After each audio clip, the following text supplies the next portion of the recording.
Oh, look at him. He's finishing the story. Boom. 1, 2, 3. What? How'd he kick out?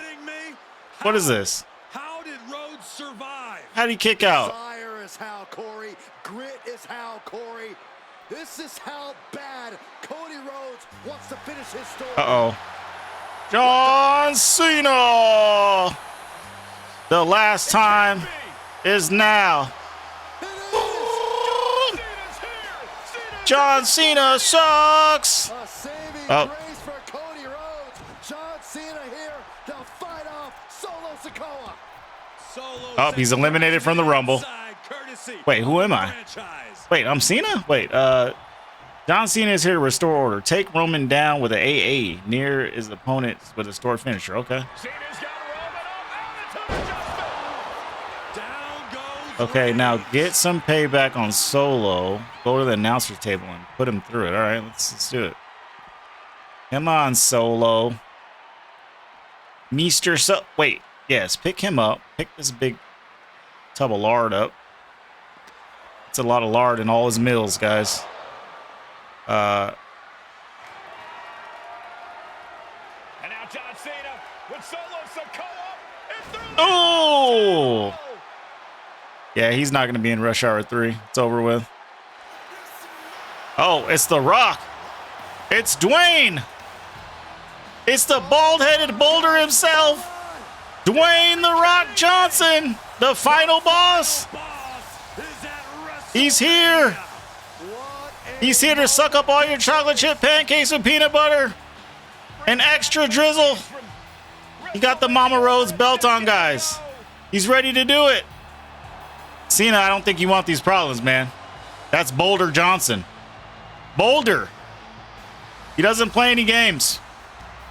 This is what he lives for. Icon versus icon. One last time. Because they would never fight each other again. This is literally it. This is it. It's over with. This is absolutely surreal. Boulder is so strong, he can't even take his vest off. Or his shades.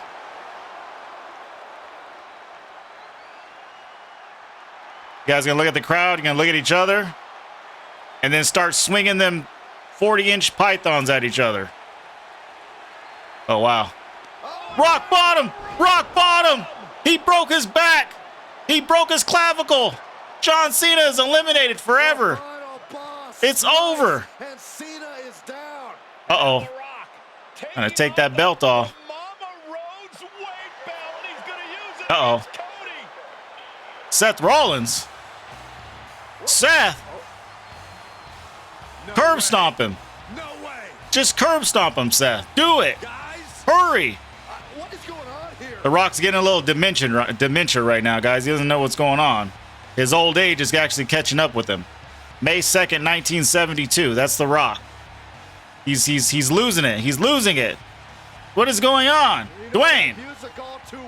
Dwayne, turn around. There he is. Wait, whoa, whoa, whoa, whoa, whoa. Roman.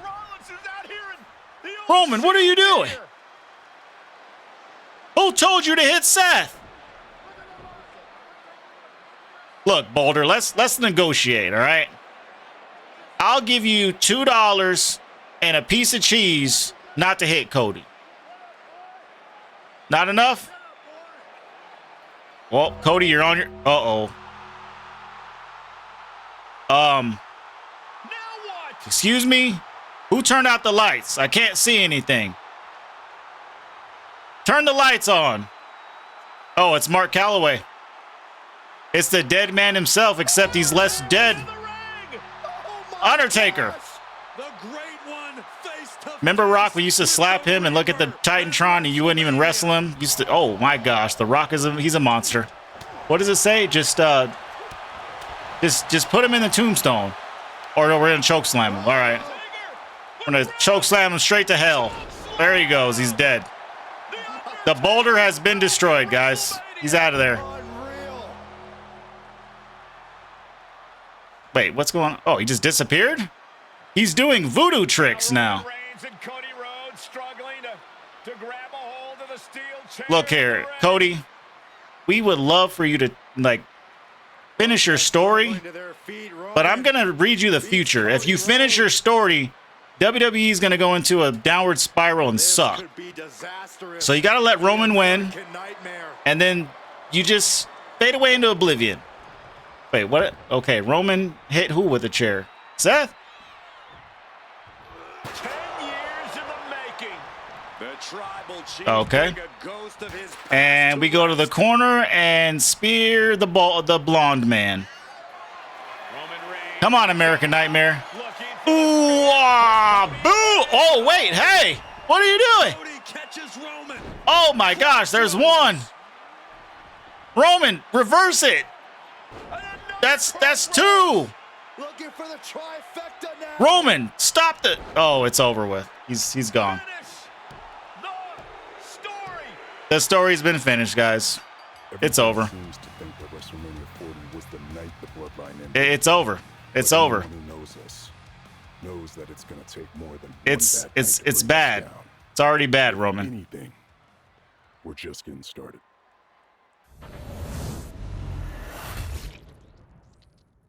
Ladies and gentlemen, my name is Paul I Heyman. serve as special counsel and the wise man to your tribal chief, Roman Reigns, the undisputed, uncontroverted, unquestioned leader of the Bloodline, the most dominant group in recent memory and in the entire history of WWE. The bloodline has all the damn gold. For nearly 40 years, I have worked for, alongside, and even employed the absolute greatest superstars to ever do it. Just how dangerous do you want to? That's the smartest man in the business right there. Dangerous Alliance, led an extreme revolution with ECW, and managed the most legendary of all champions. And for me, none of that compares to the relationship I've built with the Anoa'i, Fatu, and Maivia families, the triumvirate that composes this dynasty that we know more colloquially as the Bloodline. My time with this family goes back 40 years. I've led them into battle, strategized with them, and have watched their children grow into top-tier superstars who have also created their own impressive legacies. And so it is my great honor to serve as your host for the WWE 2K25 showcase featuring a dynasty like no other, the Bloodline. When you look at this incredible family tree, this is proof that there is only one royal family in professional wrestling, bound by blood. A blood bond forged between High Chief Peter Maivia and Amatua Anai Anoa'i, the father of Afa and Sika, the wild Samoans, created a force that has dominated professional wrestling for over 5 decades. An elite collection boasting names like the wild Samoans, Afa and Sika, as well as The Rock, Rikishi, Umaga, Yokozuna, Nia Jax, Jimmy and Jey Uso, Solo Sikoa, Jacob Fatu, and of course, your tribal chief, Roman Reigns. They've owned championships, filled arenas, packed stadiums, broken box office records, years and decades of dedication to the craft, perfecting their art with each passing generation, ultimately leading us to right here, right now, with the Bloodline having dominated WWE for the last half decade. As your humble wise man, it is my duty to take you through some of the most ferocious battles featuring the greatest warriors in the family. Not everything goes according to plan, and this year we're going to give you a chance to right the historical wrongs and change history to bring more glory to the Bloodline. It's our showcase, after all. Honestly, their only real competition is themselves. Acknowledge me! All of this fighting amongst each other, this constant power struggle, I won't let all of that ruin this moment. Because it's not just about Solo Sikoa or Roman Reigns. It's not just about the Usos. It's about every single member of their family that came before them, who built the lineage and who made them into the superstars that they've become today. It's been said elsewhere that wrestling has more than one royal family. That's undeniably true. Also undeniably true is that for all of those other families, there's only one bloodline dynasty. In a family that specialized in brute force over the years, perhaps no one better personified this than Rodney Anawai, nephew to the Wild Samoans, better known to the WWE Universe as the mighty Yokozuna. The family's first world heavyweight champion, Yokozuna arrived to WWE in the fall of 1992. An imposing behemoth, to say the least, Yokozuna would make an immediate statement, winning the 1993 Royal Rumble just a few months after his debut. This victory would grant him a WWE Championship match at WrestleMania 9, where he took on Bret the Hitman Hart. This meteoric rise to the top was only a hint of the dominance Yokozuna would have on WWE for the next year. 2 WWE championships, a WWE Tag Team Championship, victory over the era's titans like Bret Hart, Undertaker, Lex Luger, and Hulk Hogan. Yokozuna is my middle name. I'm named after my uncle. I carry it with like so much pride and weight on my shoulders just because of like what he's done for this business and like who he is as a person too. It's a cool middle name to have, man. I represent it with the pride, man, that I have. Hopefully, man, I'm making him proud by doing it. The manner in which Yokozuna melded incredible size with unspeakable agility shocked the WWE Universe, who to that point were used to their monsters hitting hard but moving slow. Yokozuna broke the mold, punishing opponents with super kicks, uranagis, leg drops, and of course, his devastating Banzai drop. A maneuver so effective that once it had connected, nobody kicked out of it. Nobody. Rodney was a very unique talent. I think the way he was able to handle all the pressure, it was kind of parallel to how he was in the ring. For someone to be so big and to be so nimble, you just don't see that very often. Rodney was one of those first solo guys, singles competitor guys that was able to go out there and really just make waves, make a big splash. I mean, pun intended, I guess. You know, that fool jumped in the pool, he'd knock out all the water, and that's the way it felt sometimes. He would go into those arenas and just suck in all the energy and be able to give it back. So when I look at Rodney, I see someone very similar to me, someone who understands the top, the very, very top of the game, the top position, and everything that goes along with it. In a career filled with so many highlight reel moments, perhaps nothing stands out more than when Yokozuna faced and defeated the so-called immortal Hulk Hogan at the first King of the Ring event in 1993. Looking to humiliate Hogan after the Hulkster stole Yokozuna's WWE Championship only 2 minutes after Yokozuna defeated Bret Hart for the title months earlier at WrestleMania 9, Yokozuna entered the ring totally focused on the task at hand. And on that night, he not only got revenge, but his victory would send Hogan packing from WWE for nearly 9 years. Hulk Hogan is finished. Many felt that Yokozuna had indeed killed Hulkamania. Now, you get to possess the power of the mighty Yokozuna and deal out punishment to Hulk Hogan to walk out of the King of the Ring, a two-time WWE champion. Showcase the ability and the agility that made Yokozuna a Hall of Fame performer and take Hulkamania down.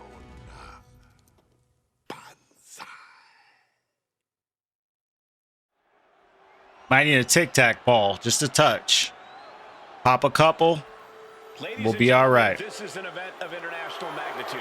Photographers from around the world, as they are documenting Yokozuna bonsai drop with Mr. Fuji. Who remembers Mr. Fuji? Like, this guy was a monster. Look at him. This Polynesian guy. Look at him. Palicana. One thing, Corey, he's 550 pounds. 550? And I Gee. understand Hogan trimmed down so he can have more speed, more endurance. But I'll tell you something, Hogan's That gotta is take crazy. him out early. This is going to answer a lot of unanswered I wonder how questions many for WrestleMania ramen 9. noodle bowls he A can lot eat. of pressure You know, on the double president 50, of double WWE 50,000. for what he did, but this is Yokozuna versus Hulk Hogan. Let the winner be the winner. One thing's for sure, Hogan will be quicker. One thing's for sure and two things for certain. If this guy lands his butt on you, yeah, you might not be living too much longer. He's gonna cave in your sternum. You're not gonna know what help. You're not gonna know what help. You're not gonna know what hit you. It's just over with. This match will go much longer. Yokozuna will not be caught by surprise this time. Why are they booing him? Such a phenomenal guy, you know? He just wants to do his wrestling thing, that's all. Listen to this. We got the ketchup and mustard hero. When Hulk Hogan comes out inside, he puts his do-rag so he can hide his bald spot inside. This guy looks like he's about to do an aerobics video with his belt on. No one can stop Hulkamania. No one. When he hits that leg drop, it's over with. R.I.P. to the Hulk, man. R.I.P., man. He thrives on the Hulksters, the little Hulksters. Just bounce off the ropes and just do one leg drop for us. Hurry, do it. Just do it to the mat. You don't even need to do it to an opponent. We just want to see the move. He's got it. He has not taken his eyes off Hulk Hogan. Everybody's going crazy right now in the stadium for Hulk. Oh, he's tearing his shirt off. It's over with. Been saying for weeks that he is going to be the first man to slam Yokozuna. What? Nobody slams Yokozuna. Wait, didn't Hulk Hogan, he slammed Andre the Giant, right? So yeah, if he can slam Andre the Giant, he probably can slam Yokozuna. He might have threw his back out when he did it, but he still did it. I remember that slam. He was like, ah, I'm hurting, brother. The challenger not taking their eyes off the championship. And the champ is staring daggers right back at the opposition. Yeah, Yokozuna.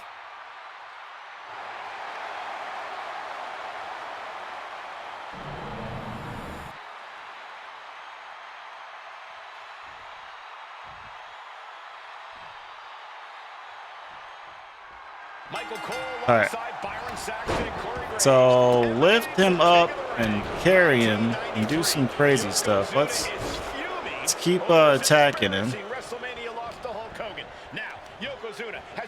Uranagi. All right, let's see. Okay, lift him up. Indeed, the last time these two shared a ring, it was Here we go. disastrous for Yokozuna. Mr. Fuji issued a challenge to Hogan on behalf of his client. In 22 seconds All right, broke his neck. Hogan was the Oh, wait. WWE Um, champion. But that night was mired Whoa, in whoa, whoa, whoa, controversy. whoa. Yokozuna had I only have just 20 decided to seconds, let Hulk dude. win the title. This is going to answer a lot of questions from WrestleMania 9.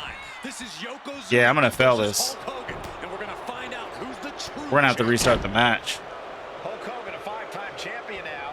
This is his first title defense. Yeah, I'm gonna have to restart the Hulkster spent match. the last 2 months in Hollywood due to prior commitments, but you've got to understand that Hulk never Oh, wait, they gave it to me? to be WWE champion coming out of WrestleMania. Did it give it to me or did I fail the objective? Paradise. The gravity of this situation with Yokozuna is going to hit him like thunder.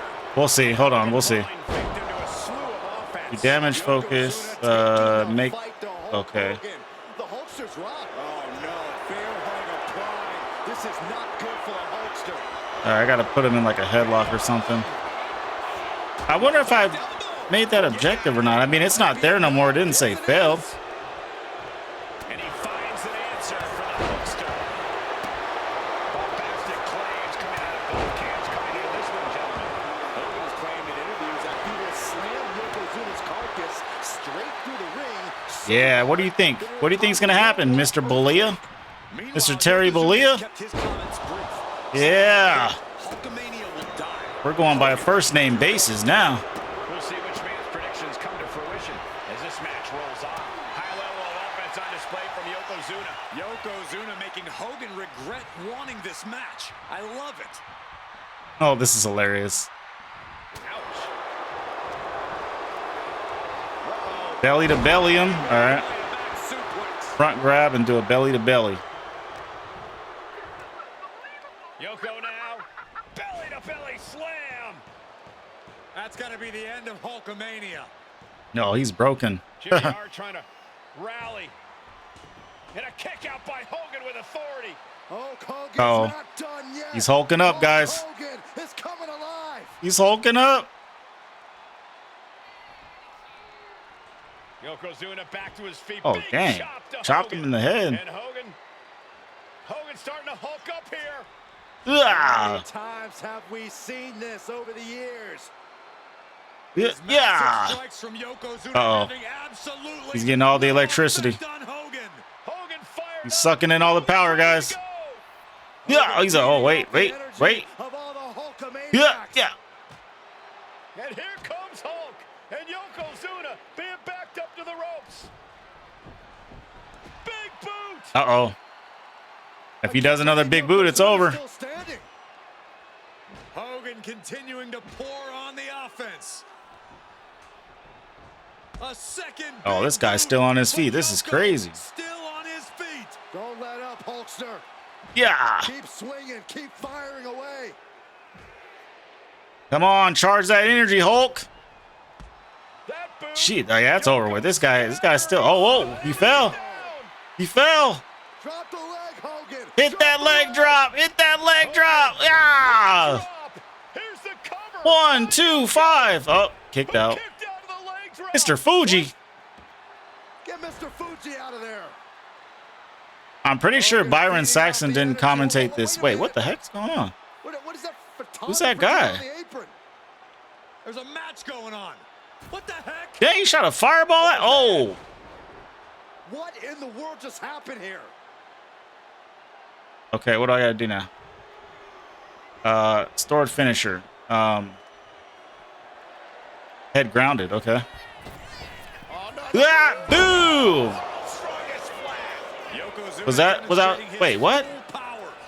Ultimate insult. Crush your signature leg. Wait. Signature leg drop. Hold up. Now a big swing of momentum against Wait, it says Hogan. Getting carved and dissected. Wait, what? Grounded at the. Okay, hold on. I think I did that wrong. I think I need to be. I need to be at like his upper part of his body. I think. Let's see. There we go. I think I need to be like up here. Yokozuna is so close to Yeah. Yeah. Tremendous athleticism. Take advantage when wins the match by pinfall or I can't even speak. Pinfall or submission. All right, we did it. Yokozuna is once again champion. I can't believe it. winner of this bout, and new WWE There he is, guys, the new champ. Yokozuna. the official word. Is that where my ramen noodle bowl's at? The new WWE Where my ramen noodle bowl's at? just witnessed the end of Hulkamania, gentlemen. There's no May about it, Cole. Yokozuna just conquered Hogan. Our next chapter sees the showcase spotlight shine on an area in which the family built their legacy: tag team wrestling. Starting with the Wild Samoans Alpha and Sika, all the way through to more recent champions like the Usos or Tama Tonga and Tonga Loa. This dynasty has always excelled in tag team competition, consistently showing an ability to dominate the division with a wide variety of looks. And the first team that we will look at, accompanied to the ring by Alpha himself. Fatu and Samu, the Head Shrinkers. They put the fear in people's hearts. That's what the Head Shrinkers did back in the day. Second to none in that ring. You know, hard-nosed, battle-tested. They went for it every single night. More astute fans may also know that early in their journeys, Samu and Fatu were managed by me, Paul Heyman, then known as Paul E. Dangerously, and the SST, the Samoan SWAT team. The Samoan SWAT team is here. Vengeance is mine. Already an imposing force that early on, their future greatness was obvious to so many industry experts. Alpha, more than anybody, knew he had the team on his hands, with Samu being his son and Fatu his nephew. The tribal elder was able to mentor both, instilling in them the same unrelenting approach to competition that made the wild Samoans world famous. The team toured through regional promotions before a quick stop with me in WCW, but WWE was always their goal.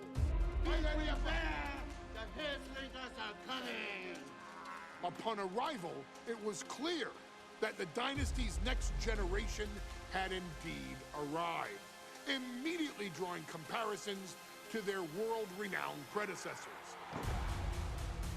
10 years before it became cool to say, Samu and Fatu displayed ruthless aggression in the ring, overwhelming opponents before the bell and continuing the non-stop attack until their hands were raised in victory.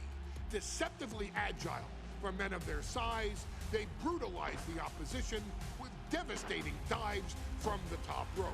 The duo would eventually go on to capture the WWE Tag Team Championships in the spring of 1994, fulfilling the promise and carrying the legacy to even greater heights. At WrestleMania 9, the Head Shrinkers' one and only in-ring WrestleMania appearance saw them taking on Rick and Scott, the Steiner brothers. Be prepared, Steiner brothers. We're gonna give you a pain that you have never felt before. Yeah. While I'm not one to make excuses, I am one to give opportunities to you, our expert gaming member of the WWE Universe. Oh, thank you for calling me an expert, Paul. I appreciate that. Today, you have the opportunity to make things right. WrestleMania 9, Las Vegas, Nevada. The Steiners performed at a near-perfect level that day, able to find every reversal and in the chaos emerge victorious. We are asking you to fix that. Oh, I will. Don't you worry, Paul. I'll fix it. And get the Head Shrinkers that WrestleMania victory you and I both know they deserve. But if you're not careful, you're going to find yourself reliving the very same memories that have haunted Samu and Fatu for years. Steiner lines, suplexes, Frankensteiners that will all bring your evening to a vicious, miserable end.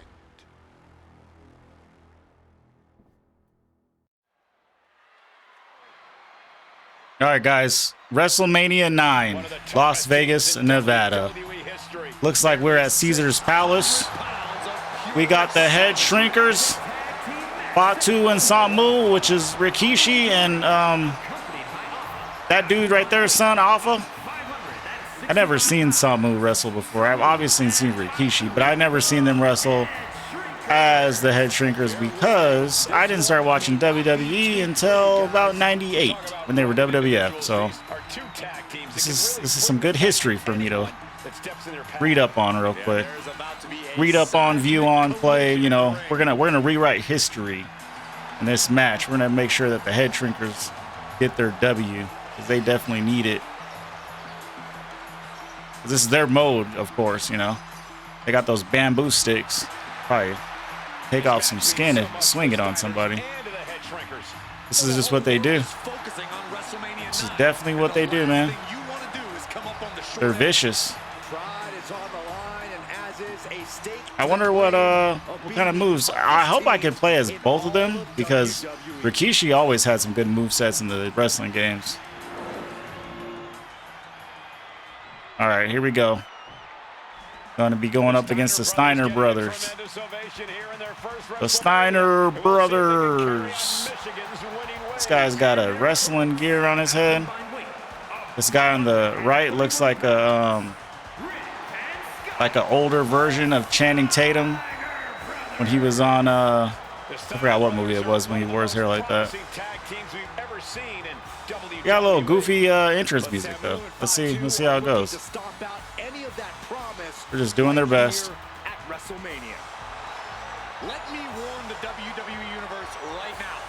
I just don't like that Corey Graves and Byron Saxton are giving commentary. Like they could have just AI JR in there or Vince or whoever was on commentary at that point. I think it probably was Vince though.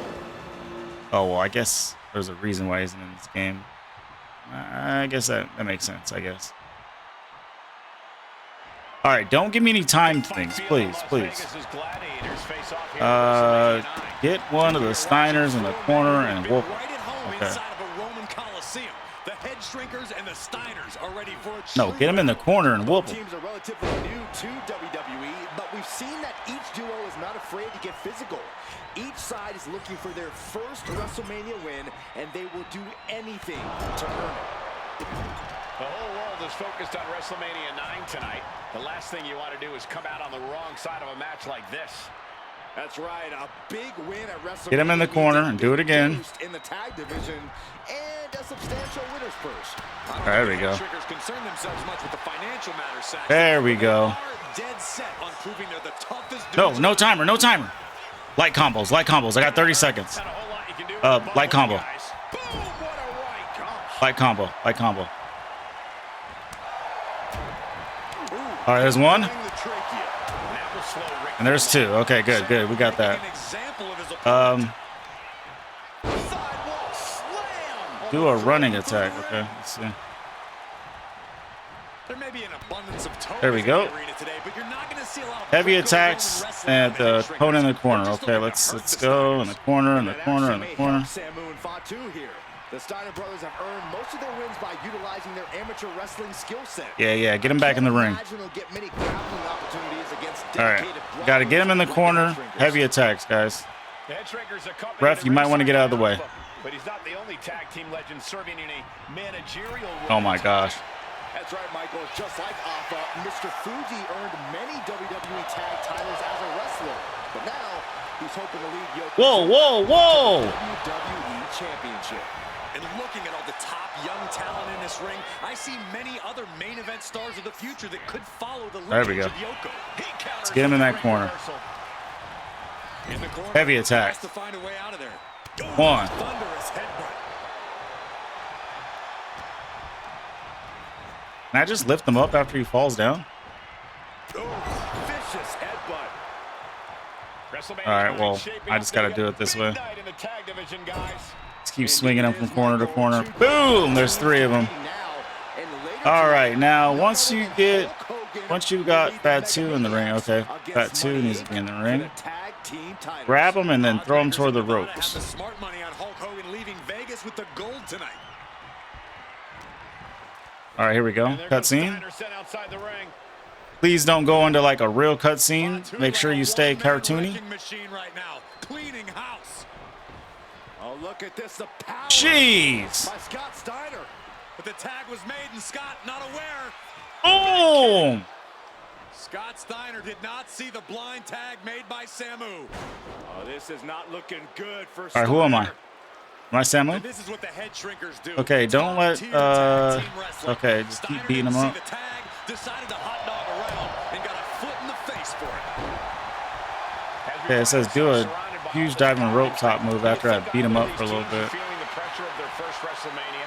I can tell you that Samu and Fatu truly No more did not timed care objectives, about please. their Like, that's like the bane of my existence. I do not like the timed objectives. opponents. Whoever wrote those into these scripts are And as ridiculous. for the Steiners, we know they have big match experience, tons of amateur championship bouts in college, and some of WCW's biggest events. But even those can't hold a candle to the I just gotta keep beating this guy up. of WrestleMania. Momentum moving towards Samu's corner. The head shrinkers smartly keeping themselves out of the grasp of Rick and Scott Steiner. There is a method to the madness of the head shrinkers.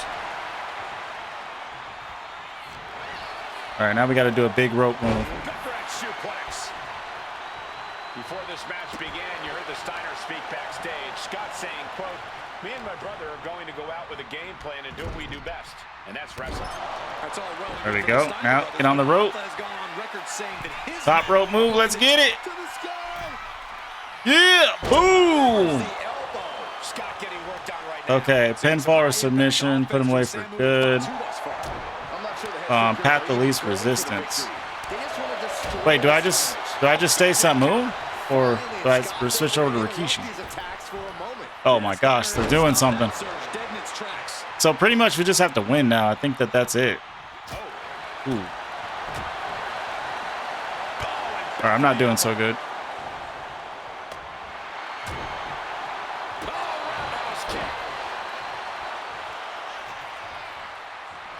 Oh no! What the? Stack for the pin. He kicks out with force. Where in the world does one find Sword such finisher. strength at this stage to kick out that early in the count? He really Wait, maybe do I have the wrong person in the ring, or does it matter?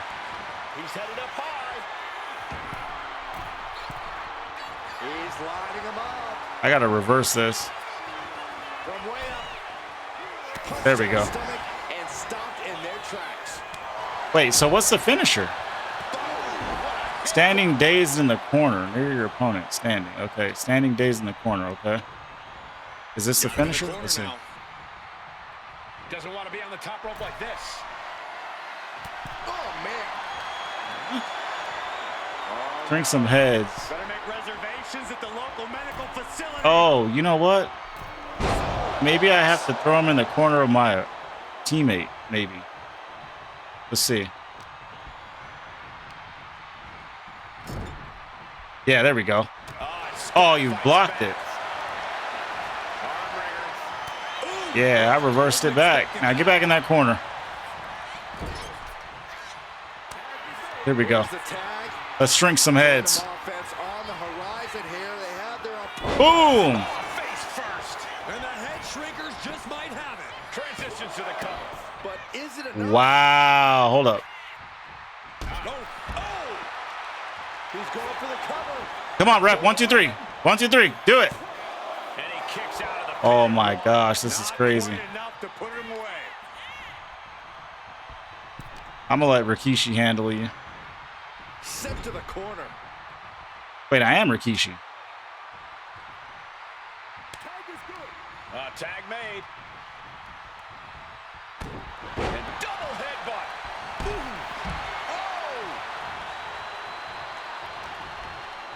All right, roll him up. Roll him up. Oh, man. Drop kick. Looking to put the match away here. 1, 2, 3. Hurry. Thank goodness. Head shrinkers get the win. Here are your winners. Oh, he's choking him. Choking him out. And what a huge win for the head shrinkers. Biting his forehead? Samu and Fatu making their family proud and proving themselves as top contenders in the tag division. All right, guys, raise your hands. You did it. Boom! Yep, concussion, CTE. Now I see why we're... Hey, let's put this in the simplest of all terms. Dwayne "The Rock" Johnson is the biggest celebrity on the face of the planet today. Now, whether he's a blue chipper, the people's champion, or as we know him right now, the final boss, The Rock has always commanded all of the attention in the arena since the very first moment he made his WWE debut at the 1996 Survivor Series. Born into this business, The Rock would become WWE's first ever third-generation superstar, following in the footsteps of his father and grandfather.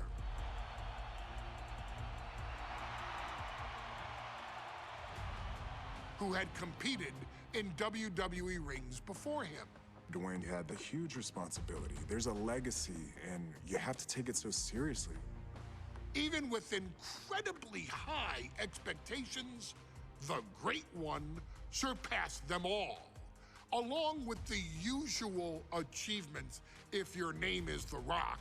2 Intercontinental Championships, 5 Tag Team Championships, 8 WWE Heavyweight Championships, a Royal Rumble victory, not even to forget the fact that The Rock once led an entire nation. The Rock has one of the more noteworthy feats in WWE history, earning WrestleMania victories over Hulk Hogan, Stone Cold Steve Austin, and John Cena. Each of these men are known as the faces of their respective era.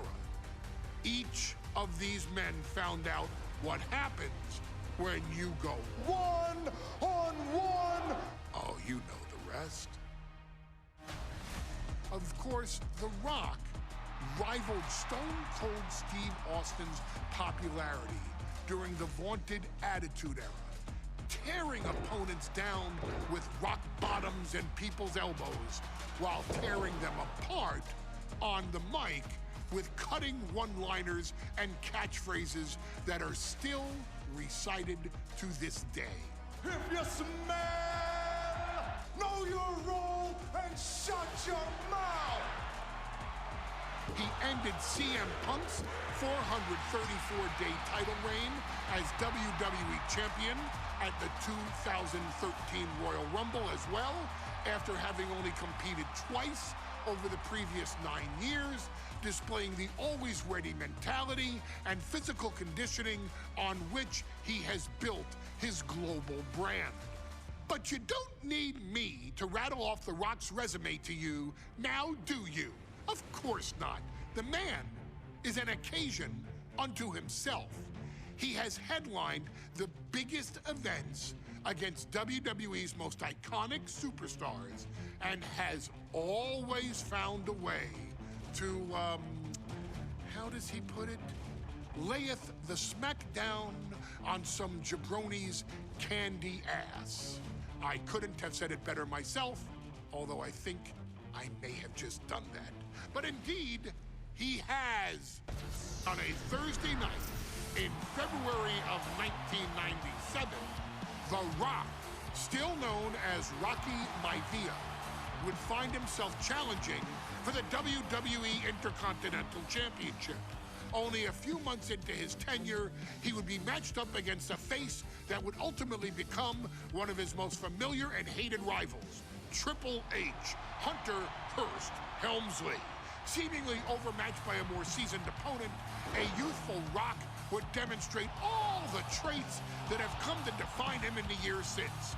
Tenacity, high IQ, and that legendary Samoan strength to ultimately surprise Helmsley and kick off the first championship reign for Rocky Maivia.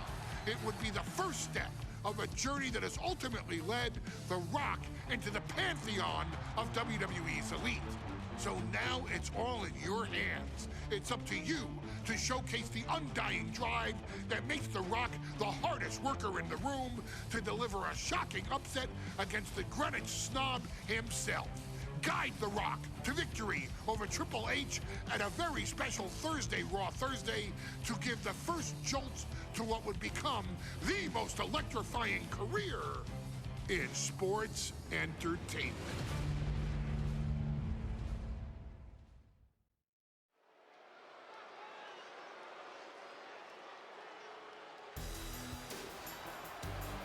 And here comes the I forgot that this was his old theme. Rocky Maivia.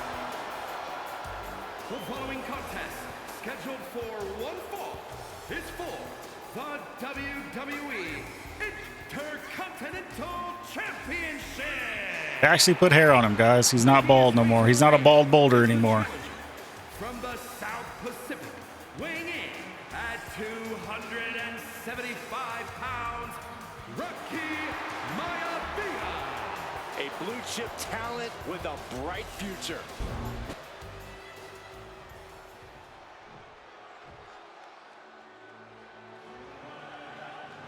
On his way to defend the Intercontinental Championship, Hunter Hearst Helmsley.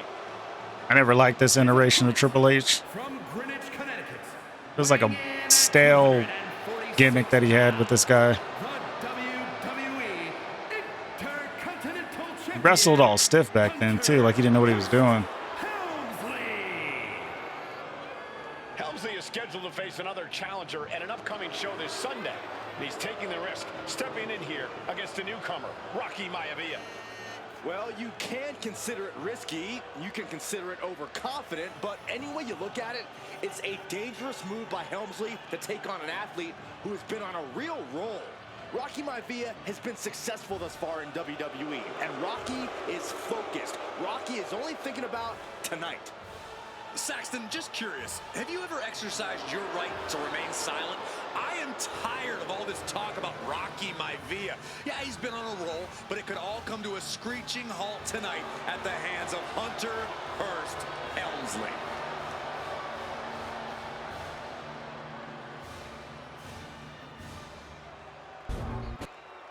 The champion thrives in these situations. Pride and heart will be tested.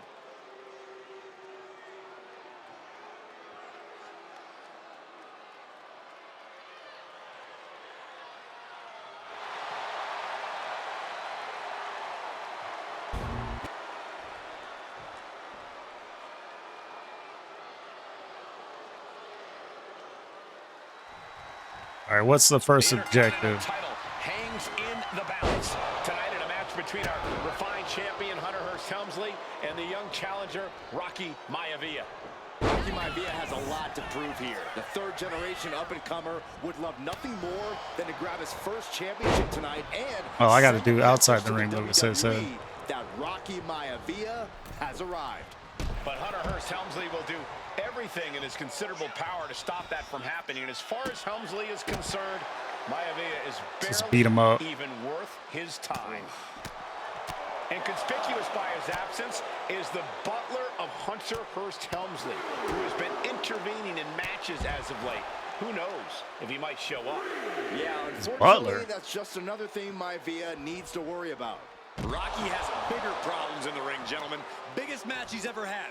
Live, worldwide television. He's got to have a stomach full of butterflies. If Rocky Maivia is going to take down the more polished and experienced Hunter Hearst Helmsley, he's going to have to do it with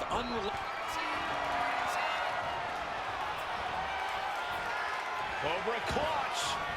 Torturing their opponent. This is locked in deep. Oh, wait. Trouble here. Oh, heavy combo. I only got 45 seconds. No. Break things up. Oh, heavy, heavy, heavy. What's a heavy combo? And we know Rocky doesn't have the same experience as Helmsley, and that could be a developing story as this match progresses. And this is where an experienced wrestler like Okay, that's a heavy combo. wrestler and pick him apart, take advantage, capitalize, and win. Hunter is getting dominated. The power of Rocky Maivia There we go. is too much for Helmsley right now. Ooh. Top rope dive. There it is, the people's punch.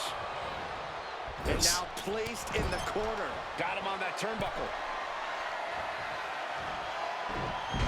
From the ropes with a shoulder breaker. Going to the top rope. What's his Blast off. Big height, bigger impact.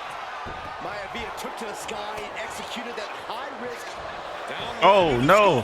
Shoulders are down. looks like a rope break stopped the count. Supposed to reverse that. And even before the bell rang tonight, I think Hunter Hearst Helmsley has been trying to frustrate Rocky. He's tried to say, hey, young I hit these fella, reversals. we're gonna do things at my pace, not yours. Rocky, the 6'5", around 270-pound stud, just has to keep his cool. Don't take any... These two trading one blow after another. This capacity crowd certainly behind the youngster Rocky Maivia, thinking they're Trade blows. Oh, I missed. Slugging away with everything they've got. Just teeing off with that fight forever vibe. Two fighters putting their haymakers on autopilot right now.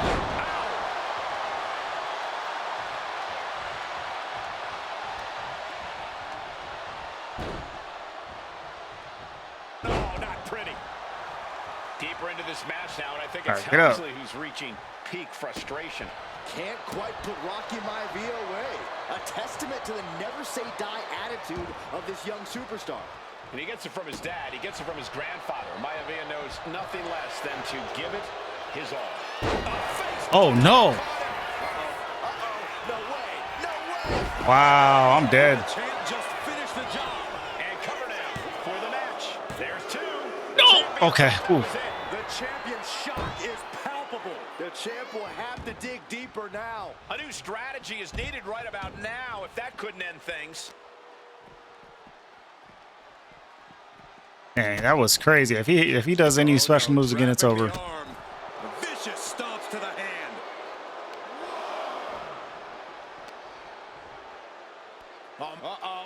There we go. He counters with a great reversal. All right, send Triple H in the corner. Irish whip. Into the ring. There we go. Hunter whipped into the corner. Nobody home. Rocky hit hard. And now Hunter looks to take over this match. Helmsley muscling Maivia up to the top turnbuckle in a big right hand. Helmsley with something big in mind here for his challenger tonight.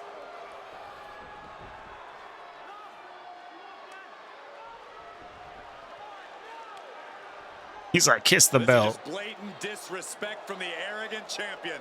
Almost daring Rocky. Hey, you really want my title? You really think you're going to be Intercontinental Champion? Up to the top. Hooking Rocky into a superplex. This could be it. Can Hunter capitalize? This could be it. Hook of the leg and a cover. And Rocky stays in it, getting his shoulder up. Still not enough to put out the flame of Rocky Maivia.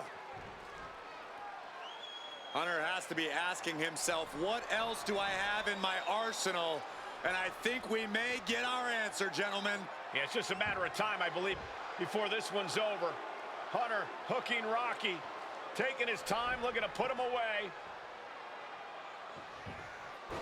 Maivia just collapsed. This just shows you how much damage Hunter Hearst Helmsley has inflicted on the challenger in this matchup. I think Maivia's done. Official might want to step in. He's like, get this guy up. The official checking on Rocky. Hunter Hearst Helmsley believes this is close to being over. Lifting him back up again. Rocky rolls through. Shoulders down. Rocky wins the title. Rocky Maivia has shocked Hunter Hearst Helmsley. Here is your winner and the new Intercontinental Champion, Rocky Maivia. We have a new Intercontinental Champion.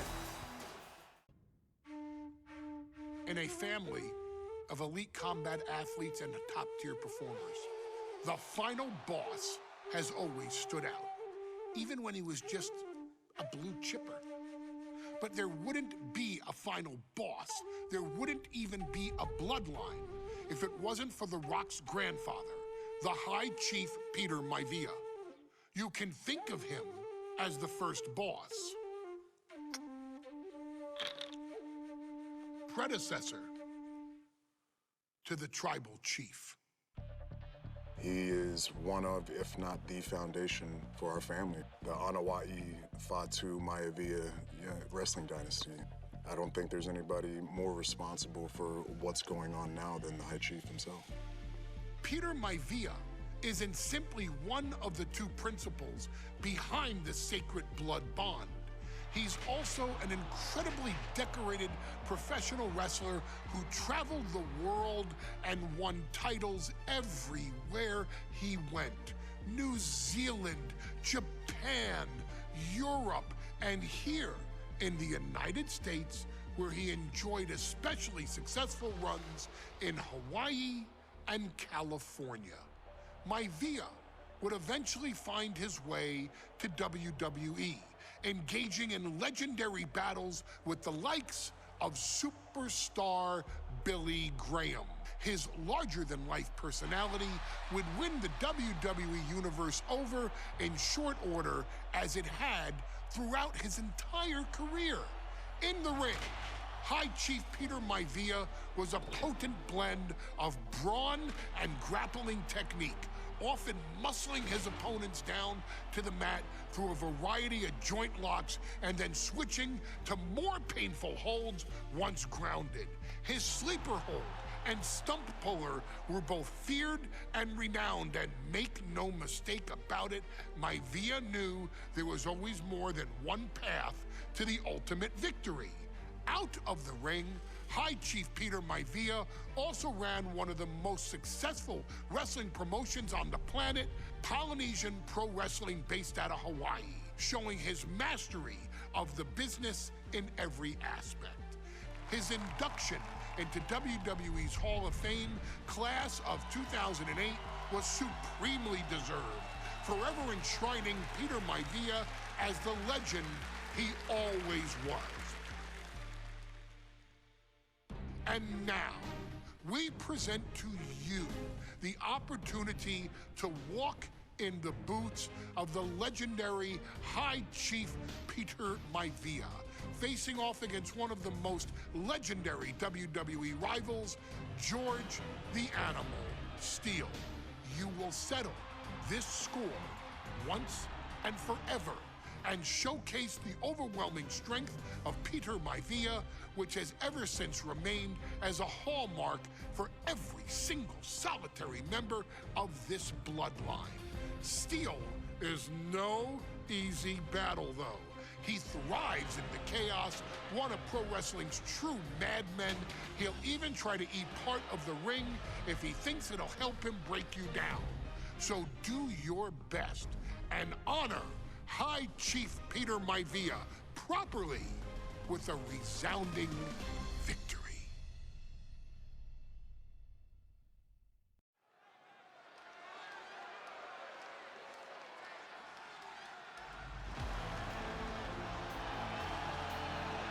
Uh-oh, somebody called the local zoo.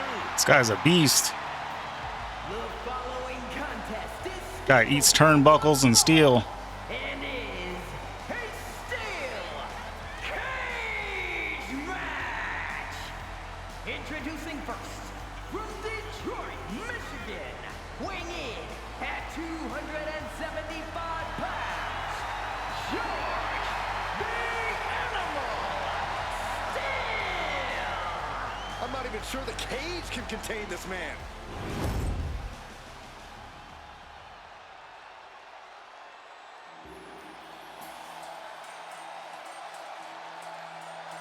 And strolling down the aisle, the opponent of George Steele, Peter Maivia.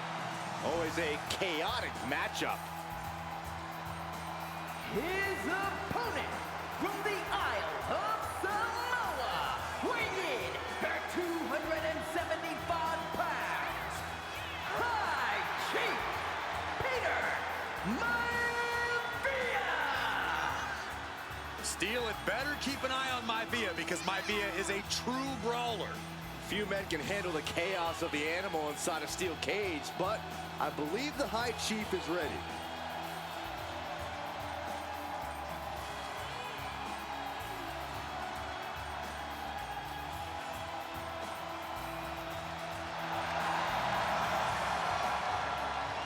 Maivia carrying such pride into the ring.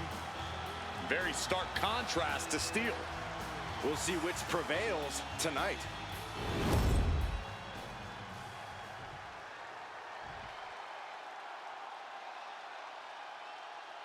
Steel cage match underway. Peter Maivia versus George the Animal Steele. All right, I gotta just The matches between beat him Peter up, Maivia and George Steele do some ended grappling. conclusively, but this time we'll have a winner.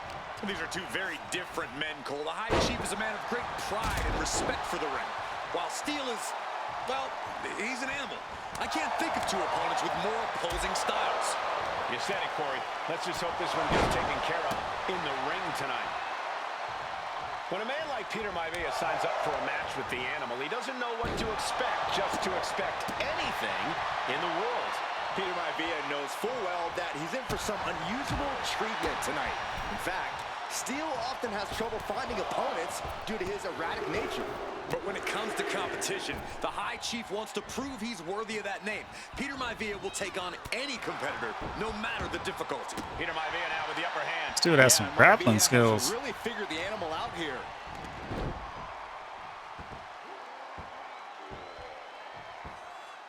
Tremendous pressure applied.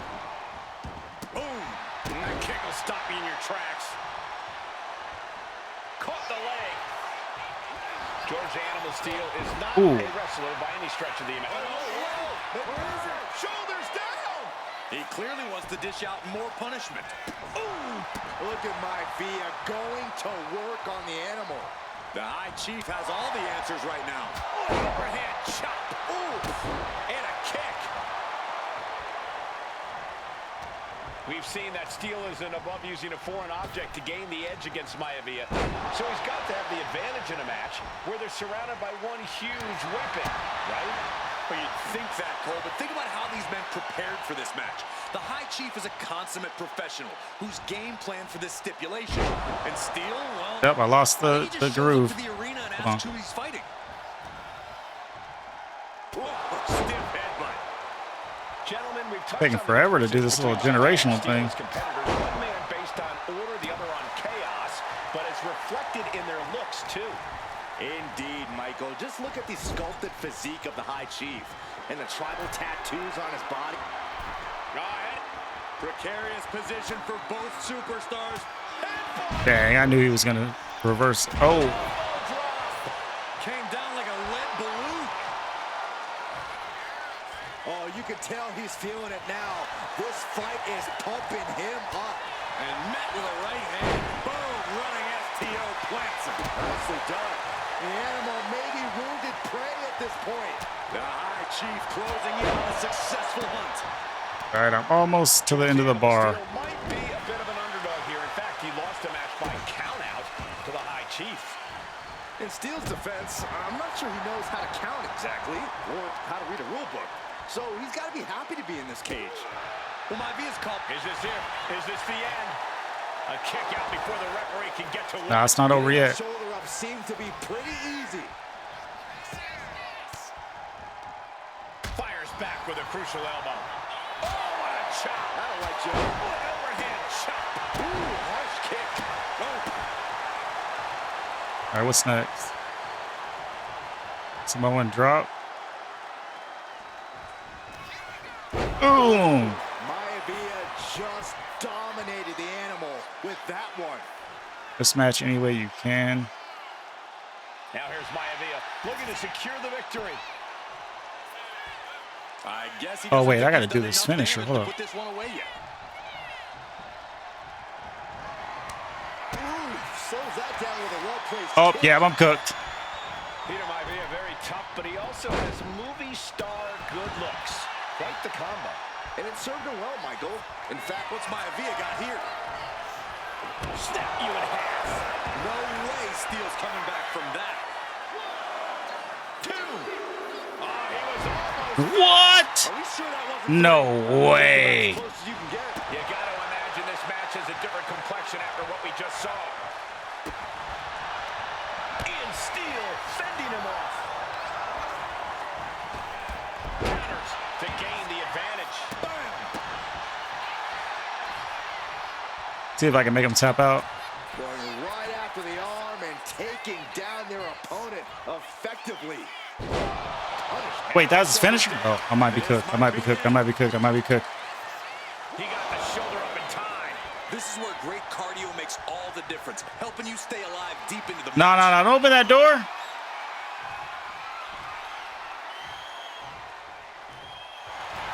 Inside cradle. Oh, look at this small package. And the count stopped short of 2. I don't know what more this superstar can do to put him away. The High Chief Peter Maivia really making a name for himself at WWE, but he's had plenty of experience on the way up. Plenty of championships on the West Coast, but he's made the biggest splash in Hawaii, where he earned multiple tag team titles. Oh yeah, I know how to climb. Why is it always? Maivia is a huge celebrity on the islands. In fact, I've heard some consider him the personification of Maui. Looking to keep steady, keep balance. Oh! I wonder how this match originally ended today. Is this like they pin him or? All right, here we go. Let me just do this. Has steel in his sights, looking to put the animal down. Are we about to see it again? Backbreaker. Is it enough? Is it enough for Peter Maivia? Not even a 2 count. What unbelievable What?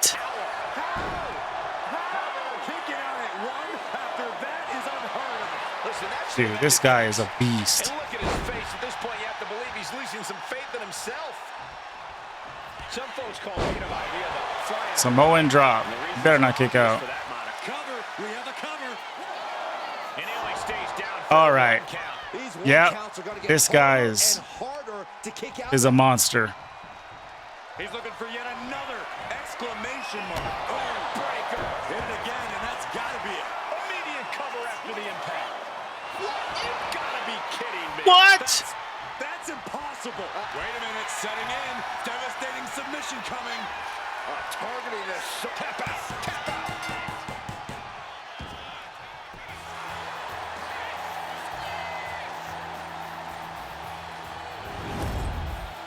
Here is your winner, High Chief Peter Maivia. Anytime these two have faced off, it's been eye for an eye. But the steel cage has finally delivered a decisive victory for the High Chief, Peter Maivia. George Steele is one tough animal, but the way Maivia faced... She's not like most girls. She's also not like most WWE superstars. Nia Jax, the reigning queen of the ring, is a reckoning, a force of nature that blitzes right through her competition. A cousin of The Rock, Nia Jax arrived in NXT almost 10 years ago with astronomical expectations.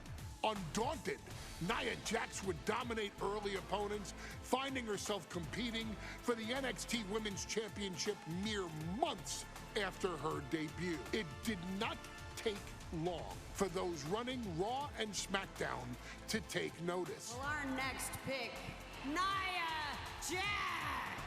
And Nia Jax would join the Raw roster as part of the 2016 draft lottery. And since joining the main roster, absolutely no one has been safe from Nia Jax. She is a two-time women's champion.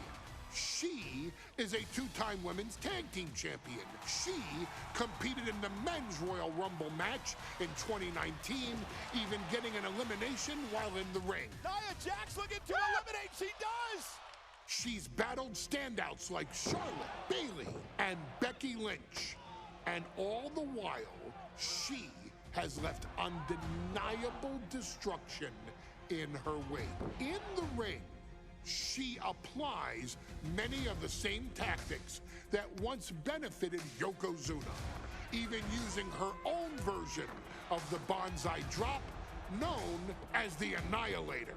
And just like its namesake, if it connects, your night is over. And Nia Jax remains driven for even more success, jumping at any opportunity to prove her dominance. This last year, that included entering into the 2024 Queen of the Ring tournament after earning victories over Naomi, Jade Cargill, and Bianca Belair. Nia Jax would fight her way into the finals, taking on former NXT Women's Champion Lyra Valkyria. Valkyria built a lot of momentum, defeating Dakota Kai, Zoe Stark, and Io Sky to punch her ticket into the final at the Queen and King of the Ring.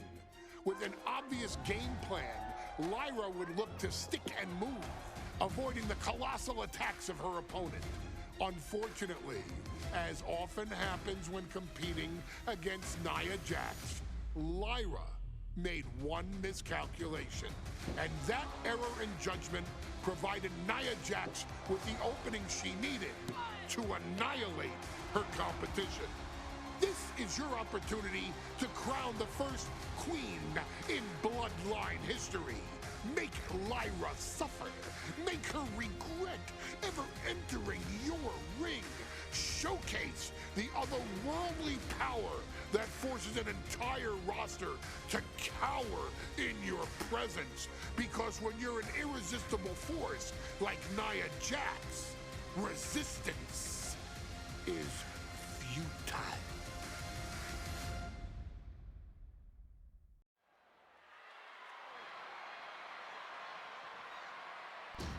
And now a dark horse will face an unforgiving titan in hopes to don the crown. Lyra Valkyria versus Nia Jax in the Queen of the Ring Finals. The following is the final match in the Queen of the Ring Tournament. Introducing first, from San Diego, California, Nia Jax. I cannot wait to witness what unfolds here. The irresistible force has been on a tear recently. And Nia believes the crown already belongs to her. Will Jax's menacing presence and sheer power be too much for Valkyria to overcome? Or can Lyra write a happy ever after ending to her Cinderella story?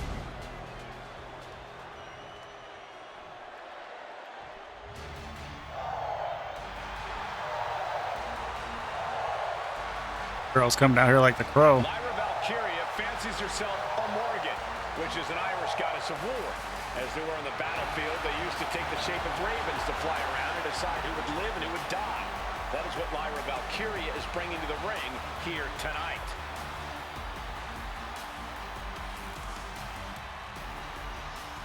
And her opponent, from Dublin, Ireland, Lyra Valkyria. Lyra Valkyria may have read a little too much fantasy in her day, and now is reality. Lyra Valkyria is about to go toe-to-toe with a real-life, fire-breathing dragon in the form of Nia Jax. Nia Jax, who's in the best physical condition of her career, tonight will make someone. Will it be Lyra? Will it be Nia? We'll find out in a matter of moments. And guys, you win the crown. Guess what waits for you in August? A date with the champion of your respective brand at SummerSlam.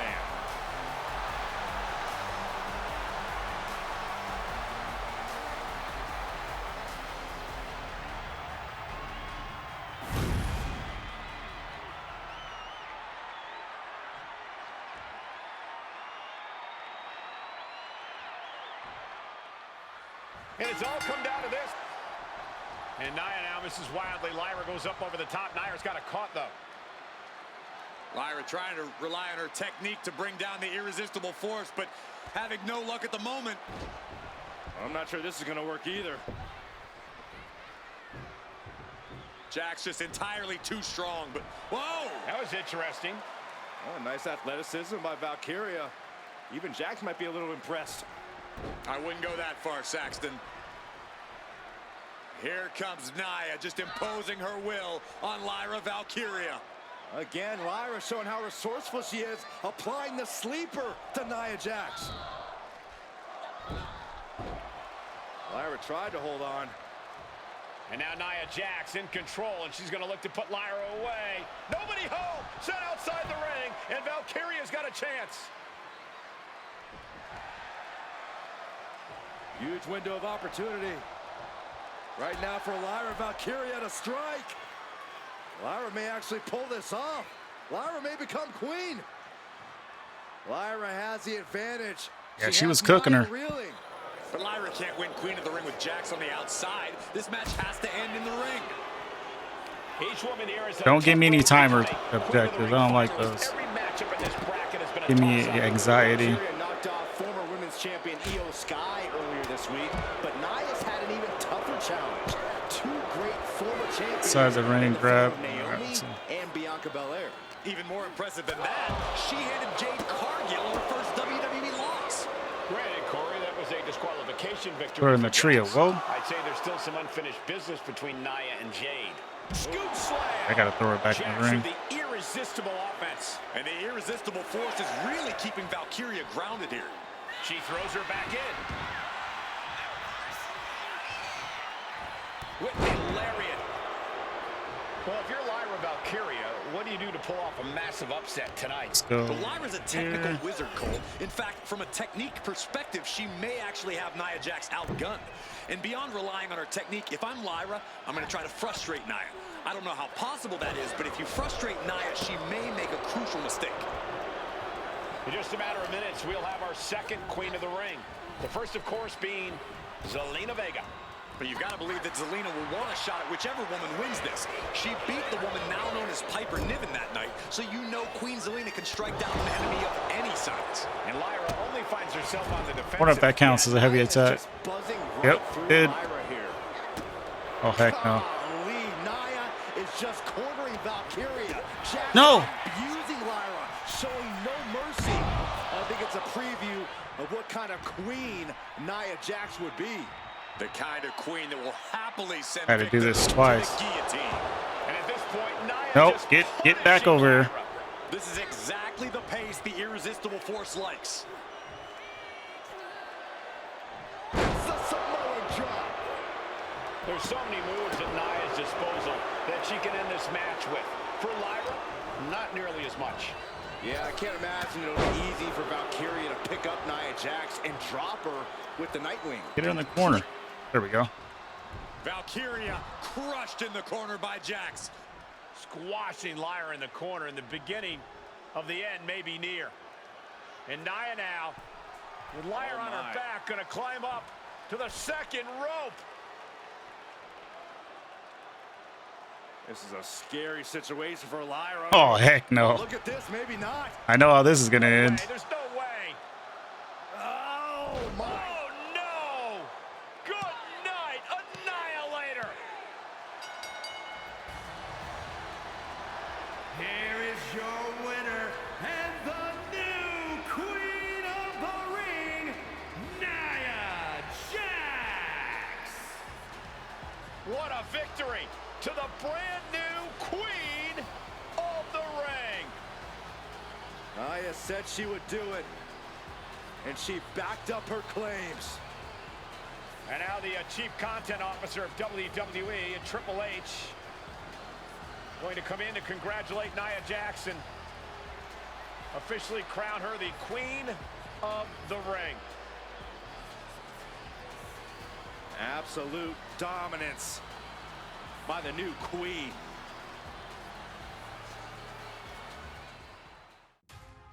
I'm sure you will agree with your wise man.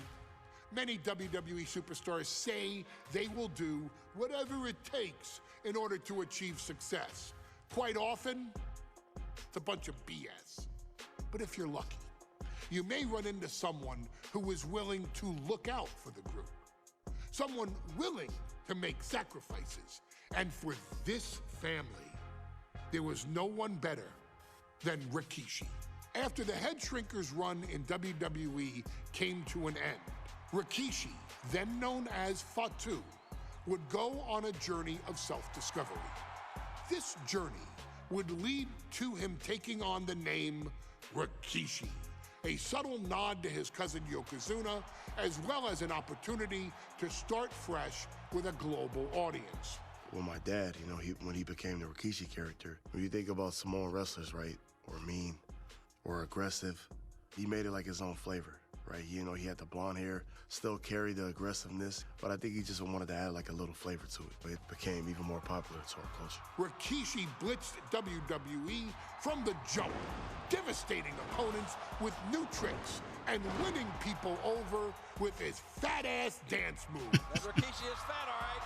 P-H-A-T. And with this wave of newfound momentum came even more success with Rikishi capturing the WWE Intercontinental Championship and displaying incredible athleticism in iconic moments like when he dove off the top of the steel cage. The year 2000 belonged to Rikishi. But little did anyone know, Rikishi held a dark secret regarding a decision he'd made not for his own benefit, but for the benefit of the family. It was at the 1999 Survivor Series that Stone Cold Steve Austin was hit by a car in the arena parking lot, forcing him from the main event later that night for the WWE Championship. For nearly a year, all of WWE was consumed with figuring out who was driving that damn car and why Austin was targeted in the first place. The verdict came in.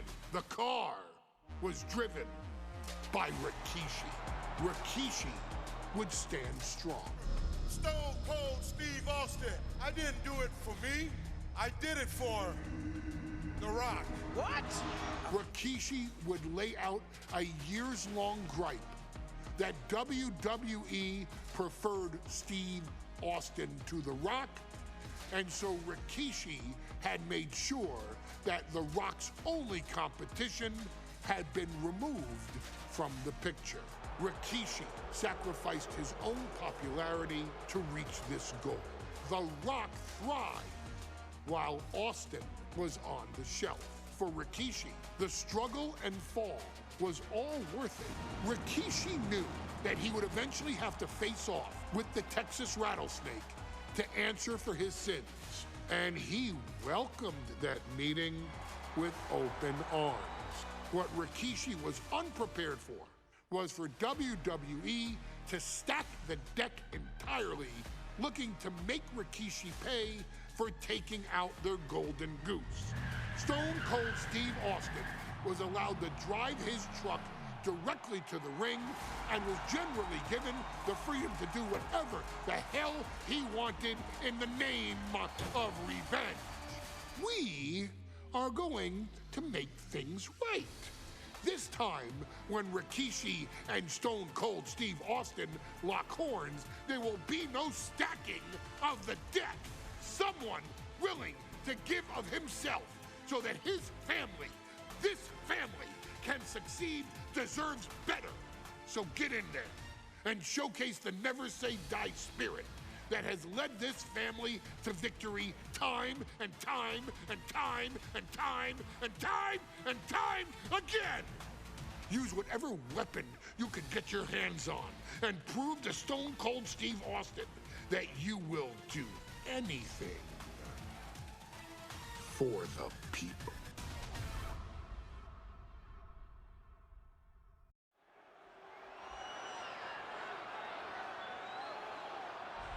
Is it legal to not show up? Rikishi has brutalized Austin lately. Austin will be here, Byron. I just refuse to think anything else. The following contest is scheduled for one fall. That is I think I got Rikishi in a dress. bar match. Introducing first, from the Isle of Samoa, weighing in at 424 pounds, Rikishi. We have learned more about Rikishi in the last couple of weeks than we knew about him his entire career here in WWE. He said he ran over Austin not for himself, but for The Rock. Right, and now he's coming out here, and I guess if Austin doesn't show up, the general manager is going to have to come out here and declare this is a forfeit, and Rikishi's going to win it. This man makes me sick.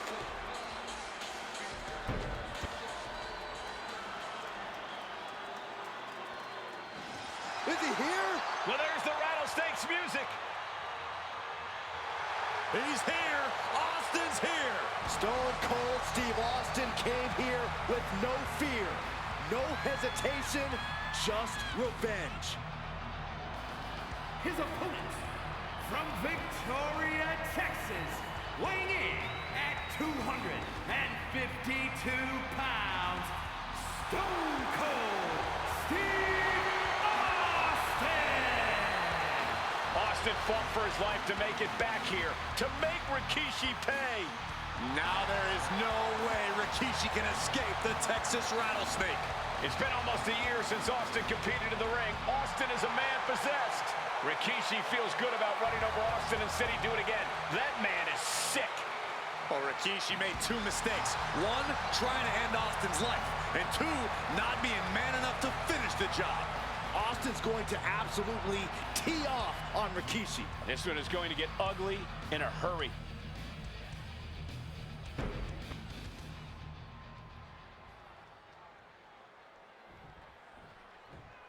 All right, no timed objectives, please. It's a miracle Austin survived being run over by Rikishi. Now pissed off, Texas Rattlesnake is on the loose and out for revenge.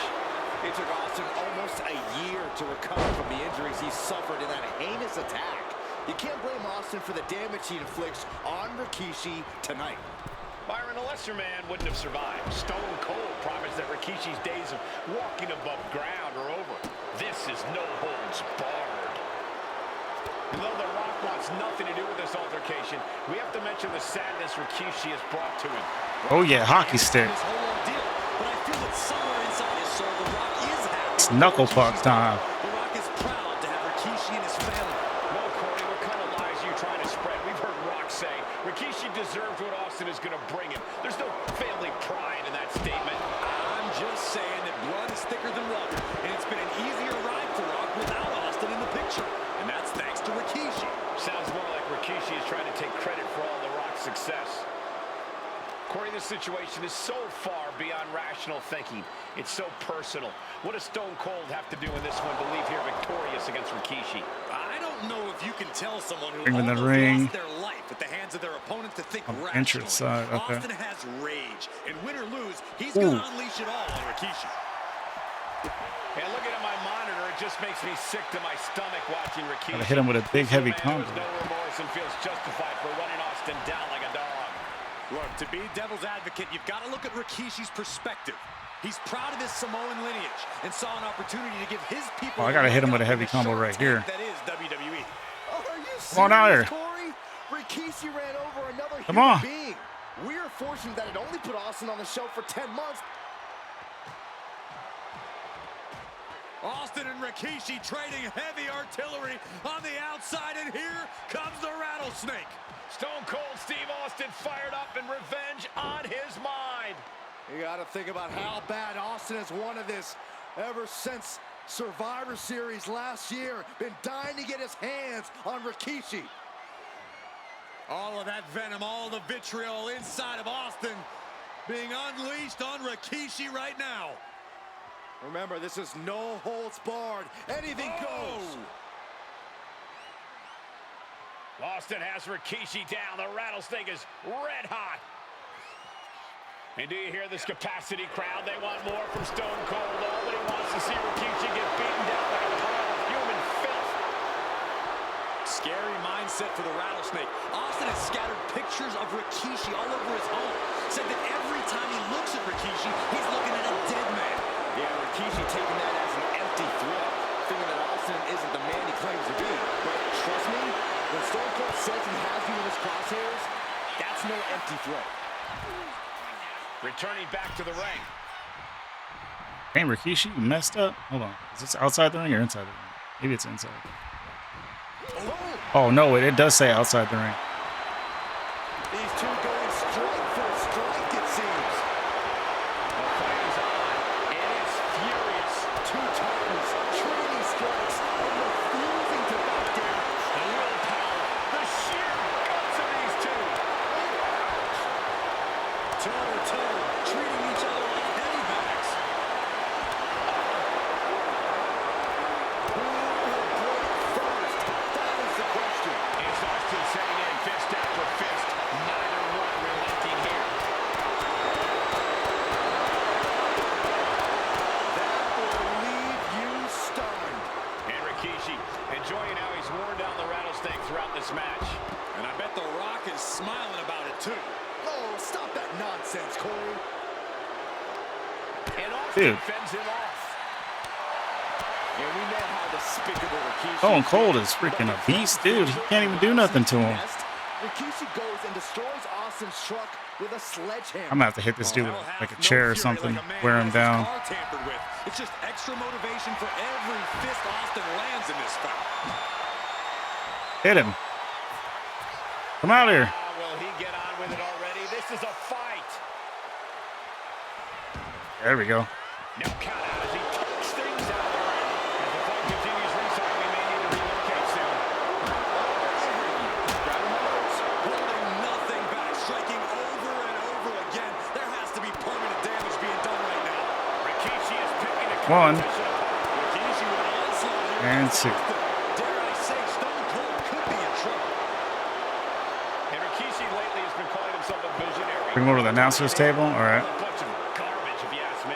Well, those aren't self-imposed labels, Cole. Those labels are coming from the family, coming from a group of wrestling legends who are proud of Rikishi for standing up and making a change in this Oh, business. this dude has lost his mind. Label for Rikishi. Got the still steps. Liar, embarrassment. Those fit him well.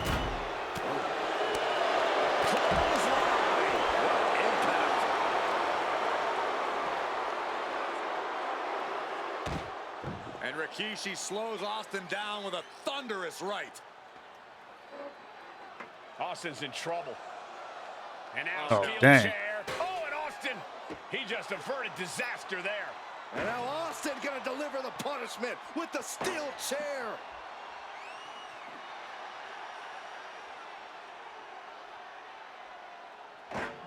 A relentless Texas rattlesnake beating the brakes off of Rikishi with a steel chair. And again, thunderous blows by Austin. Down goes Rikishi. Austin beating the hell out of him. I know Austin has good reason to be doing all this, but he could be taking it too far at this point. I don't think the rattlesnake is taking it far enough, Corey. Austin wants to put Rikishi's life in danger, just like Rikishi did to him. Rikishi hoisting up his opponent. Rikishi driver. And Austin is out. Kishi driver.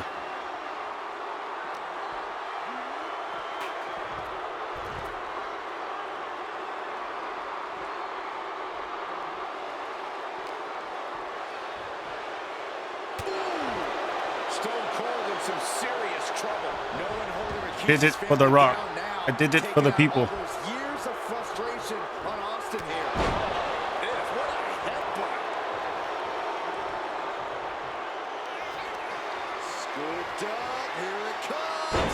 Rikishi driver. Rikishi got all of it. Transitions to the cover. But is it enough? He kicks out. Dude, there's no way. Kick out by Austin. Austin should be dead. That was plan A, and it didn't work. He must be thinking about plan B at this point. Connecting on the DDT. Can I do the stink face? And now propped up in the corner. With a small leg back. Now Rikishi has the firm upper hand. You're not going to see Rikishi show any remorse. Oh, And his body seems to be the preferred target. DDT. Oh, no. come on, Austin. Crimson mask. Heck no. Callous attack. No! No! No! You gotta be kidding me. There's no way. Oh, my God. Did you see that? Kick out at one. Unbelievable. Kick out at one. Unbelievable. More like inhuman. Anger is starting to show in the face of Austin. I think the rattlesnake will do anything to close this out. And here he is, heading back into the ring. See if I can do this comeback move on him. Huge clothesline delivered. Quick thinking, managing to duck out. Big knockdown. And he stopped short right there. Jeez, I can't even do the comeback move. Pressing the wrong button. Gets out of dodge. Oh, got Austin back. And now he's going to the top rope. Yeah, you don't want this coming down on you late at night.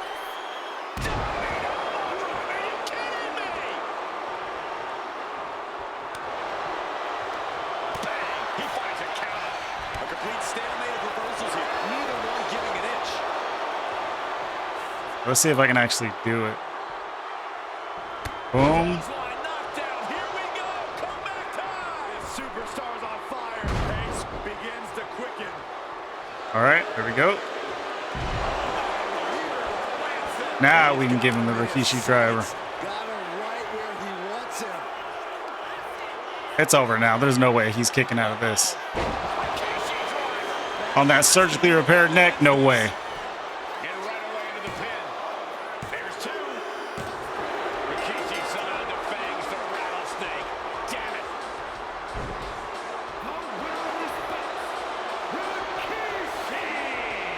This is not what many of us expected to see. We wanted to see retribution, but Rikishi was too much of a monster for Stone Cold tonight. The vitriol that consumed Rikishi powered him to finish the job and leave a battered Austin in his rear-view mirror. His arrival signaled impending doom.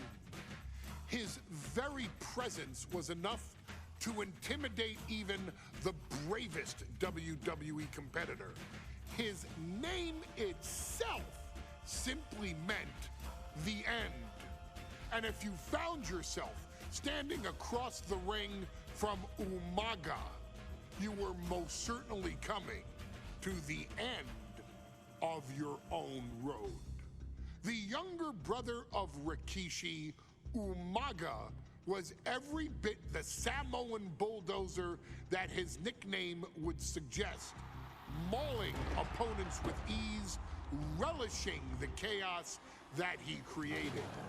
A menace to the entire roster, an unrepentant badass, Umaga tortured his prey with high-impact collisions before ultimately sealing their fate with his vaunted Samoan spike, a vicious move used today by Solo Sikoa. Inside the ring, man, he was just a complete monster. Anybody that stood in front of him, he was gonna wreck him no matter what he had to do. He was just a crazy, wild Samoan. Outside of the ring, man, just a loving guy to be around. A fun uncle, always joking, always barbecuing at his house. I always looked up to him. He was just so cool.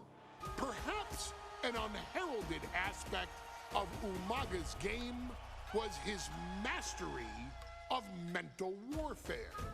Umaga loved to present a wild, out-of-control savage, one who needed manager Armando Alejandro Estrada to handle all the details while he destroyed opponents.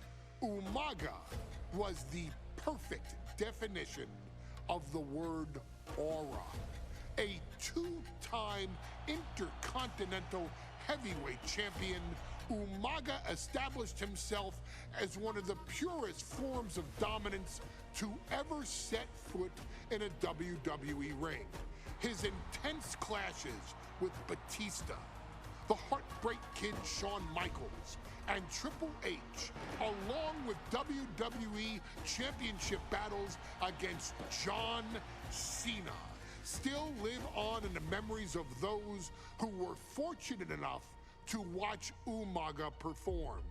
And Umaga will live in immortality through every member of this family, whether it's with a huge Samoan drop, a running bulldozer into the corner, a Samoan spike, or even a war cry in the middle of battle. Umaga is forever. I wish he was here. I know he's watching from above. So you, our beloved Us in training, are asked one simple thing here in the WWE 2K25 showcase: to defeat John Cena. You've done that in this mode before, right? Simple. It was at New Year's Revolution in 2007 that Umaga and John Cena first collided for the WWE title. Umaga appeared to be too much for Cena in the minds of many pundits. Undefeated in WWE some 9 months after his debut, and things were going very well for Umaga. Until they weren't. Umaga would see his undefeated streak end by, of all things, a damn roll-up after rushing directly into the outstretched shoes of John Cena. 1 second of luck allowed John Cena to escape the inevitable, and now it's on you to fix it. Head into that ring. Showcase Umaga's cruel brutality and get Umaga the WWE Heavyweight Championship victory that he should have gotten in the first place. I assure you, my dear friend, Armando Alejandro Estrada will make sure nothing else goes wrong if you take care of business inside the ring.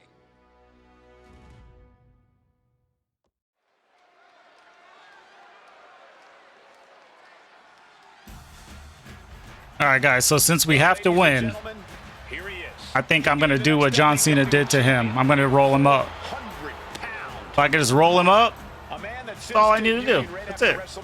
Roll us up. Roll that buzzard up. That's all we got to do. Heat him up a little bit. Drink some milk. Eat some chocolate chip cookies. And he's done. Those next 2 matches in the showcase mode are going to be ridiculous, though. This match shouldn't be too hard.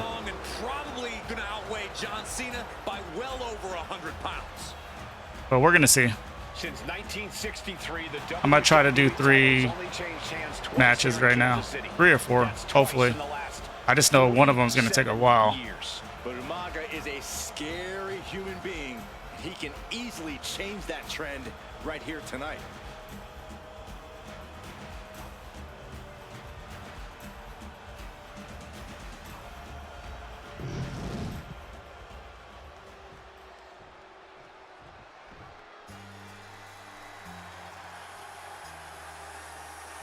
He's gonna lose. Man, back around this time, they called him Super Cena for a reason. Like between 2000, like end of 2005 going into like 2007, like the high end of 2007, it's over with. John Cena's not losing anytime. Like he's definitely not losing. It's ridiculous. I think he went on like a 360+ day streak of not losing a match, which I don't think anybody else. Well, no, there's people that beat the they beat the title reign time, but like the matches that this guy was winning, it was just ridiculous. That's why they were calling him Super Cena back then.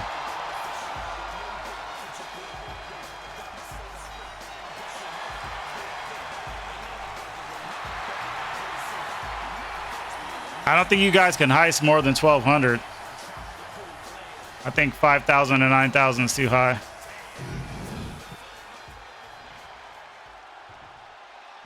The following contest is scheduled for one fall, and it is for the WWE Championship.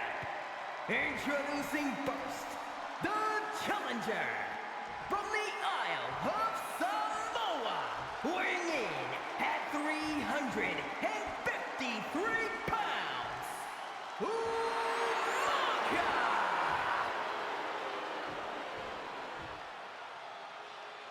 And from West Newbury, Massachusetts, weighing in at 248 pounds, he is the WWE Champion, John Cena!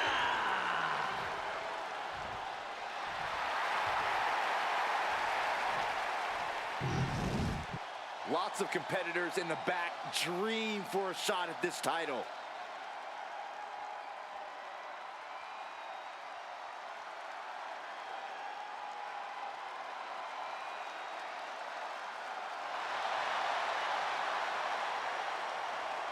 On the new WWE game, what they should do is they should let you rewrite history all the way from like the 80s. If you want to change matches or change outcomes, they should let you do like a showcase mode that just never ends. So what I gotta do? Attack Cena outside the ring for 1 minute and 25 seconds. Oh my gosh, dude, this is gonna take a couple times to do it. Sights on Cena, and there's nothing left standing in his way. Umaga doesn't just want to beat John Cena; he wants to obliterate him, like he has all his other opponents. But this is John Cena taking flight through the air. Oh, that took a lot out of him. from up top. I might have to do that little splash thing again. Outside. That is kicking things into a whole new gear.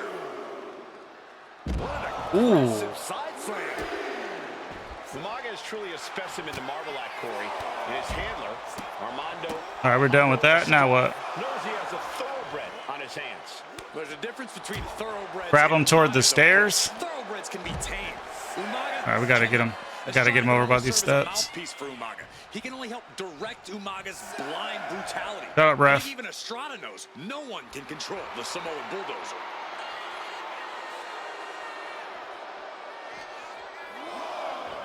Holy, meet the barricade. Get up, get up, get up, get up.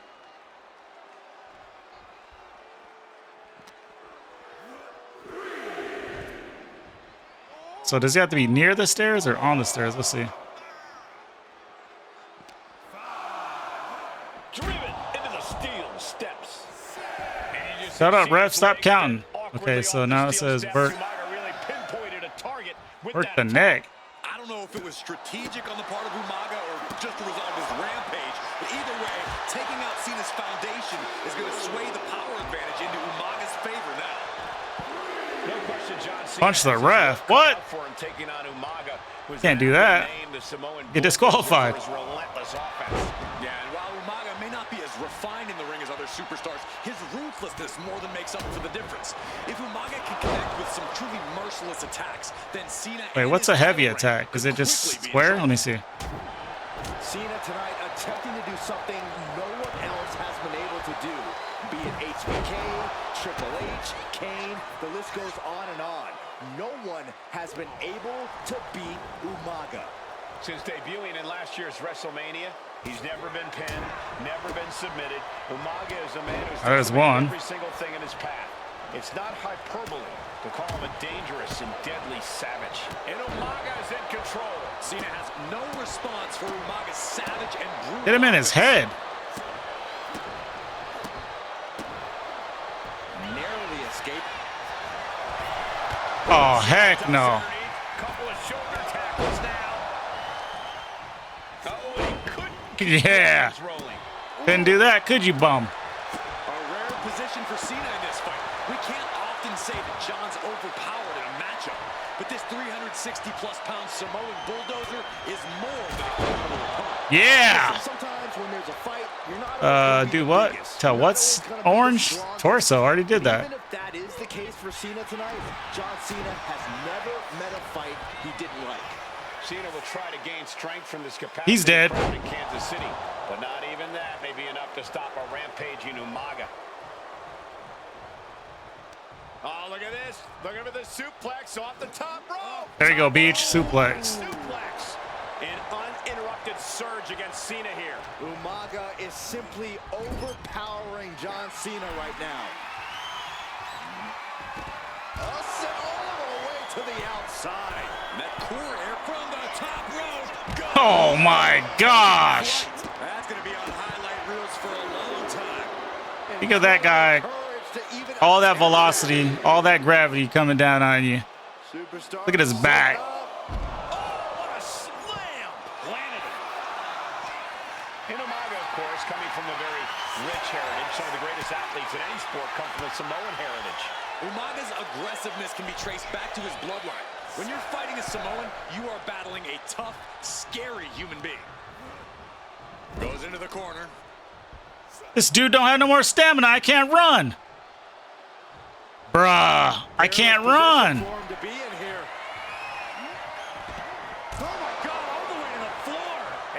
Yes, let me get my stamina up. Cena's perseverance being tested.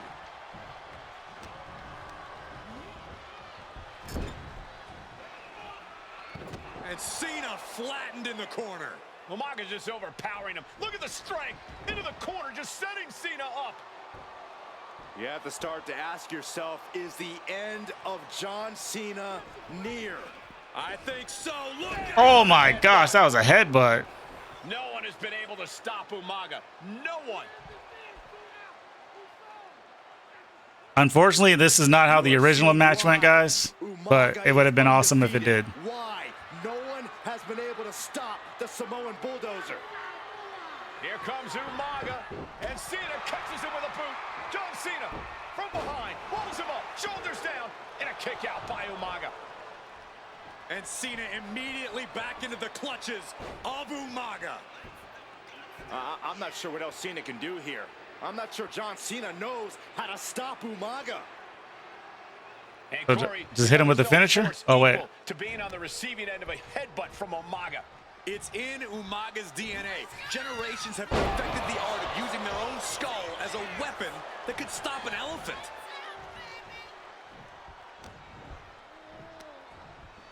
Pulled in for Belly to belly. Sometimes I look at Umaga and it just scares me. I think he forgets that he's even in a Gotta hit him with that Samoan spike. Estrada is very aware of it, but Umaga sometimes looks oblivious to Let's what's see. going on, other than the fact that he knows he's supposed. Yeah! Yeah! Count, ref. What? There's no way, dude. There is no way. We might see a new champ here tonight. Let me just roll him up. Oh, wait, what's he doing? And now the Samoan bulldozer are going to have to dig a little deeper to close this one out. Ooh, he fends that off. Now Umaga looking for some momentum. This could be his chance to rally.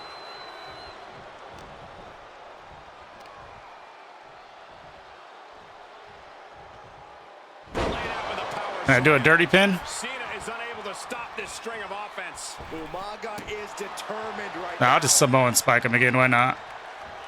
This'll do it. There's no way he's kicking out of this. There's no way. There's no way. The pin makes the cover. New champion, an undefeated champion. Here is your winner, and the new WWE Champion, Umaga! This proves it. Truly no one can withstand Umaga. That's the ending we deserve. Hey, in WWE, things move really fast. If you aren't present in the moment, it can feel like a year goes by in only 2 or 3 minutes. That's why you always have to make time to make sure that you check. Hold on. Did I just hear myself say 3 minutes? Stop. Can you believe I'm actually doing Eric Bischoff's shtick? In the early 2000s, few words sent a shudder through the roster like the words 3 minutes, summoning the fearsome duo of Rosie and Jamal, collectively known as the 3-minute warning. Initially hired by the aforementioned Raw general manager Eric Bischoff to interrupt anything he didn't find to be entertaining. You're just not entertaining me. 3 minutes are just about up. The two instantly made their mark in WWE with their complete and total decimation of anyone that was targeted. Their formula was really simple. 2 bruisers with surprising quickness who took pleasure in throwing opponents all around the ring with reckless abandon. And the trail of bodies left in their wake remains a testament to their devastation. Rosie, older brother of your tribal chief Roman Reigns, and Jamal, who would in time develop his skills further and take the name of Umaga, were about instant gratification. They treated matches like a race, seeing how much damage they could fit into the shortest time possible. The 3-minute warning with my brother and my cousin, it was just one of the coolest gimmicks of all time to me. It was catchy, you know what I mean? Like, you kind of knew what was happening. And I feel like we all remember when the 3-minute warning hit for the first time. You know, the whole Den TV area just lit up. Every match was a train wreck, as the two would use their size to overwhelm most opponents, coupling that with incredible tag team maneuvers to increase the carnage to its maximum levels. That approach, maximizing damage while minimizing time, was a 3-minute warning signature. The team itself saw its run in WWE last for a little over a year, but in that time managed to make such an impression with the WWE Universe that it still resonates today. They are proof of the impact anyone can make if they capitalize on their opportunities, as 3-minute warning did every single time. It was a short-lived gimmick, but it was a really cool gimmick, and I just think it shows the versatility of, hey, if you need us to go out there and tell you a Broadway story, I'll cover 2 hours if you like. But if you need us to come out in 3 minutes to make an impact, we can do that too. But you gotta be really good to be thrown in there with the very, very best in the industry. I'm getting all pumped and proud, you know, for my brother and my cousin right now, just thinking about it. Here in the WWE 2K25 showcase, we have selected another team that embodies the same mindset in Akam and Razor, the AOP.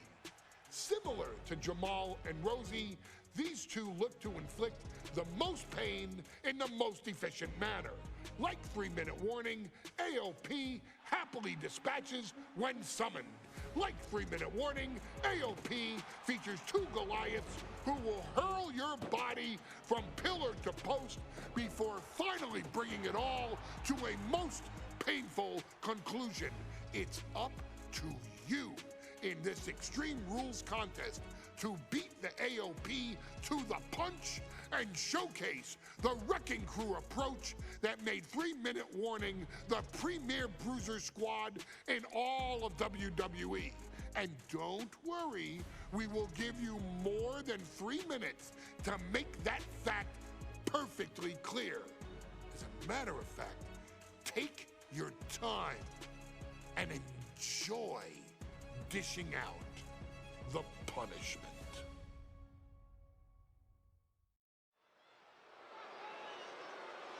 Okay, Paul, you say that now, take my time, but I could have sworn that there's time limits on completing achievements.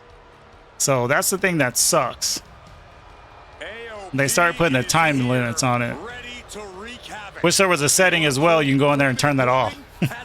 That way you can do it at your pace. Two roughneck teams ready to use this Extreme Rules stipulation to the fullest.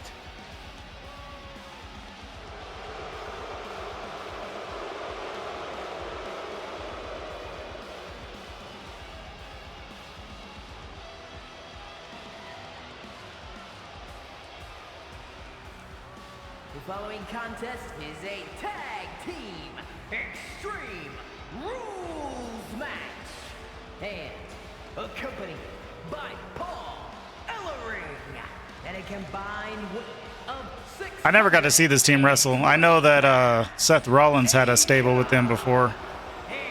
I don't even think they're in the WWE anymore.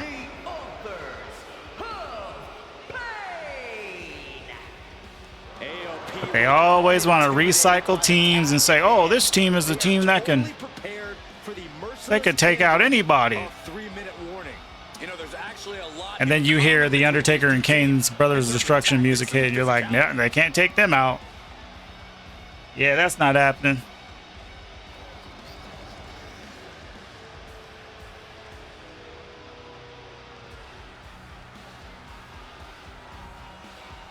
They don't do tag teams good nowadays. Like, tag teams died off maybe like early 2010s. The tag teams were just going away. Tag team was probably at its peak between 96 and 2000. Like, that's when tag team was at its peak. Sometimes you had those sneaky tag teams you put together, and then you're like, oh, that's a good little team right there. Some big boys.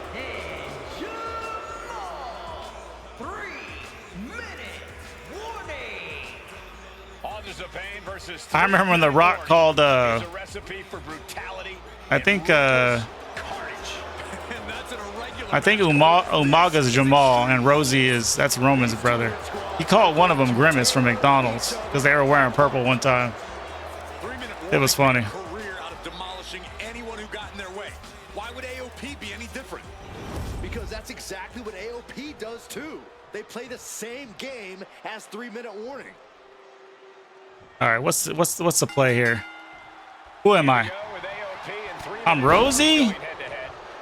Oh well. And it's a good thing it is, because neither one of these teams likes to play by the rules or limit their aggressive tendencies. There's nothing on the minds of these men except, soon we could be seeing a submission here. Rosie and Jamal tell their Let me see if I can. will feel the three. I got 2.5 minutes to hurt these dudes. Dude, crack him with the dang trash can, bro. Hit him with it.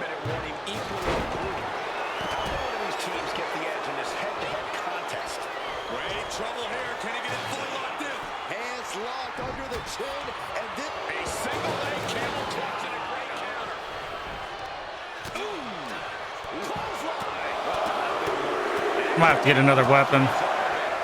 Maybe a chair will be better.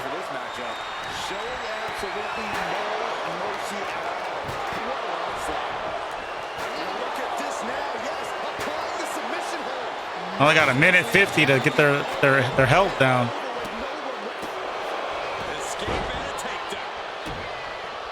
Man, Rosie and Jamal, Akam and Razor representing the biggest. It looks like he could get it done here. His body has to be racked with pain. Extreme Rules takes an intense toll on the body. Come on. The this match goes, the worse it gets. Kick. Nasty kick. He has truly gotten to a different zone, you guys. Bro, I need help. Oh my gosh. WWE Universe wants tables. Well, they've got tables. And now this conflict has found its way right by our. I don't think I'm gonna be able to do this. I got a minute. The chaos could be right on top of us. No count out as he takes things out of the ring. And he gets Wait, get back over here, you freaking bozo. What could be the thought process here? I have a minute, y'all. There's anything I can watch. Sent into the stairs. That'll stop anybody. Just whipped into the table. Pay special attention to Rosie in this matchup. 6'5", 375 pounds. The man can run a 40-yard dash in 4.8 seconds. This guy is. Bro, focus on beating up that other bozo over there. High school football with a legendary running back before playing college ball in Hawaii. Imagine being pancaked by the force Rosie brings. Ooh. What if I do my signature? Dude.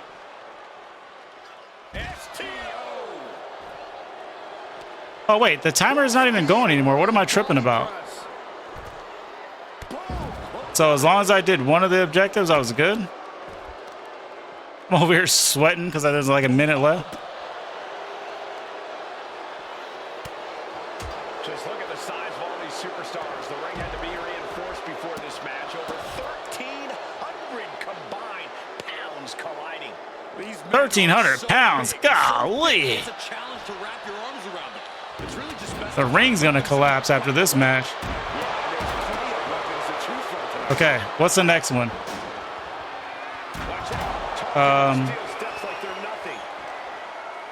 Use my finisher on either one of these bozos. Okay, that makes sense. Nice takedown. Stack them up. what reflexes. Looking for what was that? He had him exactly where he wanted him. He wants this fight on the outside. Here we go, but watching the hardcore style of 3-minute warning. Both of these men are from the hood, so to speak. Grew up in the streets, brought up to be tough. Wait, how do I do? Tenacity. A duo that couldn't care less about headlocks. They're just all about beating the hell out of you. 3-minute warning. Okay, I had to put him on the ropes or the apron. Slamming their opponent into place. Curious to see what's coming next from the second row. What a splash! Okay, got 3 minutes to win by submission or pinfall. Okay. Count, ref. Okay, I did it. Here are your winners, Rosie and Jamal. 3-minute warning. Gotta give it up to 3-minute warning. In a contest between two of the most badass squads we've ever seen, they were the tougher competitors. Yeah, but AOP certainly made 3-minute warning earn this win. Just think about all the... We've come to the part of the showcase where we get to talk about Tamina. Ever since walking in WWE, shoulder to shoulder with the Usos, Tamina's alliance with this dynasty has never been in question. I remember watching Monday Night Raw and I seen Tamina debut with my brothers. It was a pretty cool, dynamic, right? Two of my brothers and Tamina. Together, Tamina and the Usos helped each other navigate through a trial-filled first year in WWE, making sure they all survived together. In later years, Tamina has formed alliances with both Naomi and Nia Jax, honoring this family's connection. While Tamina has looked to create her own name in the industry, she has never missed a chance to acknowledge her place in this family either. Trained by Afa and Sika, the wild Samoans, Tamina was instilled with the same instincts that have carried each member of this family to wrestling glory. Her in-ring approach is similar to many in the Bloodline, quick striking, high-impact attacks, and smothering holds. As capable with a super kick or a big splash as anyone else, Tamina has maintained a remarkable level of success in her WWE career. A constant contender, Tamina has competed for the Women's Championship on many occasions. She's also held the Women's Tag Team Championships along with 9 separate reigns as the 24/7 champion. Tamina has proven capable in any environment against any opponent. Tamina is always the perfect test for a rising contender. Defeating Tamina proves that you're at the top of your game, and she will always expose those who aren't quite ready yet. Taking her lightly is the easiest way to book your visit to the local medical facility. Tamina has taken part in many memorable moments, but in the 2K25 showcase, we're going to give you the chance to make history. In the first ever women's Money in the Bank match, Carmella, of all people, would walk out victorious after letting someone else do all the work. Tamina, Becky Lynch, Natalya, and Charlotte Flair were all robbed of a great opportunity that night by Carmella. So this is your chance to make it right. Showcase Tamina's grit and take out the other 4 ladies in this ladder match to become the first ever winner of the Women's Money in the Bank. Carmella might still sneak out with the win, but if she does, she's doing it on her own because we're not allowing anyone else at ringside for this match in our showcase.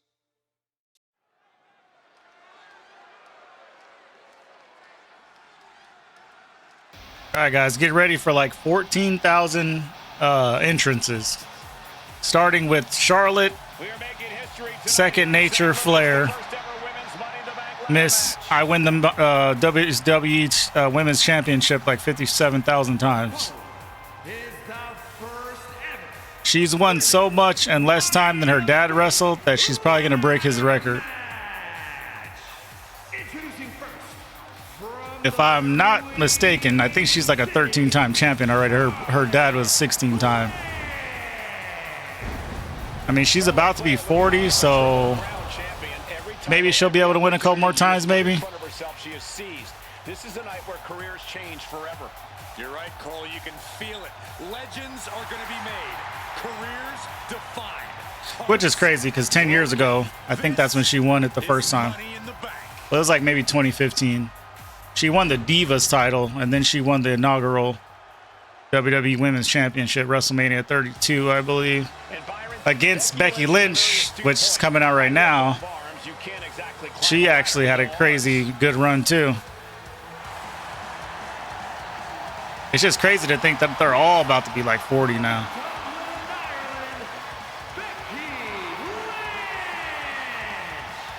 To add to that, Michael, I talked to Becky earlier. She has a way different gimmick now. About this?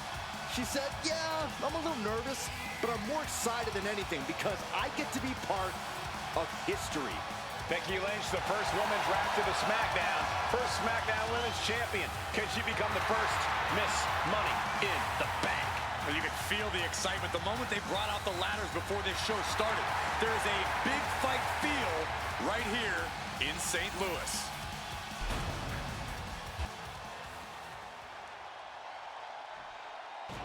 There's a big fight coming. Here comes Tamina. Perhaps the most dominant superstar in this match. And I guarantee she is not fazed by taking on 4 different opponents in a ladder match. From the Pacific Islands, Tamina!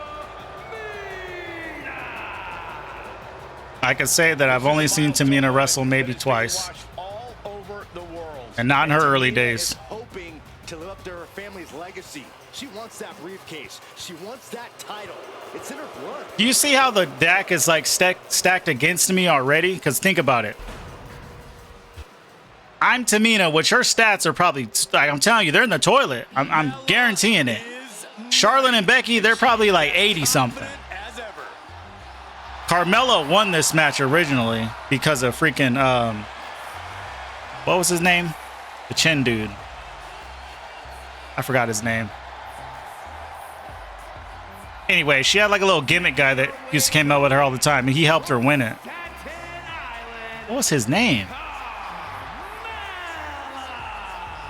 Byron, Carmella's made a couple of good points recently. I don't even remember what this dude's name was. It slipped my mind.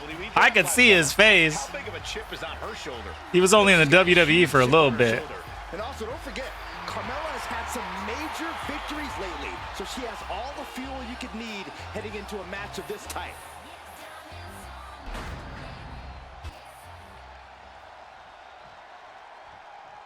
Natalia, another superstar. I think his name was like James Ellsworth or something. I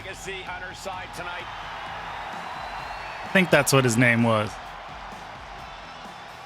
And then Natalia, she definitely has a different gimmick now. Every last woman in this match has chased this opportunity so fiercely. They have chased the championship. I think she's probably won like the tag titles. I don't know if she ever won the WWE Women's. I think she won it maybe once. But she didn't have a long reign. That's just what I'm guessing. Winning Money in the Bank would certainly go a long way to helping Natalia. Who else was in this match? I'm not winning this match first try. I'm just telling you guys right now. It's not happening. There's like no way. Like, look at this. Look at this. Only way I win this match is by luck. This is just like when I played WWE 2K25. I had to do a triple threat match between Charlotte, Becky, and Ronda Rousey. And that match took me like 10 times to beat it because it's a triple threat. So I'd beat up one person and the other person would just get the win. And that's what I feel that's going to happen right now. Because look. She's going to get up there, start grabbing the briefcase.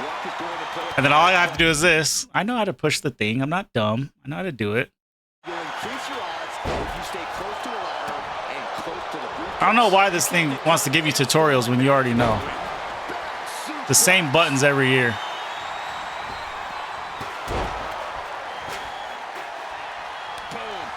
Oh my. I'm telling you guys, if I win this first round, like, I need to go play the lottery. Don't hit me, Natty. Oh my. I'm getting out of the ring. I'm getting out of the ring. I got an idea. I'm going to go get a chair, and I'm going to start swinging on everybody. Screw it. Yeah, give me this chair. Come here, Charlotte. You're the biggest threat. You got to go. You and Becky. You both got to go. You guys are the biggest threats to me.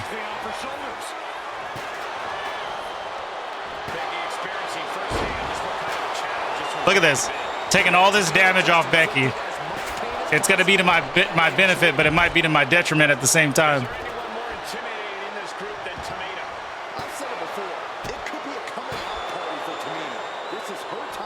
Come on, get her all the way out of there.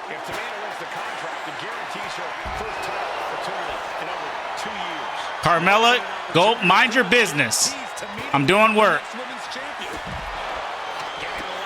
I need to get Becky out of here. Look at Charlotte. Charlotte, don't you dare. Nope. Yeah, there you go. Knock her off, knock her off, knock her off, knock her off.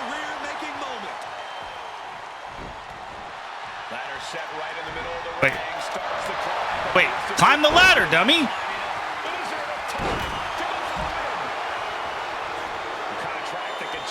Oh, I think I could do it. I might be able to do it, guys. I have to just be sneaky. It's just 4 buttons. It's a 4-button quick press. Hold on. I thought it was like the other one. The other one was like 8 button presses, and you had to like get them in the little dots. Oh wait, I gotta do. Oh wait, whoa. I gotta do these objectives too. Oh man, I thought it was a straight up just win this match. Hold on, let me do these objectives. Get back over here, Charlotte. Pulverize Charlotte with a heavy combo. That shouldn't be too hard. And slides back into the ring. Placing her against the turnbuckle. Queen changes the direction of that Bro! See, this is what I'm talking about. I can't focus on one person if they're all scattered together. Wow. I got an idea. What if I get the ladders out of the ring? That way that there's no threat.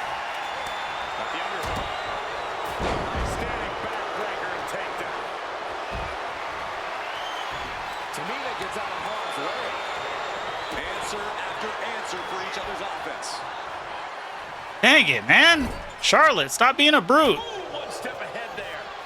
Natty, mind your business. I got work to do with her. I got work. Go away. I got to do a heavy combo. You freaking bum. Oh, this is going to be a long match. I still got to get Charlotte. Yeah, get that ladder out. Come here, Charlotte. Do I have to do it in the ring, or can I just do it anywhere?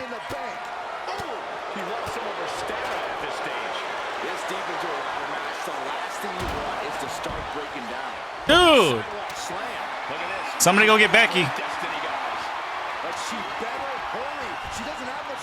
Get Becky with a heavy attack. No! Hey! Get her off the ladder! I have to get, okay, let me see. Okay, I did it. Give me this ladder. Give me this ladder. Nope, we're getting this ladder out of the ring. Let's chuck it on that table. Nobody's getting up that ladder. Yeah, come over here, Becky. I got something to do. Yeah. Hit Becky in the corner and do a heavy attack. All right, let's go. Leave me alone, ladies. I got stuff to do. Natty, if you hit me, I swear. You freaking bum.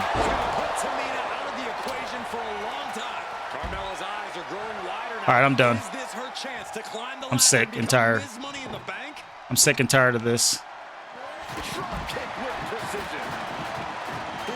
Wait, do a carry attack to Carmella. Oh, yeah. Hey, come here.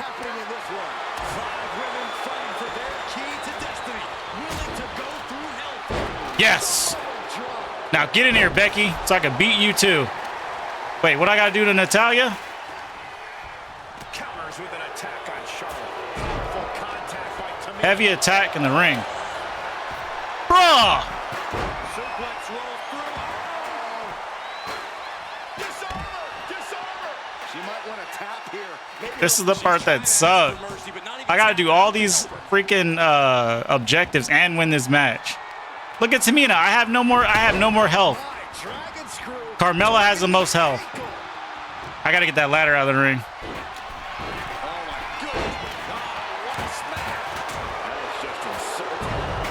What the heck? Charlotte just shut the chair on my head.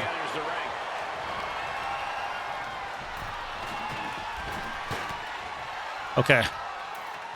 No. Don't let her set the ladder up.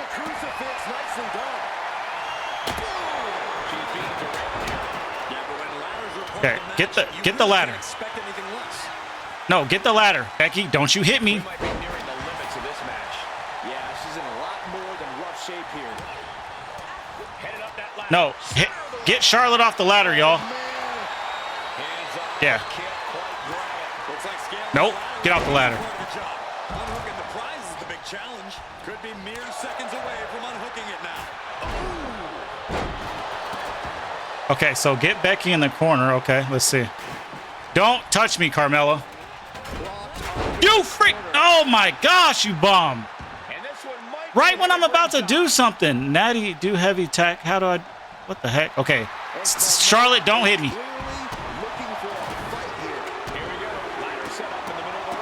Okay, now go back to Charlotte. Charlotte, get off the ladder. Now what do I gotta do to Natty? Okay, good. Please, no more objectives. I'm finished.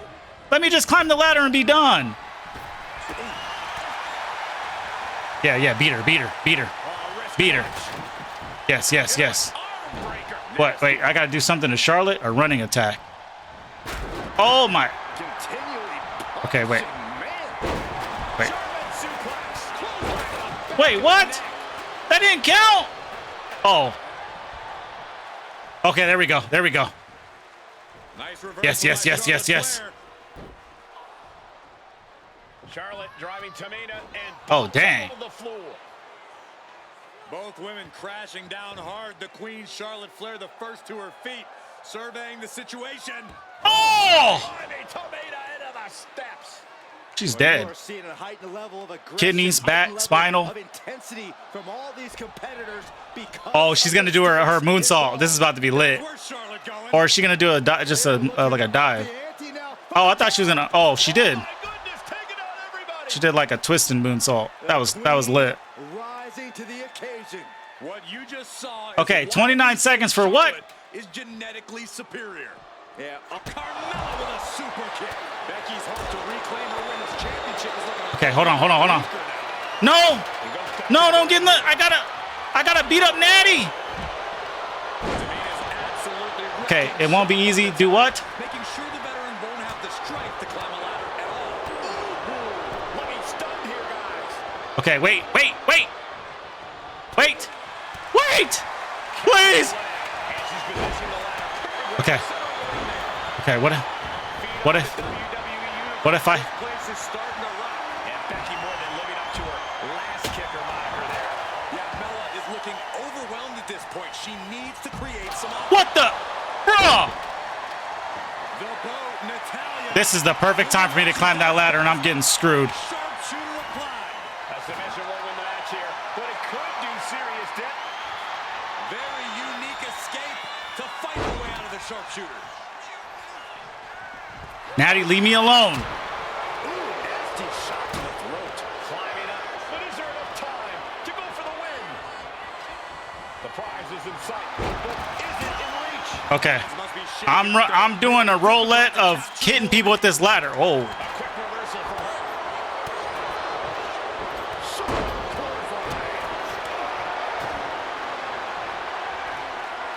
Oh my gosh, please. Please. No, no, no, no, no, no, no. Don't get out of the ring.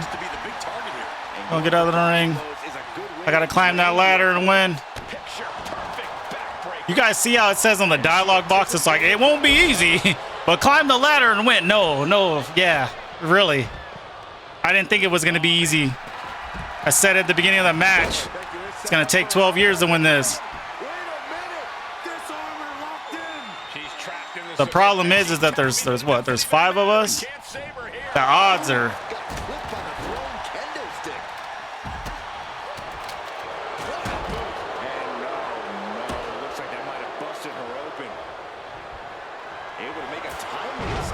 Okay. Get the ladder, Tamina. Tamina, get the ladder. We might have some reprieve. No. He's completely losing control. We might. Oh my gosh, please.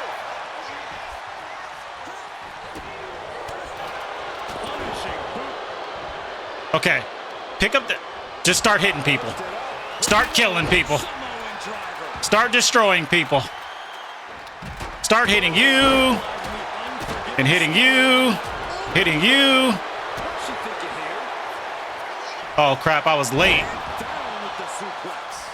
Oh my gosh, dude, I thought...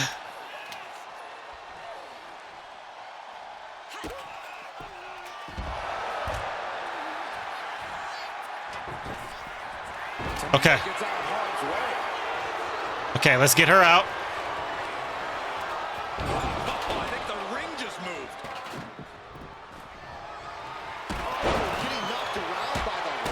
Okay. Okay. No! Set the ladder up, Tamina! What are you doing? Oh my gosh, bro. I gotta get these chicks out of the ring. I gotta clear some space up. Somebody... Oh, somebody get... Okay, she picked up the table. I'm not really concerned about the table. Now she threw the table. She wants that ladder. Yep, I'm cooked. I just lost. Carmella hit me with her special. Somebody's about to get real lucky right now. It might be Natty. No, it might be Charlotte. Hold on. I gotta get them out of the ring. Okay. Let me get Carmella out.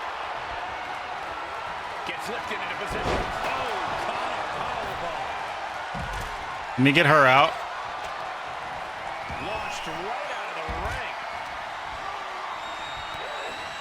Dang it, Becky, why are you such a brute? Multiple knee strikes.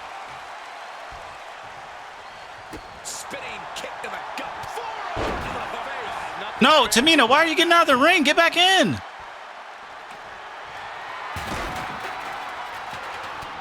I need to go back on it. See? And this is what sucks, because I get thrown out, and then I'm stunned for like 12 years. Who just won this match with ease? I wanna know. Like, who won this match so easy? It wasn't me. I lost. There is no way I'm winning this. Okay, let's go on a rampage of hitting people. Let's hit people. Nope, because you know why? Because Becky's a freaking...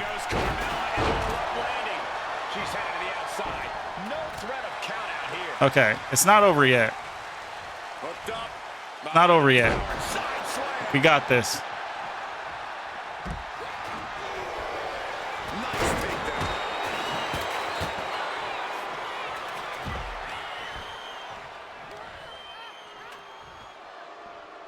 Okay.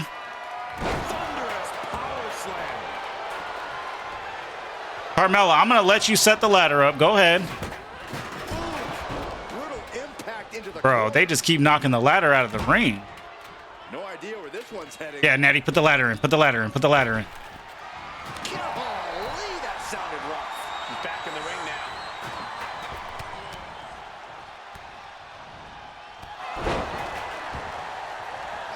But now to Natalya. Dang it, Natalya.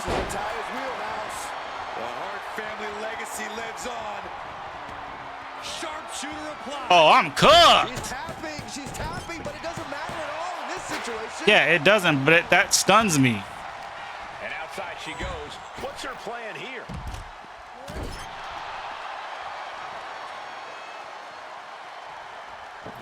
How do you even win a match like this? Like I've been doing this match for 24 minutes. There's no way that it's just gonna be this easy to win. There's no more ladders. There's only 2 ladders.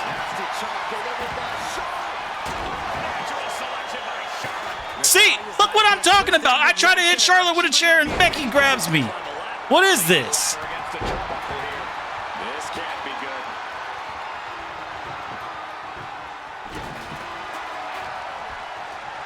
Come on, get up, get up, get up, get up, get up, get up, get up, get up, get up, get up. Damage has been done to the body. I don't think this can carry on. Oh my gosh. You have to think about your health, too. Yes, yes, knock everybody out, Natty.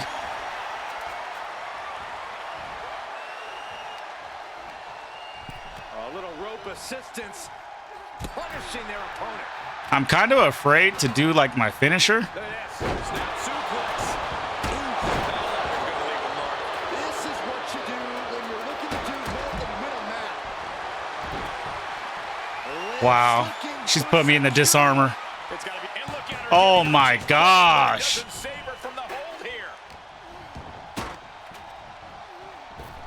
And I roll out of the ring again. Charlotte, I swear, if you win. Ladder's dead center and ready to go, guys. If anybody wins, that's not me.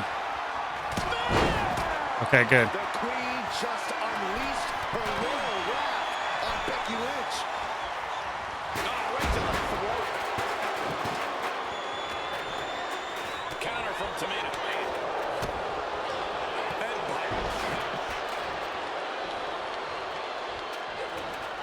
Dude, what the? Quickly slips behind. German suplex. Well, there she goes. She's heading out of the ring. Countouts are not a factor for her. Getting set up in the corner now. Okay. Set up, no. Set it up.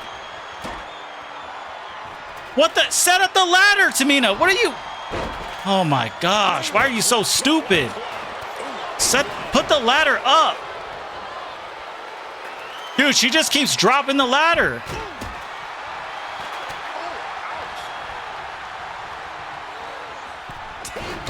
the knee.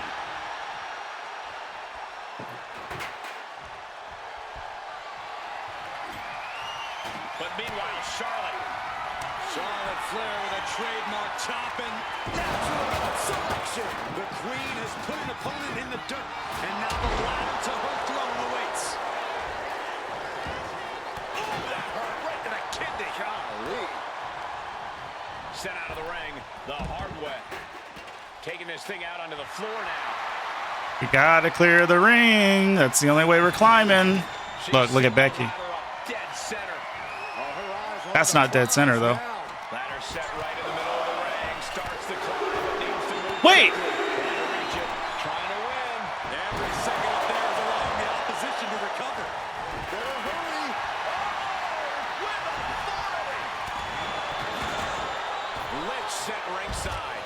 She wants to take this thing to the outside. Okay. Climb the ladder. Headed up that ladder. Center of the ring.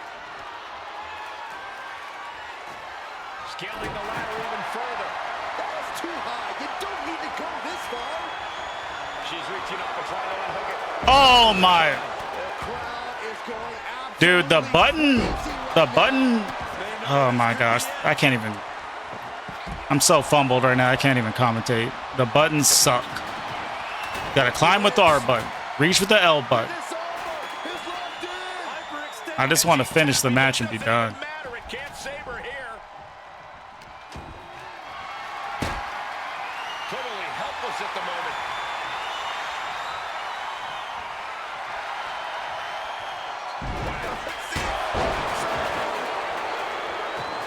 Why does she do that? Put the ladder up.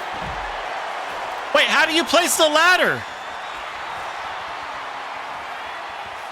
I I'm pressing the button. How come she's not putting it up?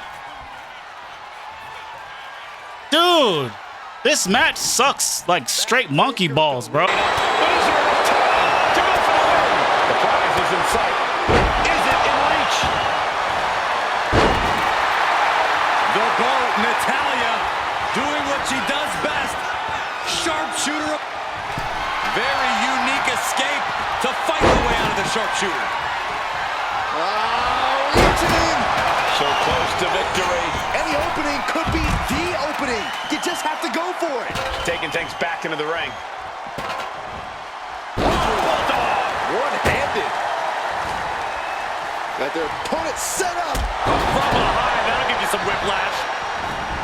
Taking this match to the outside.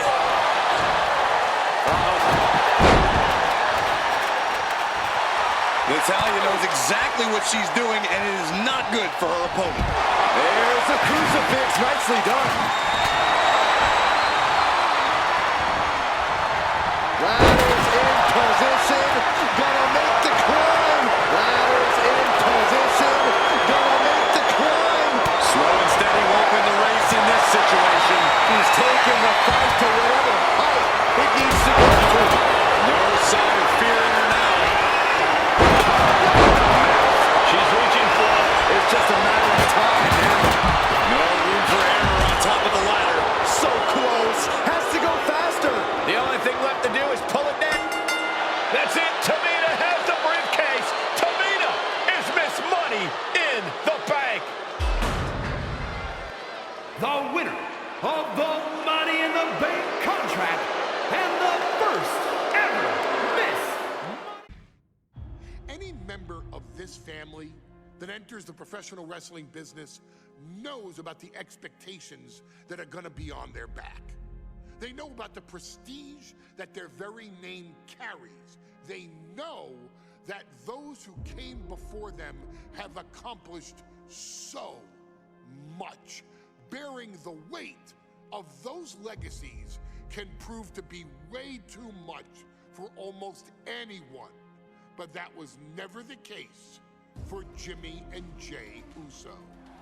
Jimmy and Jey Uso looked to be stars from the very start, constantly evolving their look, style, and offense as they progressed in their careers. Face paint and war dances would fade away, and the two would embrace the day one-ish mentality, looking to punish opponents and send them to the Uso Penitentiary. The Usos are 8-time WWE Tag Team Champions. The Usos have main evented WrestleMania after initially fighting for a mere spot on the card. The Usos were the premier team of the 2010s. The Usos are the greatest team of all time. Jimmy and Jey are poetry in motion, each knowing what the other is looking to do next, each using every bit of savvy they gained growing up in professional wrestling to keep their edge. And sure, in recent years, it's been difficult between the two. Jimmy did cost Jey his match at SummerSlam against your tribal chief, Roman Reigns.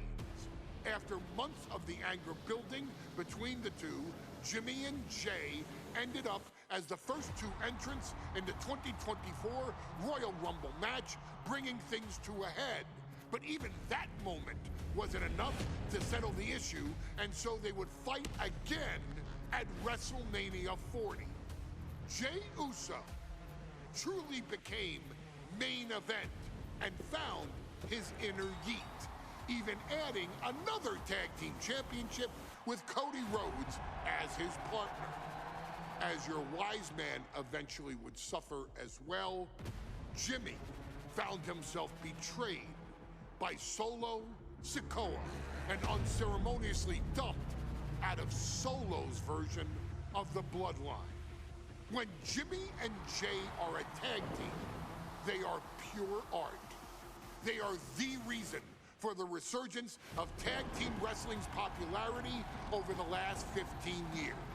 And perhaps, oh, perhaps, their grandest moment came during the 2017 Hell in a Cell, when they would lock horns with perhaps their greatest opposition ever, The New Day.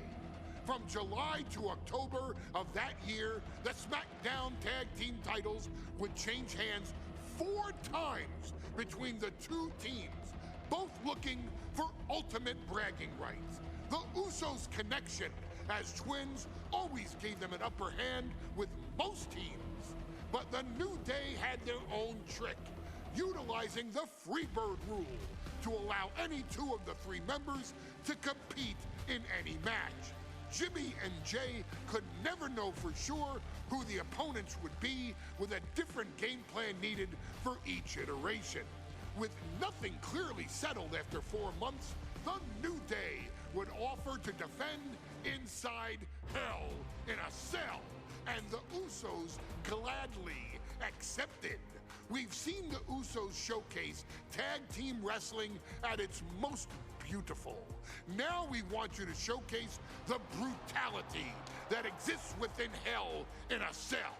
Big E and Xavier Woods are going to use everything at their disposal to take you down. But you've been down since day 1. Now it's time to force the New Day to realize there's nothing wrong with them being in second place, and there's nothing that's stopping you inside Hell in a Cell.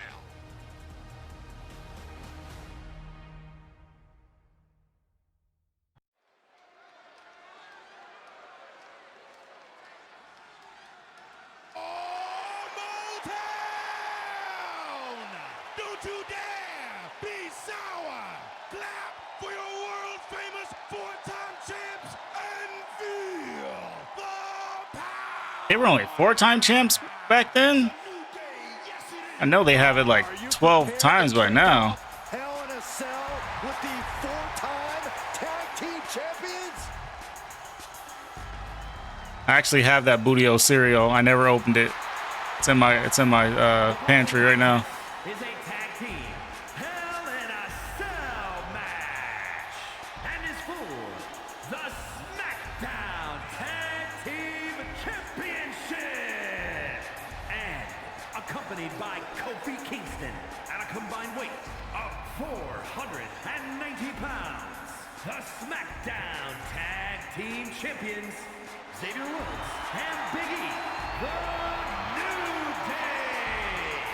Well, I can't say that I'm ever prepared for a man swiveling his hips and playing the trombone on the way to the biggest Dun, of dun. his life. New Day rocks. Hell in a Cell match of the night. The New Day actually requested this match to defend their tag titles. Dude over there just throwing pancakes around, wasting them. Began that it would end once and for all inside Hell in a Cell. The New Day about to make it evident that the time for fun and games is over.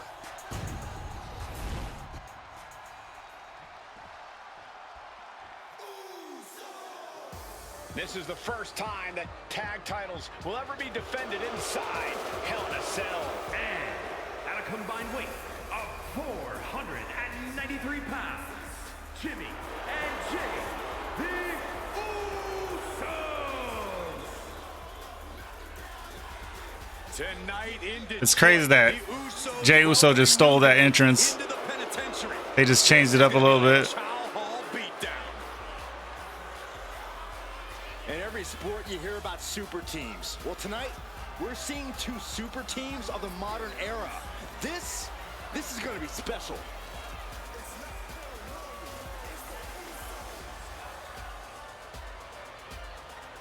Tornado tag rules here, gentlemen. I wonder if they didn't do their tattoos. Well, maybe that's how they used to be. Maybe they colored them in, because they look a little different. This fight's going to go everywhere before that happens.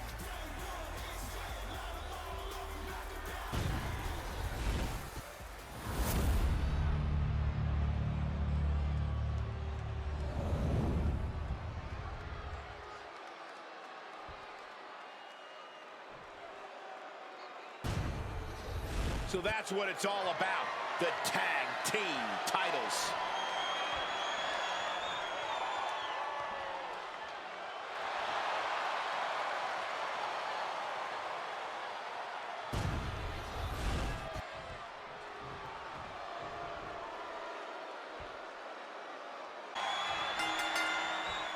The cell door is locked. First of 2 Hell in a Cell matches tonight in Detroit.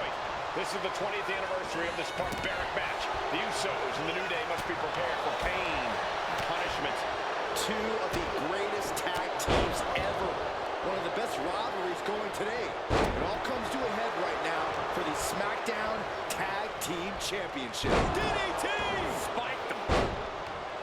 Corey, a few weeks ago, we saw the New Day walk out of SmackDown as champs in a street fight. Max the Usos handpicked, but this environment is totally different. There's nowhere to run, nowhere to hide. I think the New Day played right into the Usos' hand when they selected this match. Jimmy and Jay have a street mentality. They're perfectly equipped to turn Hell in a Cell into the Uso penitentiary. This cell is meant to contain all these superstars, but that's not to say this cell can't inflict unimaginable damage on those who step inside.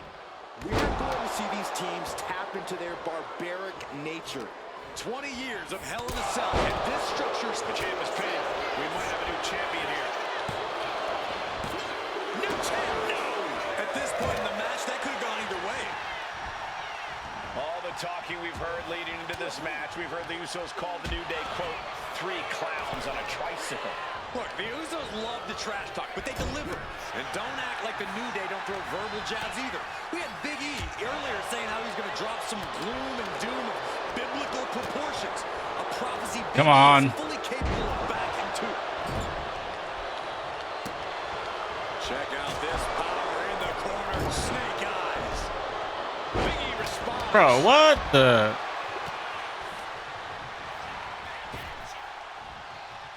The champ slowing. Usos and New Day going at it inside Hell in a Cell. And Jey Uso set outside the ring, and now the New Day on the attack. Big E, as aggressive as I've ever seen him here tonight. And 30,000 kendo sticks. Sticks in hand. And it's about to get more aggressive, more vicious, more barbaric.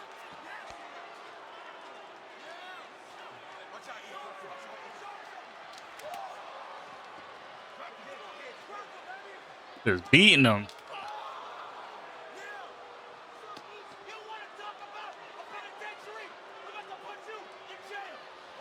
About to put you in jail. They're gonna lock him up with the kendo sticks. That's funny as hell.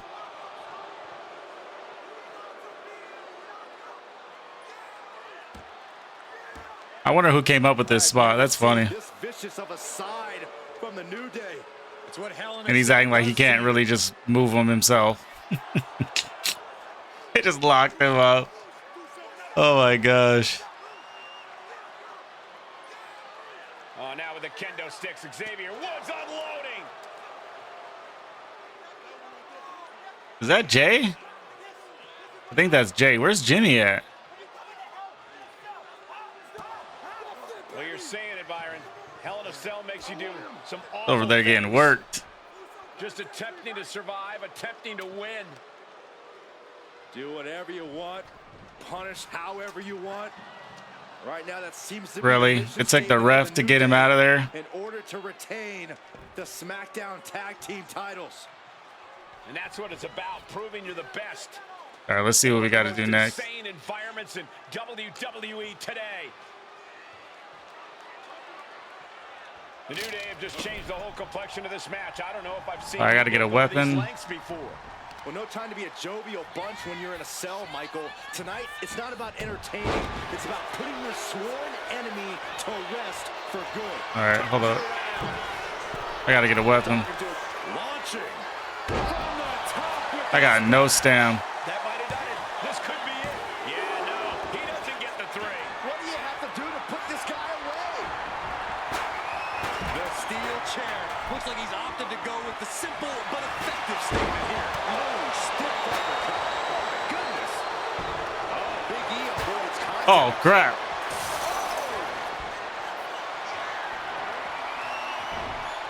Close fist connects. Come on, get some stand back.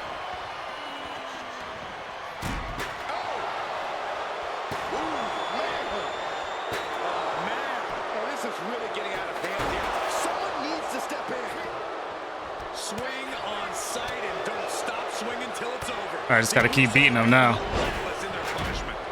I keep hitting him with this chair. Is it done? The chair is done. For the majority of the year now, this the contractual rematch for the Usos. If they lose, the Usos won't get another opportunity for the titles as long as the as Jimmy. champs. Am I Jimmy right now? Or am I Jay? I can't tell these fools apart.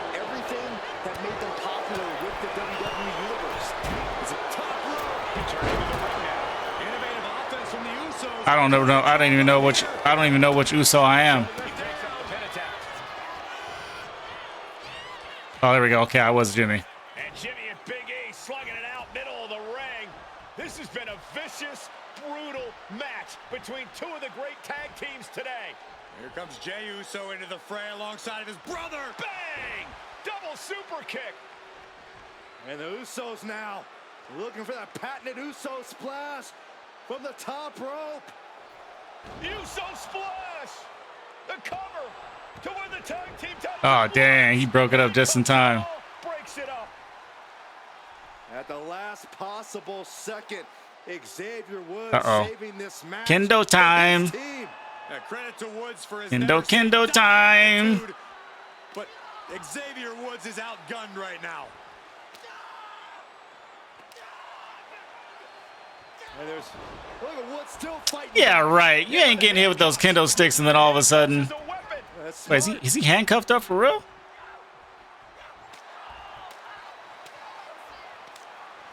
Oh, they're going buck wild. And Woods now down. How come I don't remember watching this match? Still fight back. What heart from Xavier Woods. That Hart may not have much more fight left. Jimmy and Jey back up to the top one more time. Uso splash in stereo. The cover. The Usos win Nice. the tag team titles. Here are your winners and the new SmackDown Tag Team Champions. Is he still handcuffed? Just me, Oos.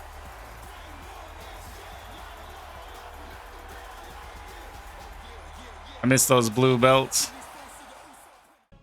Next on our showcase is someone who wasn't born into this family, but has put in the time and more than earned her spot. She's always happy to leave haters in the rear view, and when she enters the room, you will undoubtedly feel the glow.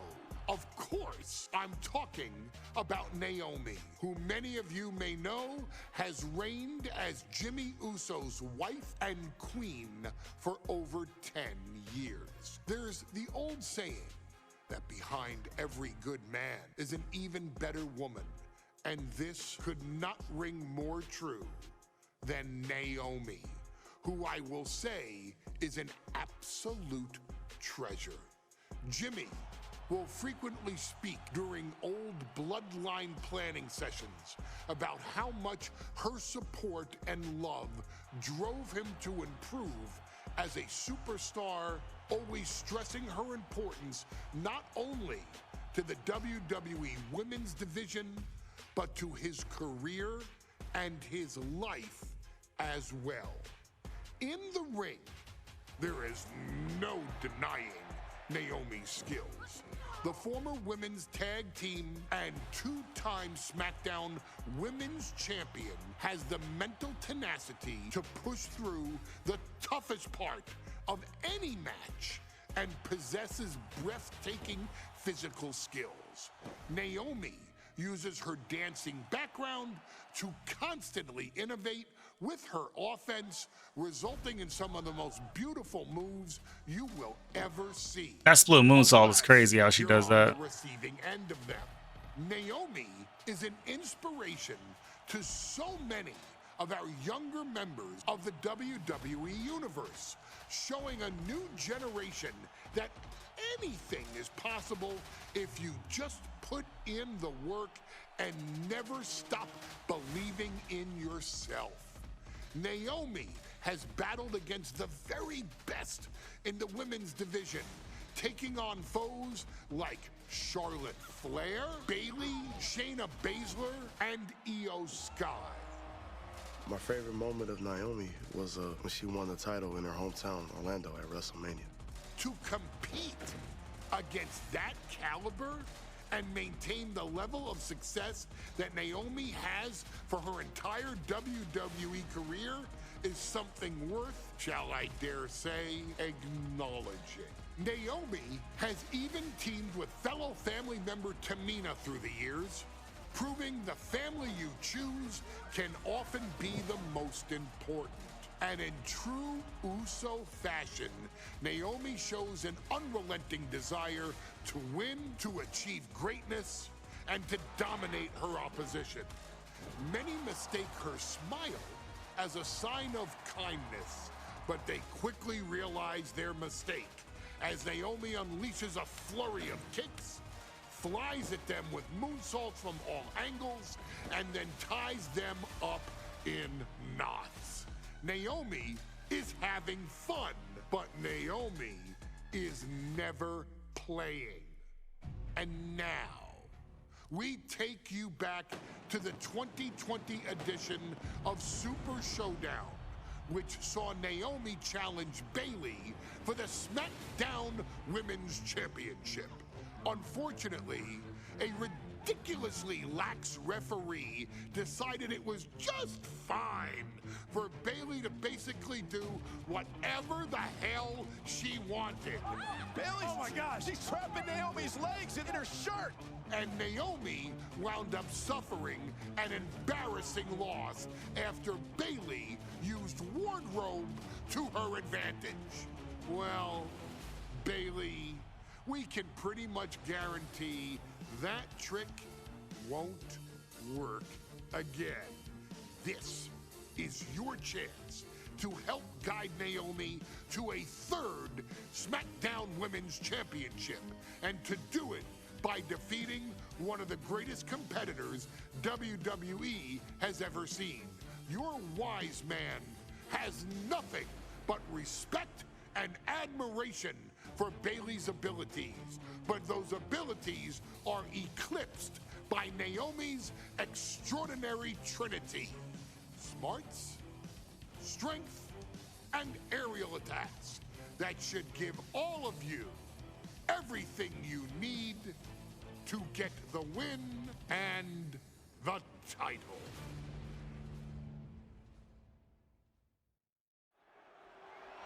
So much intensity in Paul's eyes every time he speaks. So passionate. Now, I didn't watch this live, but I kind of remember the pay-per-view a little bit.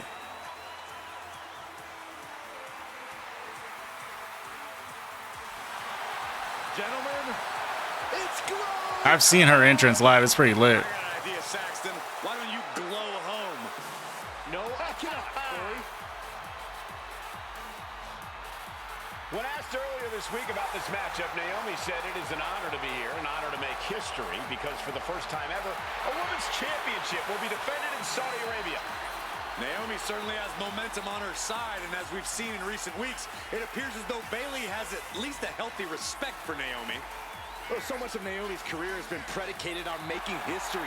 You think back to Naomi being the winner of the inaugural WrestleMania Women's Battle Royal, being the first African-American SmackDown Women's Champion, and tonight, once again, an opportunity to make history in her career. Girl is freaking athletic as hell.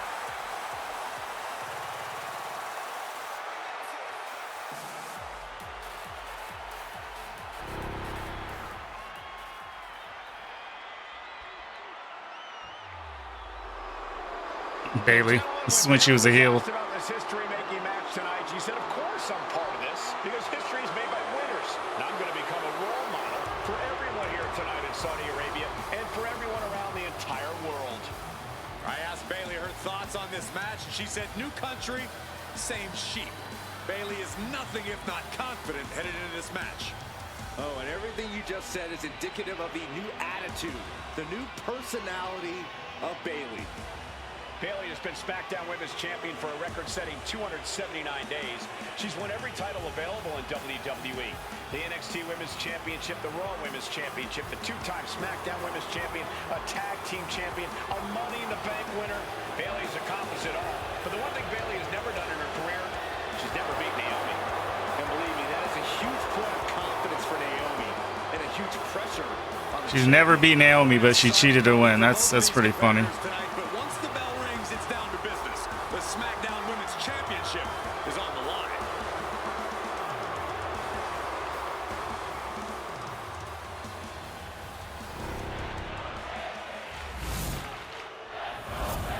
What up, Hennessy?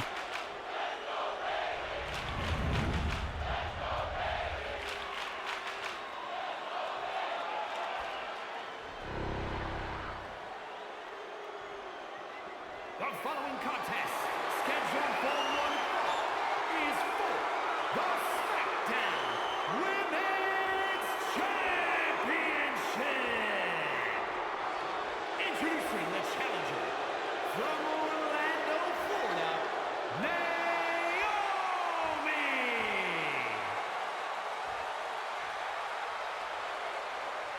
And her opponent from San Jose, California, she is the SmackDown Women's Champion, Bayley. They make him look as rough as possible. That's funny.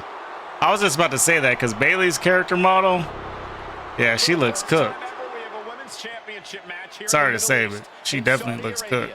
Bayley against Naomi. Naomi's looks good though. Record-setting reign end here tonight.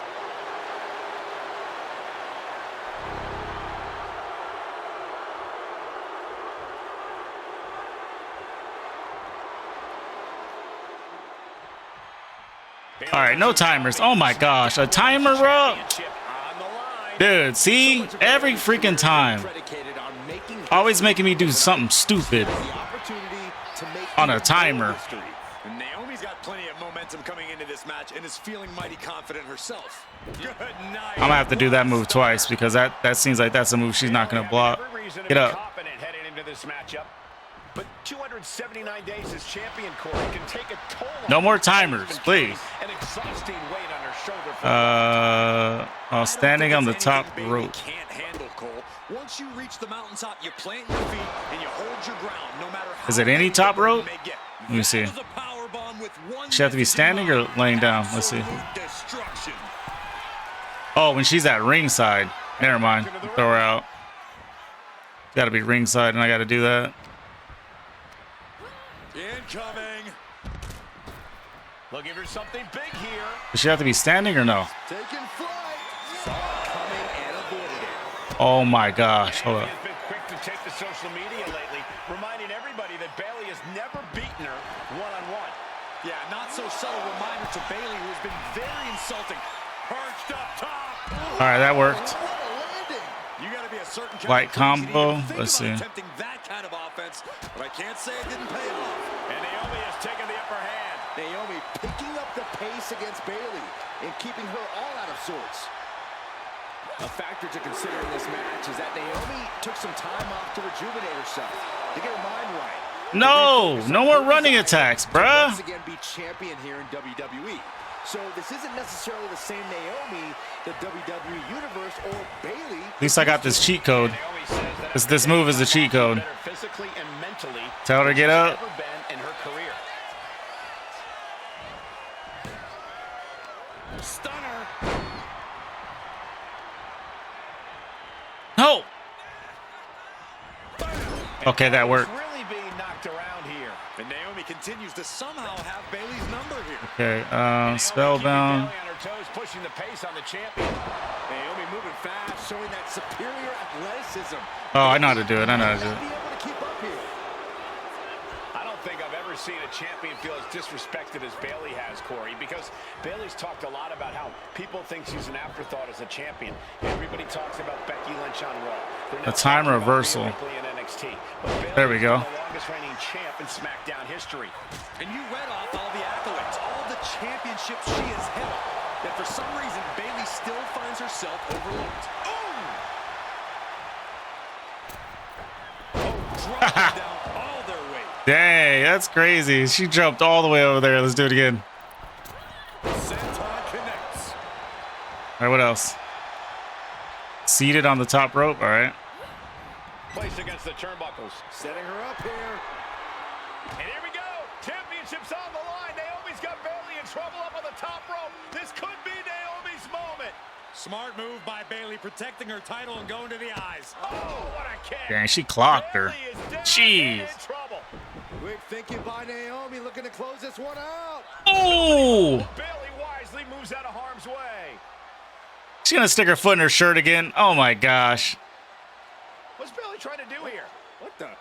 I think Bayley's trying to trap Naomi's legs in Naomi's own shirt. A great counter by Naomi. Naomi ducks underneath, and we got. All right, what are we doing? What are we doing? What are we doing? So far. Well, Bayley thought she had Naomi, but the challenger was ready. I gotta win by pinfall or submission, but I have to do a running. Is that a running? Running while finisher stored. Let's see. Not a whole lot of luster behind that kick out. Running while finisher stored. Oh, to do the rear view. Okay. She's gonna put her butt in her face. Stops. Naomi showing her instinct. All right, this will better work.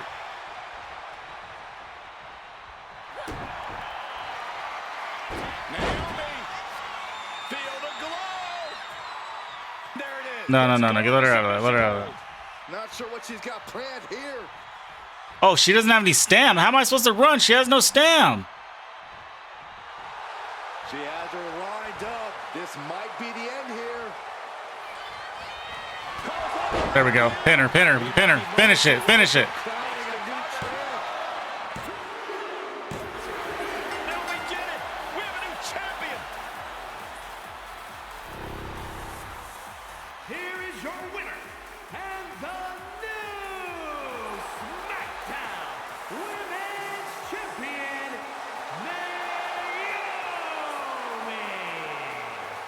Stranglehold on the SmackDown Women's Championship has ended.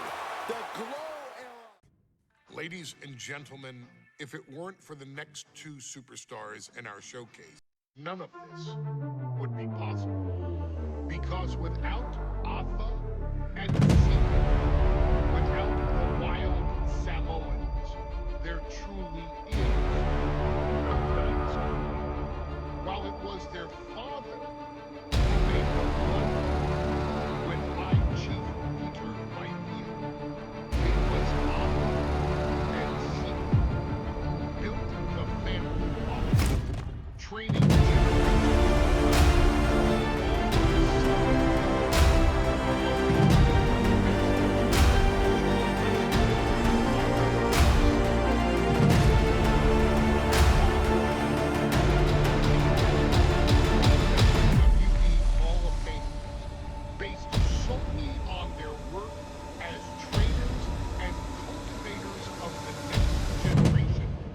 in-ring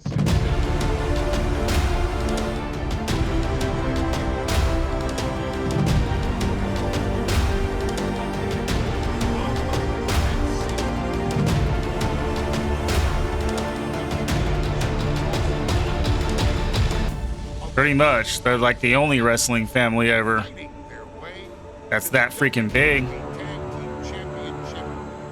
Well, no, because you got the Harts. You got the Von Erichs. There's a couple different families, but they're probably the biggest. Falling victim to the aura and the intimidation factor of having to step into the ring with the Wild Samoans, accompanied by Captain Lou Albano. The trio formed a masterful group that was able to take all opponents off their game, be it through Albano's devious schemes or the overpowering nature of the Wild Samoans. WWE had never dealt with a team so primal, turning each match into a battle of survival. Most feared, the deadly Samoan drop, a move that has been imitated by many, but duplicated. Yeah, but they're not as popular as those other teams, though. There they are, the Wild Samoans. These are immigrants coming from the island, trying to figure it out, trying to find a way. I couldn't imagine being these men. I couldn't imagine taking on these responsibilities of setting the tone in a whole new country, and then trying to break into entertainment on top of that. But they made it work, and that's what we are. We're workers. We make it work. These tribal elders set the standard for all of their descendants to not only follow, but they also taught their descendants how to surpass it. So beloved were the two that perhaps no moment holds more significance to your tribal chief, Roman Reigns, than when he was presented the Ula Fala by his father Sika and Uncle Afa after the 2020 Hell in a Cell event. You see, it was their acknowledgement that gave Roman Reigns the unshakable confidence to continue his journey to becoming the greatest of all time. The utmost respect, love, and gratitude for those men. Because if my father and uncle don't do what they do, we're not here. We now humbly present to you the honor of walking in the famed footsteps of the Wild Samoans, finding a tag team in WWE's long and storied history that we felt would test the Wild Samoans was not an easy task. But then a thought came to your wise man. Why not give the audience exactly what they want? Why not put the Wild Samoans against one of the greatest tag teams of all time? Why not present Afa, Sika, the Wild Samoans? Looks like Legos on his hands. Bubba Ray and Devon, the Dudley Boys. And if we're going to go that far, let's do it in a tables match. Oh, hell no. Showcase that savage brutality that made both teams the eternal legends we know. All right, I already feel like this match is already gonna make me mad. No submissions, no rules. Just be the team that avoids being put through the table, and you will emerge victorious. And with these four men, you better believe that things are going to get Extreme? extreme. I figured he was gonna say that. He's ECW's freaking creator. Oh my gosh, man. Not a tables match. Why? Watch, something dumb's gonna happen. I used to love these fools back in the early 2000s. They used to be crazy. Don't turn your back on them. They put you through a table all day. Grab a chair and just wear them out. Oh, trust me, I'm gonna give me some weapons. You just wait. That's not even a question. Weapons are gonna be essential. At a combined weight of 603 pounds, Bubba Ray and Devon, The Dudley Boys. Remember when Bubba used to stutter? The Rock is like, who in the blue hell are you? We're the it doesn't matter. And he started whooping them. I remember that part. That's when they used to wear those tie-dye shirts and the headbands. But they're easily the most highly decorated tag team in pro wrestling history. They've beaten the best, they've beaten the toughest, and they're ready to come in and beat the wildest tonight. Both the Dudley Boys and the Wild Samoans are coming into this tables match with something to prove. Who's the best tag team of all time? Who's the more cohesive, brotherly unit? Who's more... You ever get 3D'd in real life? I have, and it hurts. It ain't something that feels good. Feels like, oh, wrestling's fake. The moves aren't. You landing ain't. Guys, this is going to be a great one. You can feel the electricity already. I feel the excitement and some fear, too. Accompanied by Captain Lou Albano and a combined weight of 645 pounds. Some big dudes. And Sika, the Wild Samoans. These dudes probably eat the whole McDonald's out of house and home. But for both the Wild Samoans and the Dudley Boys, this is about to be one team's greatest nightmare. Alpha and Sika clearly not looking to back down here.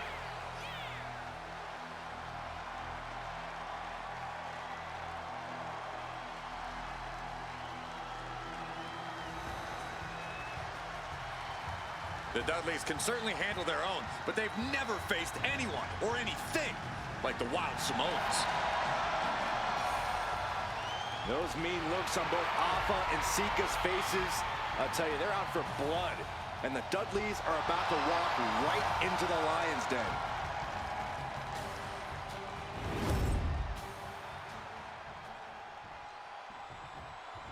Okay, so I'm guessing this is tornado tag. So if I have to switch, please just 3 times.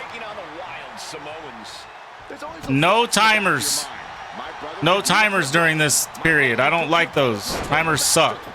And 2K26, if you put timers in your showcase, I'm punching somebody. I never want to hear about the inner workings of your mind ever again. I second that, but the Dudley Boys and the Wild Samoans are 2 teams who also clearly have a few screws loose. This should be intense. A very ferocious demeanor emanates from the Wild Dang it. Samoans. Like they're part of a pack of untamed beasts. I really wonder what it would take for the Dudley Boys to have control of them. Maybe they'll take a sledgehammer? A truck? Yeah, pretty much. Definitely don't want to go to jail, so probably just punch my pillow.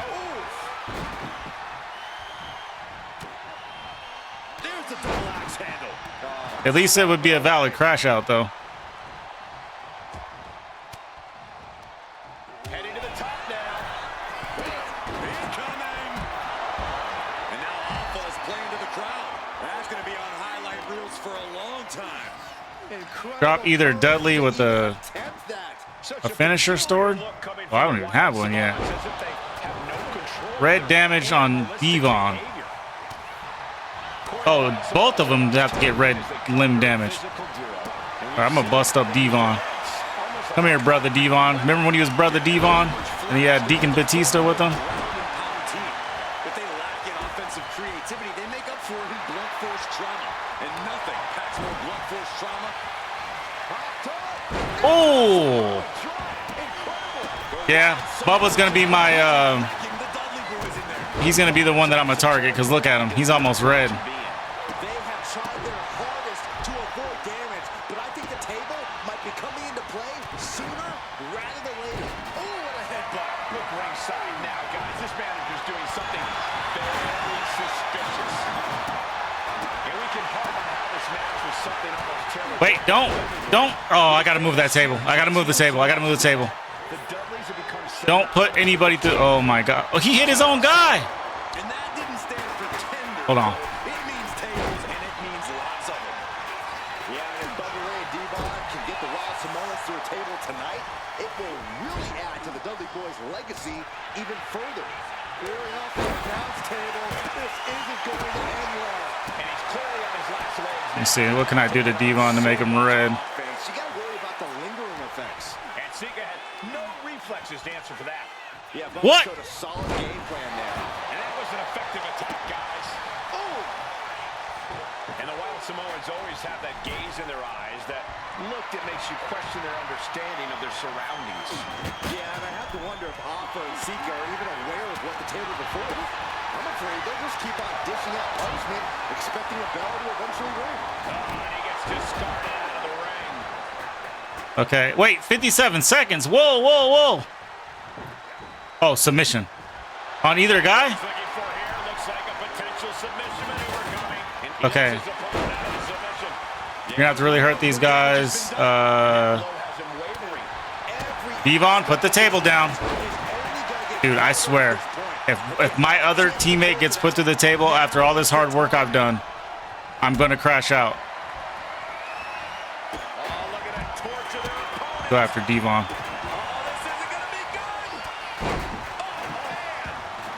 Yeah, let me get this table. Grab the table. Yeah, no one's going to these tables except the Dudleys. The Dudleys.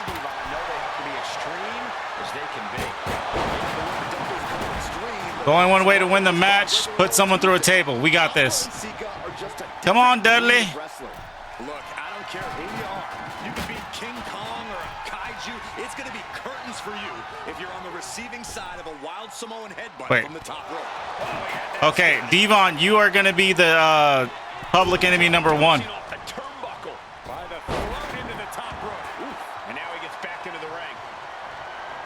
Don't you dare! You freaking bum.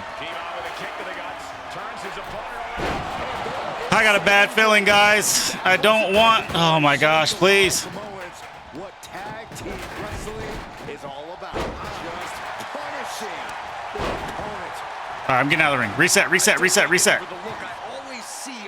Come on out here, Devon. Follow me. I got some candy. Yeah, come out here. I got some malt liquor for you. I got some chicken and some malt liquor for you. Yes, they're tough. Yes, they will maim. Yes, they will hurt. And yes, they will. Oh, you guys are cooked. If I get this table where I need it to be, you guys are done. Oh, you're done. Get Bubba. Bubba. Time to go night-night. Time to go night-night, Bubba. And no countouts means he can take his time.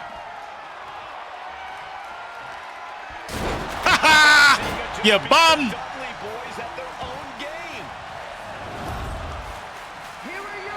It's all right, Ed. You know, it's all right. Don't worry about all that. And it's the Wild Samoans standing tall, having beat the Dudley Boys at their own game.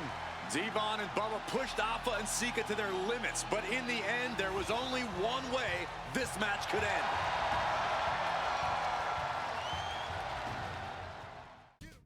From the very moment he arrived as the enforcer of the Bloodline, Solo Sikoa has taken every brutal, savage element of his predecessors and refined them into a near-perfect smashing machine. Even in the year before his arrival, Solo raised eyebrows and garnered buzz while competing in NXT.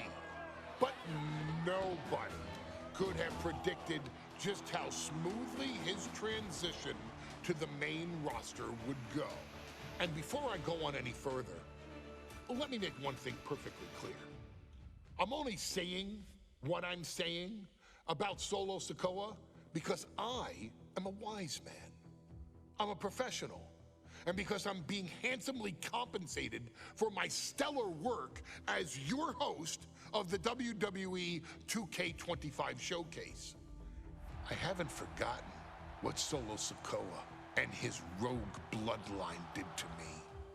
But I also know better than to let personal feelings hinder your professional endeavors. So with that being said, since his arrival at Clash at the Castle in 2022, Solo Sikoa has consistently been involved in WWE's biggest moments and biggest matches. He's been victorious in War Games. He's repeatedly enforced the Bloodline's will to maintain Roman Reigns' status as undisputed WWE Universal Heavyweight Champion. I brought Solo in as an insurance policy. Solo was here to protect me. Solo was here to maintain the promised land. He's violent. He's strong, he's fast, he's all those things. And he betrayed me. Any man who would betray me must be a very dangerous man. Solo defeated John Cena.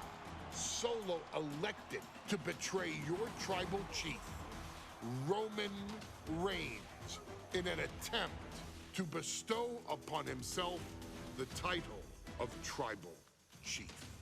When I refused to acknowledge Solo as my tribal chief, you are not my tribal. He, Tama Tonga, Tonga Loa, and Jacob Fatu put me through a table in Madison Square Garden. And that led to opportunities to compete for the undisputed WWE Heavyweight Championship. It's led to more visibility, with Solo's Rogue Bloodline ruling over SmackDown. Every choice Solo made only furthered his standing in WWE. He has the bloodlust of the wild Samoans, the brutality of his cousin Yokozuna, and the single-minded focus of Roman Reigns, all rolled into one. There is no question the future is his for the taking, and that he will be champion many times over, and that he may set records of his own before it's all said and done. Few men have so quickly served notice to all of WWE in the manner that Solo Sikoa has done. Whether you want to acknowledge him or not is irrelevant. One way or another, Solo Sikoa forces you to do just that, or you will suffer severe consequences. One by one, each and every single superstar on the WWE roster is going to find that out. Solo will make sure of it. I, of course, will simply await any and every opportunity for your tribal chief, Roman Reigns, to teach Solo some manners. Until that happens, though, we are taking you back to the one-year anniversary special for NXT 2.0, which saw then North American champion Carmelo Hayes, and indeed, he is him, issue an open challenge. Unfortunately for the future superstar, it was to be answered by Solo Sikoa, and things went as well for Hayes as you can probably guess. Showcase the unrelenting fury that has made Solo Sikoa nearly unstoppable, and defeat Carmelo Hayes to earn Solo his first championship victory. It won't be easy against Carmelo, especially when he has Trick Williams watching his back. And if you make one mistake against the champ, he'll take his shot and most likely hit nothing but net. All right, y'all, let's get it. Here comes the A-Champ. The following contest scheduled for one fall is for the NXT. Whoop that trick. Whoop that trick. Accompanied by Trick Williams, he is the NXT North American Champion, Carmelo Hayes. Mello and Trick looking so pleased with themselves after attacking Wesley. NXT 2.0 celebrating its first anniversary, all thanks to amazing talent like this man. Hayes has a look right now. He probably thinks he's getting the night off and another day on his North American title reign. Well, after what Mello and Trick just did to Wes Lee, who's going to have the guts to step up and take Lee's place?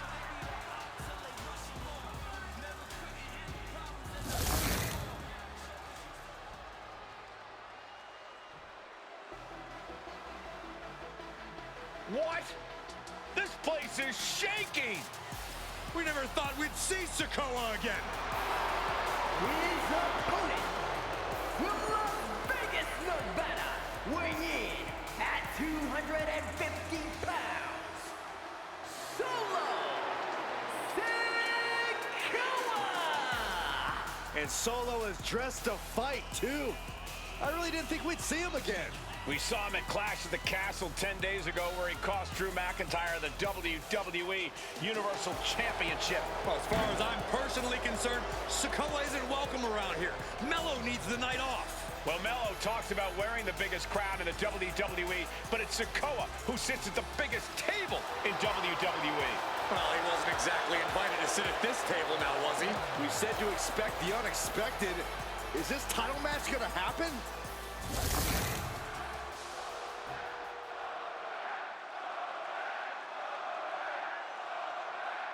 Challenger for his North American title, but Solo Sikoa just showed up here and said, I got next. You know how I feel about these timers. Mello had an opponent chosen by the NXT Universe as they voted for Wes Lee. But Mello and Trick brutally attacked Lee backstage. Now we're being spared a Mello-bration and getting a real match. And I would have never expected Sikoa to show up. He just joined the Bloodline on SmackDown, and now he's in the main event of NXT. Can the Bloodline get even more gold tonight? One combo. His reaction when Sikoa's music hit. Hayes looked like he saw a ghost. Solo's been saying he got next. Two combo. But that was a long time ago. Mello thought Sikoa was in his rearview mirror. These two men took part in a triple threat for the North American title back at Spring Break and 5 months ago. But they essentially canceled each other out that night, and neither man left with the title. Tonight, we're going to see who the better man is, and it'll be the one who leaves with the title. And Sikoa sent toward the ropes, and Carmelo Hayes with a kick right into the midsection. Mello taking it to Sikoa here. The power of Solo just a little too much for the A-Champ in this instance. What a chop. Trademark viciousness. Lack of mercy. That's what Solo Sikoa is all about. Into the corner. Big splash by Sikoa. Mello in trouble. Sikoa. Trick Williams making sure Mello got out of harm's way. Well, at least momentarily. Yeah, momentarily is right. Sikoa continuing to inflict more punishment on the champ. And Hayes takes out Williams on the outside. Solo standing strong. Yeah, whoop that Solo Trick. not allowing the presence of Trick Williams to distract him whatsoever. Solo has the mindset to destroy anyone in the way of him in the NXT North American Championship. You gotta be impressed. Oh, hold on. Is he thinking of a submission here? Wow, the power that takes it. Nice escape. But Hayes will not give up. He's throwing everything at you, taking off his pace either by reversing. Okay, just reverse two moves. Oh, bruh. I'm about to get counted out. Throw me in the ring. What the? Boom, nice. Sikoa showing no fear up there. Don't you? He is looking to do some serious harm. I thought I was going to get counted out. Running knee. Let me point out that this is brutally unfair to the A-Champ. He prepared for Wes Lee or a night off. Now he's not getting either. This is ridiculous. The advantage is clearly in the hands of Solo Sikoa, who's had something up his sleeve all night. Well, you think Mello is regretting the attack on Wes Lee earlier tonight? Hayes regrets nothing. Don't you dare second-guess the A-Champ, Saxton. Oh, and a knee. And another. Precision strikes. The challenger looked unhinged with an absolutely uncorked attack on the champ there. Just ejected from the ring. Dang it, Solo. Why you? This dude already lost all his stam. All I gotta do is reverse this dude one more time. Come on, get up.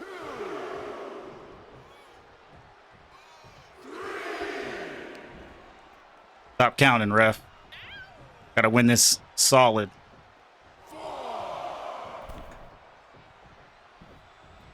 And Carmelo gets stifled. Trick Williams has been quite the difference maker for Carmelo Hayes over the last year. How many times has Williams helped Hayes and saved that North American title? Yeah, but 10 days ago, Solo Sikoa did the same thing for Roman Reigns when he attacked Drew McIntyre at Clash at the Castle. Sikoa had blood on his hands, too. Dropped him with a big shoulder tackle. Great. That shoulder tackle one more time. And it looks like Solo has all the answers for Carmelo at this point. The roundhouse kick.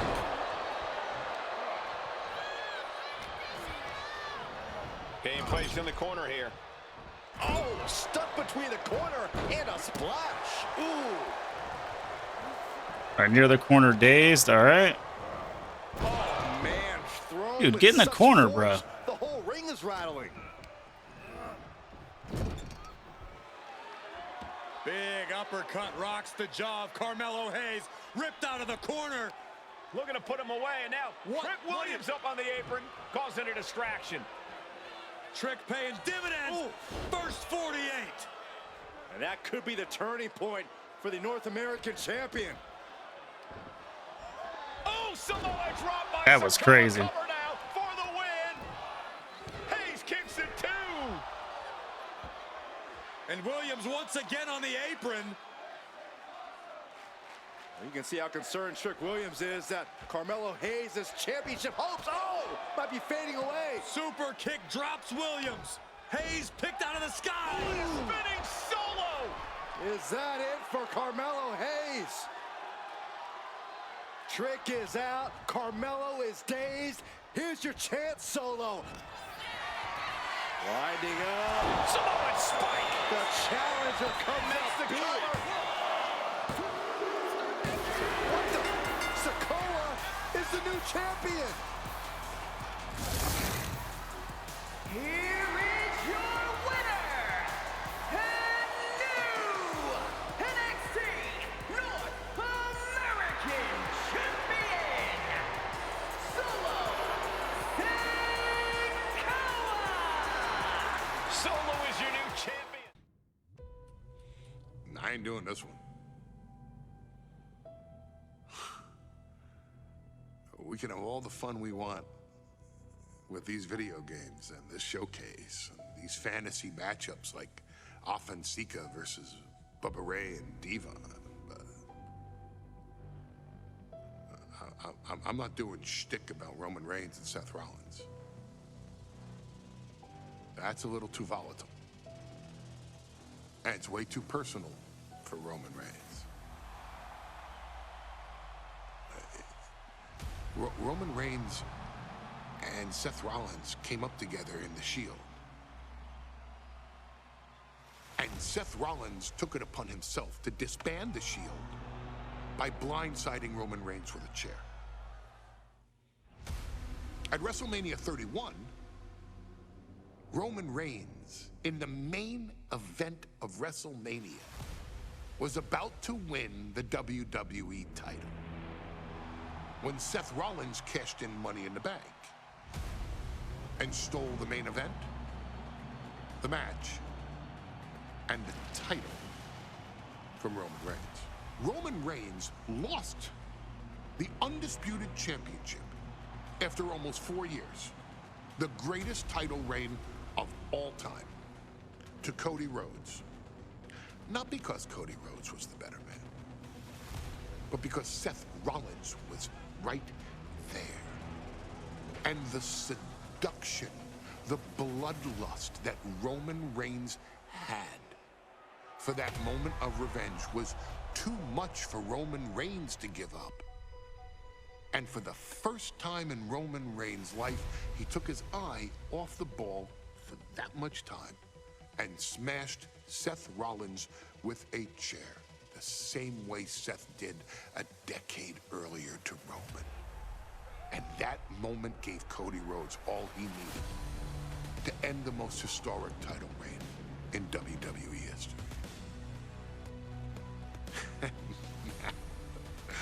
I'm supposed to do shtick about Roman Reigns versus Seth Rollins?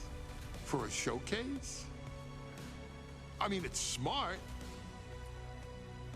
Because the next time Roman Reigns steps into the ring with Seth Rollins will be the last time Seth Rollins steps into a ring. Next time Roman Reigns gets his hands on Seth Rollins, you won't have your architect anymore. You won't have your visionary anymore. You won't have your revolutionary anymore. You will have your tribal chief, Roman Reigns, but you'll never again have Seth freaking Rollins. Roman Reigns will put an end to Seth Rollins in WWE.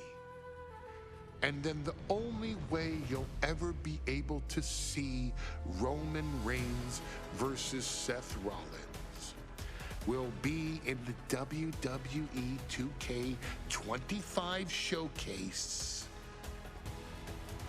Roman Reigns versus Seth Rollins from the 2022 Royal Rumble. And that's not a prediction.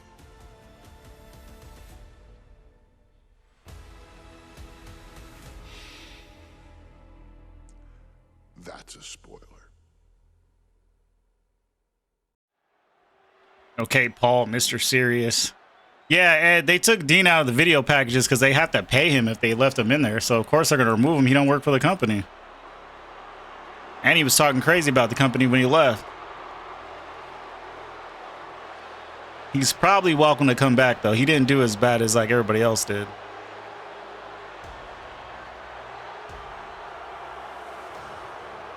The big question as we kick off Royal Rumble, will Roman survive tonight? Well, the man who's walking down the aisle here in front of 44,000 plus is the greatest champion of all time, transcending the business. And tonight, it's personal.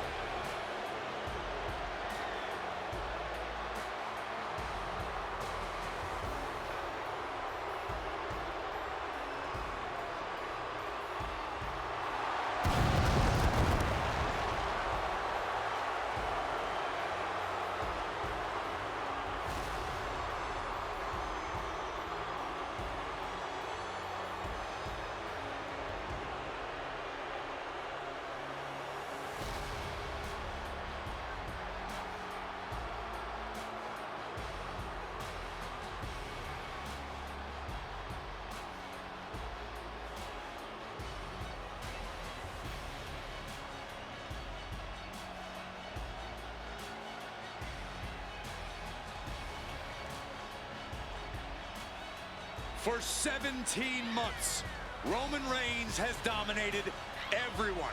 And luckily for Roman, he's had a special counsel and his cousins to help him keep cool, keep focused, and concentrate on the business at hand. Now Paul Heyman is gone, and the Usos are barred from ringside. And without those calming forces, Corey, cracks started to form last night in Roman's armor. No telling how Roman's going to handle things on his own. It's been years since he competed on his own. But that's the situation we're seeing right now for the Tribal Chief.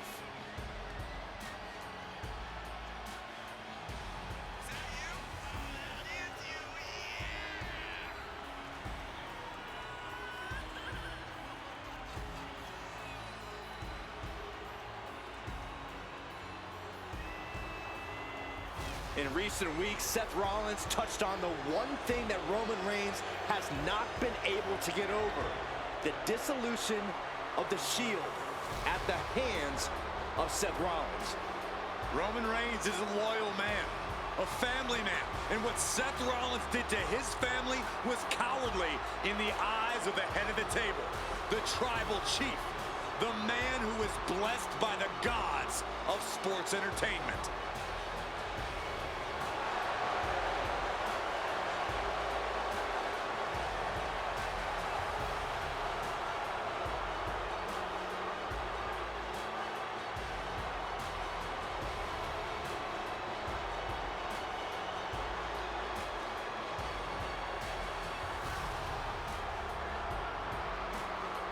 on SmackDown last night, we saw one thing that we haven't seen out of Roman Reigns. We saw Roman Reigns lose his cool.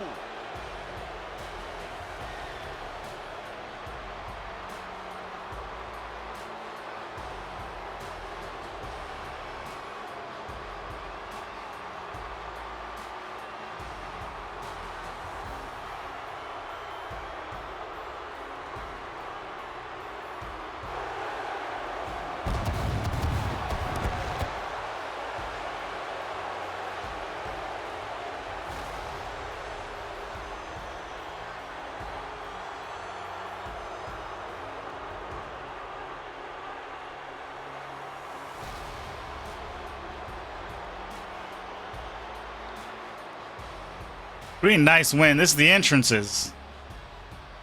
I was just typing random stuff.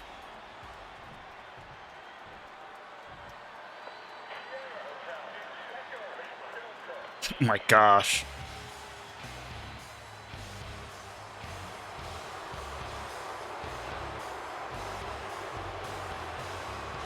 Look at this. Even more mind games from Rollins. As we heard that music pop right there, the Shield, you can't help but have a little nostalgia. You can't help but think back to the glory days of when the Shield would go to town, beating everybody down. Until that man right there, Seth freaking Rollins, decided to tear it apart. Seth Rollins says he knows Roman Reigns so well. He knows how to prey on the insecurities of the Universal Champion. He knew there was one thing that Reigns will never get over, and that is that Seth Rollins chose to end the Shield. The infamous blow to the back of Roman Reigns with a steel chair many years ago, which broke up perhaps the greatest faction in WWE history. Well, tonight, Rollins will use that to get in the head of the champ and win the Universal title.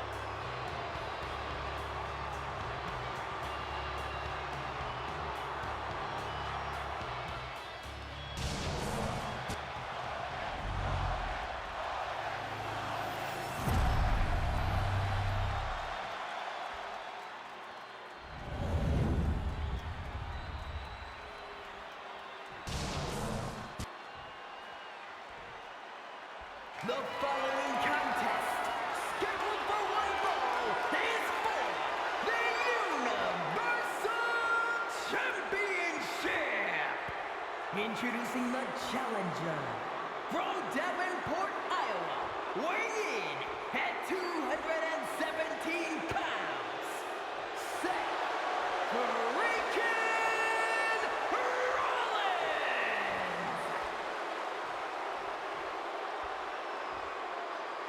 And his opponent from Pensacola, Florida, weighing in at 265 pounds, he is the Universal Champion, Roman Reigns.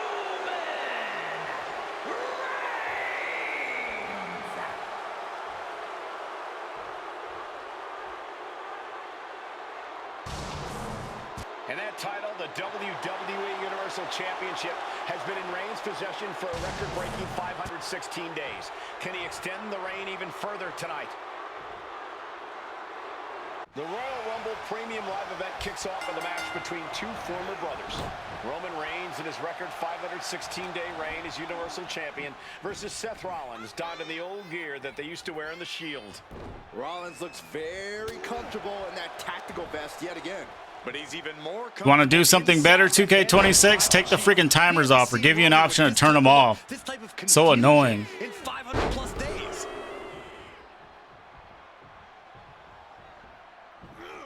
Powerful grip by Roman. Gentlemen, for 17 months, Roman Reigns has dominated.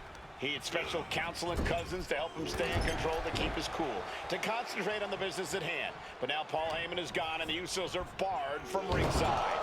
Without those calming forces, cracks have started to show. Every comment Rollins has made about their past cuts deeper. Every mind game breaks Roman's spirit even further. This might be the toughest physical battle the Tribal Chief has faced. I don't want to hear it, Mitri. Let's see you play this game and finish these objectives on the first try.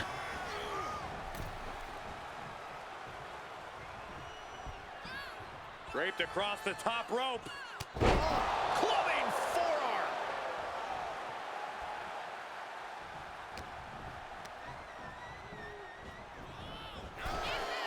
Even before Seth put his gear on, he came into this match with a clear-cut advantage. You're right, Cole. 1 week ago on SmackDown, Seth Rollins and Kevin Owens defeated the Usos. As a result, Jimmy and Jay are barred from ringside. It was an all-or-nothing move. Rollins would have lost. This dude's over here doing the X Factor. Who do you think you are, X-Pac? It just proves that Seth freaking Rollins will take every freaking risk to win. Rapid fire Samoan drop. Roman Reigns focusing that anger, using it to get the advantage over Seth Rollins. Roman certainly seems out of his comfort zone right now, guys. Reigns and his comfort zone aren't even in the same zip code tonight, Cole. Unless he can snap out of it fast, he's going to make a mistake that Rollins will capitalize on. And the wise man, Paul Heyman, will be at ringside for a championship match tonight, just not this one. And that's just sickening to me, Cole. Reigns had just cause for firing the wise man, and now Paul's right back with his old client. Heyman has zero loyalty to the Bloodline. Okay, Corey, did you forget the fact that Roman attacked Heyman? Anyway. Finds the roll-up. Hurry up, kick out. Championship. What was that? He had him exactly where he wanted him. Oof. That hit connects from Roman Reigns. Oh, that is going to leave a mark. And going for body blows is a good way to drain your opponent. Rollins got out of the way. Each athlete finding an answer for everything thrown at them. Ooh. Great trouble here. Can he get it fully locked in? Outright presentation of power there. And with the submission locked in, are we about to see a tap out? He's trying. Don't tap out, dummy. Are looking futile. Gotta like press the button sparingly because he's about to give up. And he very quickly counters.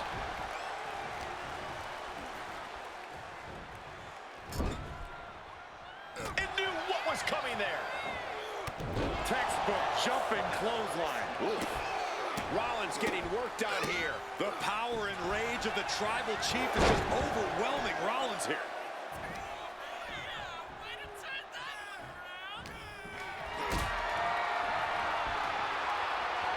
And what? What happened to your back, bro?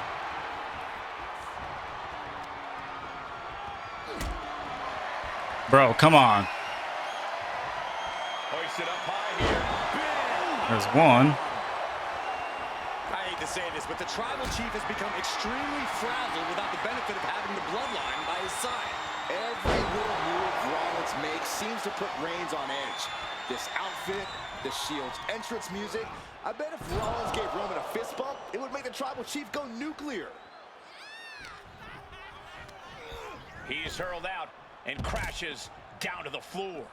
And he's going to All right, one try. Throw him against these stairs. One try. Don't take 50,000 times. And he gets delivered Really? back into the ring. You gonna throw him back in the ring? Freaking idiot. Rollins sent ringside.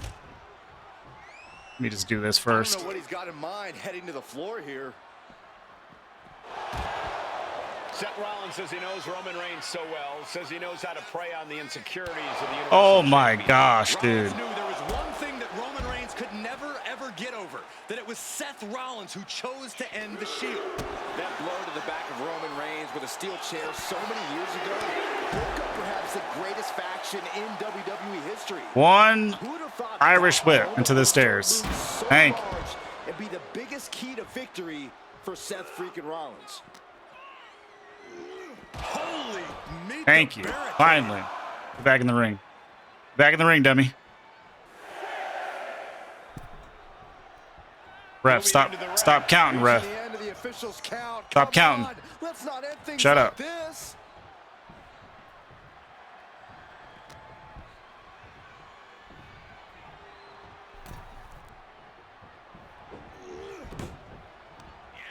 Oh my Going goodness. right after the neck. Oh, surgically repaired neck. He just might regret this decision.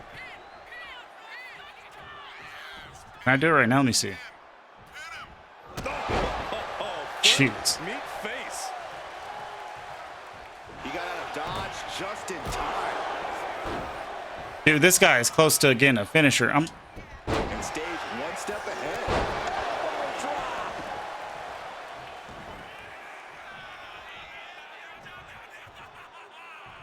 Wicked clothesline.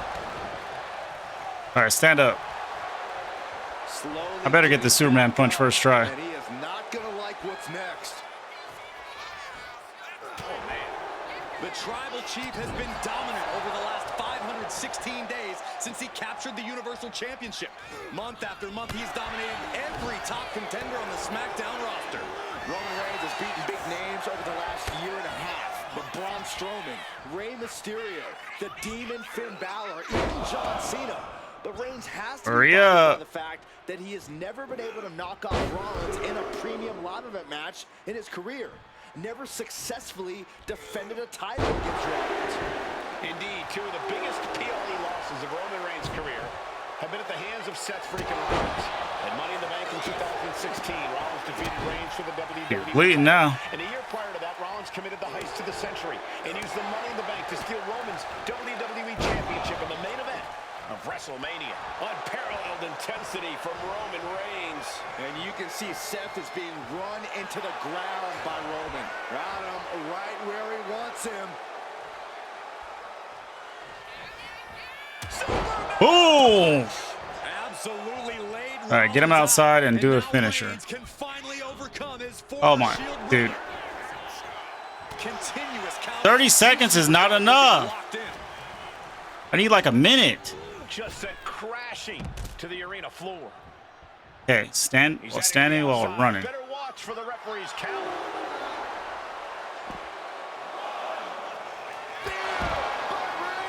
Perfect execution from the champ. Heavy front attack. Get him back in the ring, okay? He has tunnel vision for Rollins. The only thing the Tribal Chief is seeing right now is red. And heaven have mercy on Reigns, old Shield brother now. Reigns. And here's Reigns now, misses wildly with the clothesline attempt. Spear! Spear by Reigns! Roman Reigns from out of nowhere with a spear! That could end it for Rollins if Roman could just make the cover. Yep, he harpooned him all right. Through the pain. Oh my, guys. He's putting his fist out for him. Guys, look at what Rollins is doing.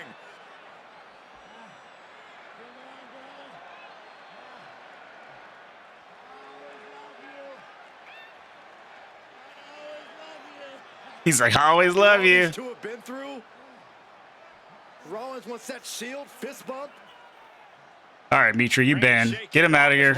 Ban him. Beach, ban Mitri. Yeah, but that may have triggered. So you're spreading false narratives. The Tribal Chief Reigns, unsure of what to do.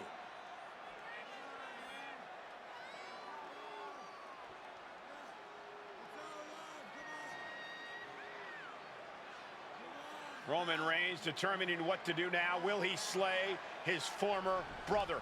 Reigns now. Look, gonna lock in the guillotine. Submission Well, there's move your locked answer. in. Submission move locked in. Rollins in major peril right now. Rollins looking like he's starting to fade.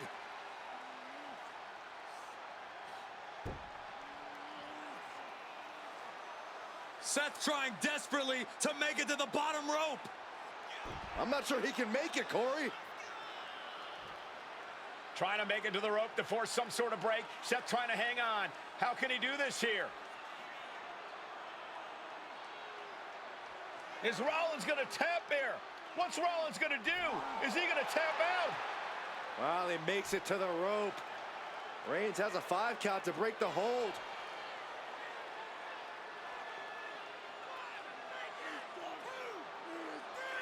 And Reigns breaks the hold here. Roman breaks the hold, and this match continues. It just shows you how locked in Roman Reigns is to winning this match. I think Seth is dead.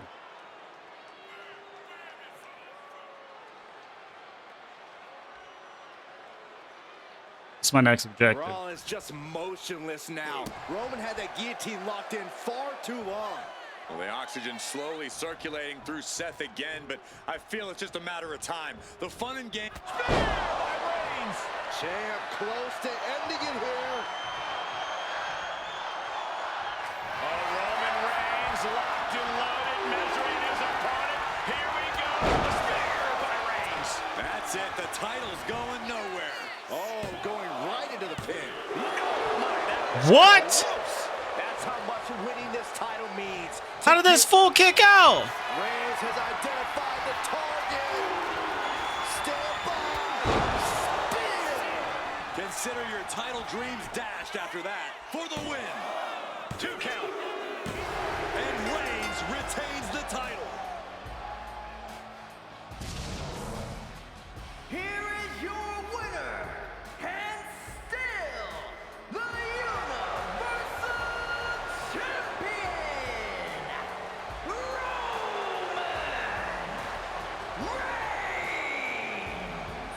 Roman Reigns has finally done it. Finally earned that title defense against Seth Rollins. Finally exercised the ghost of the... I'm the last guy to knock a revolution. I've led a few of those, you know. I admire revolutionaries. I respect evolutionaries. They are the lifeblood of the bloodline. So when Solo Sikoa seized the moment and became the tribal chief in Roman Reigns' absence, I didn't like it. I don't even think I respected it. But something deep down in me admired it.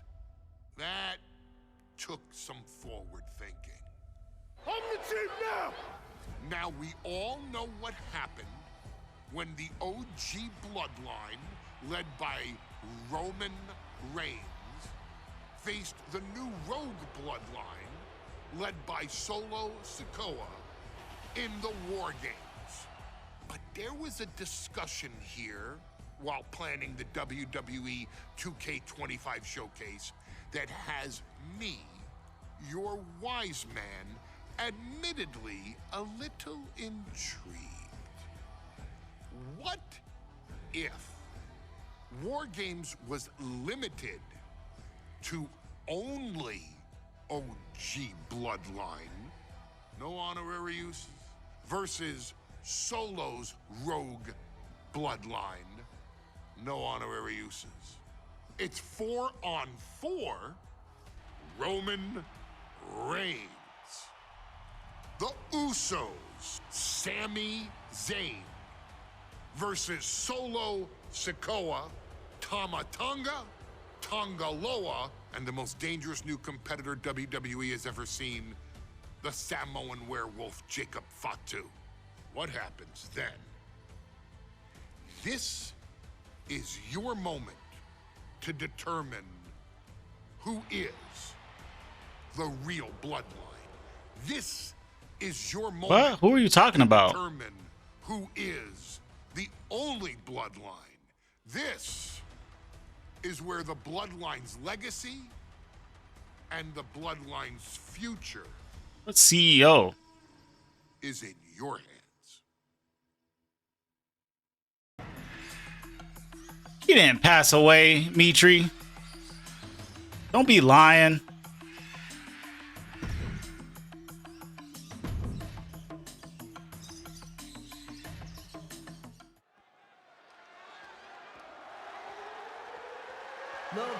You're just making stuff up. is the men's War Games match.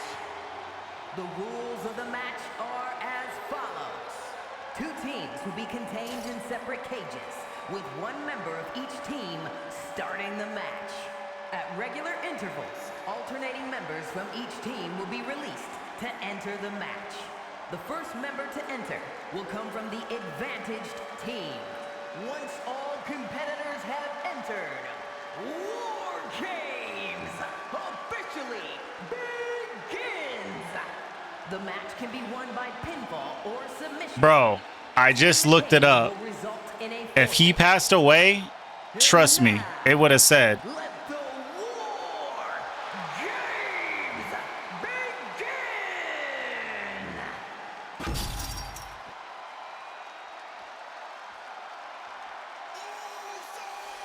I'll check again, but I don't believe you, bro. Because I literally just checked. The Bloodline is in chaos. This wrestling dynasty is on the brink of collapse. This conflict goes far beyond acknowledgement, Michael. This man and the original Bloodline are fighting for their livelihood. Introducing first, from San Francisco, California, weighing in at 242 pounds, main event, Jey Uso. All it said is that he was in a car crash. It doesn't say nothing about he passed away. We'll do whatever it takes to wipe out the old guard. But this man and the rest of his crew will not go down without a fight.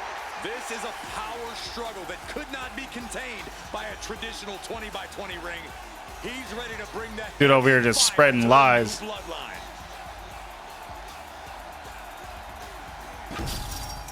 Well, I'm telling you that I looked it up myself, and it's not true.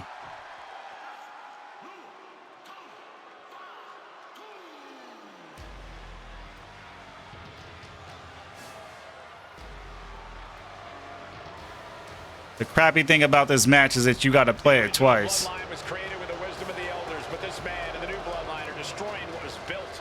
Well, this conflict was unfathomable until now.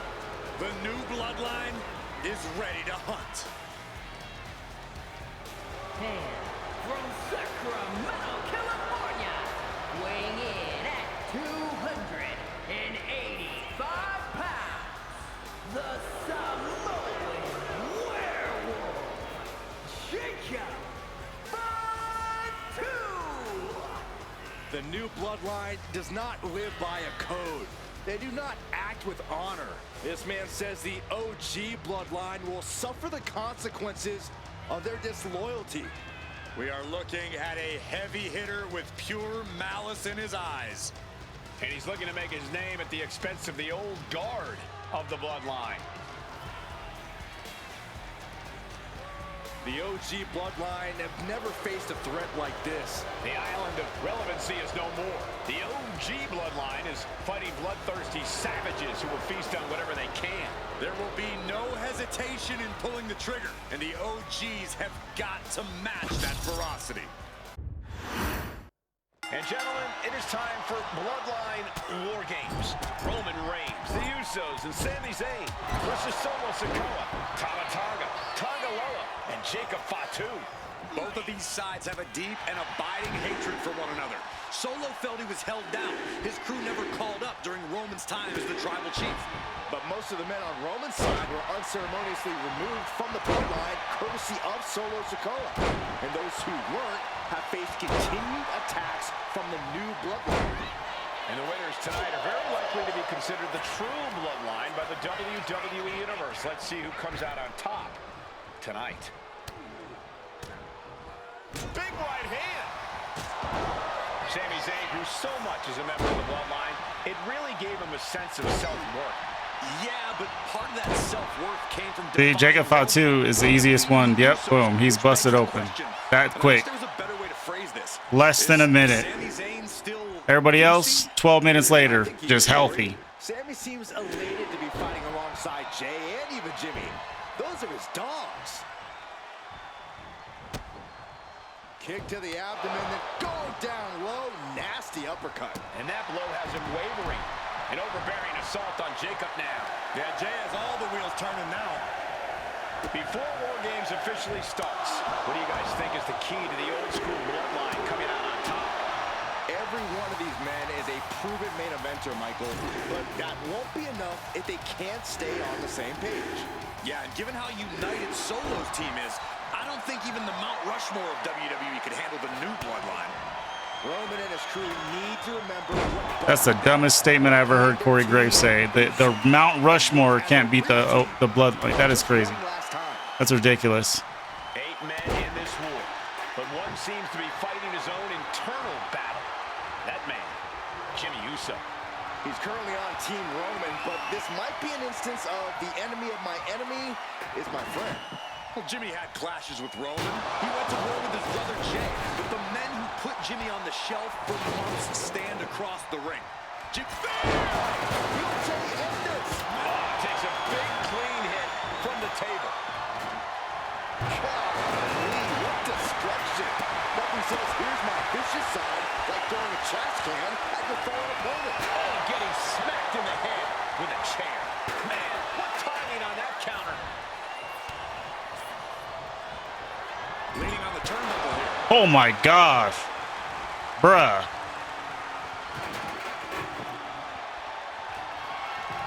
Counting down the seconds as this match gets closer to being even. Super kick. Ouch.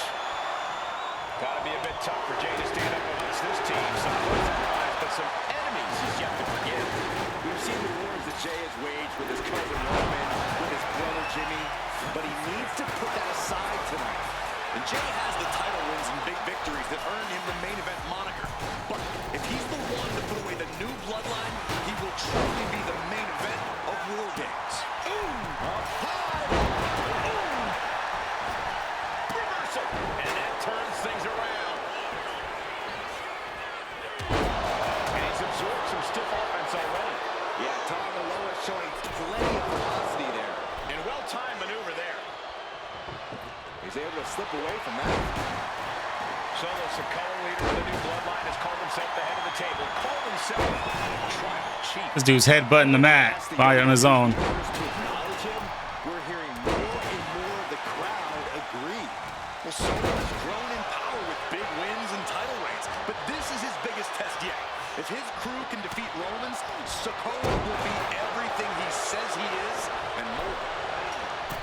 And he's just been tossed aside into a new terrain. From the top, Jay out of there in a hurry. vicious double axe handle. A little worn down. Headbutt. His stamina Headbutt has been again. tested here. Headbutt again. And we see Zayn. Can Jacob find There. Now he's busted open. Heck yeah. Two of them. Two buzzards. Roman Reigns has so much on the line in this one, guys. Oh, absolutely, Michael. Solo Sikoa took his spot at the head of the table. He says he's the new Tribal Chief. And that is Roman's legacy. Those names, this group, they mean something. But the bloodline represents all that Roman has built in his career. And he needs to take it back tonight. And his stamina's going to drain fast, taking shots to the torso like this. Old bloodline, new bloodline. Both sides engaging and blast off. With authority. Come on. If there's one man here with the most to prove, it's got to be Tom Aloha. We've often seen that the man with the most to top And it's Jay himself. just can seal it here.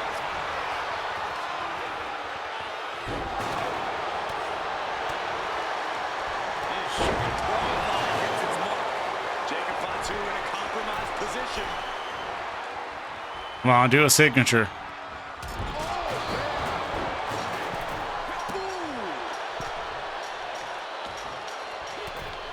Taking flight. Wow. He missed. Neckbreaker, beautiful. Okay. Top rope. Now I could do the super special if I can. Bringing it all in the ring. The old guard and new school trading their biggest shots in one of the most dangerous environments in all of WWE. Tama Tonga looking to get wild inside War Games alongside his bloodline. I think tonight is going to be a breakout performance for Jacob Fatu. So much raw talent in that young man. Every bloodline member, new and old, is a generational athlete. But Jacob seems to be a step ahead of every one of these men at times. All right, get over here. I believe Jacob can take the mantle as the leader of the bloodline. If he's the one to earn the victory tonight, his time as the Tribal Chief may come sooner than anyone thinks. Down in a hurry. And that was offense with a powerful purpose. And Jay took a solid hit that time. Dang it. This will turn your lights out in a hurry. Is that all she wrote for Tom Aloha? I am feeling a titanic ship roaring through this crowd right now. Well, you're not the only one, Saxton. It's all coming to a head now. All right, super kick, a double. Come on, Sammy.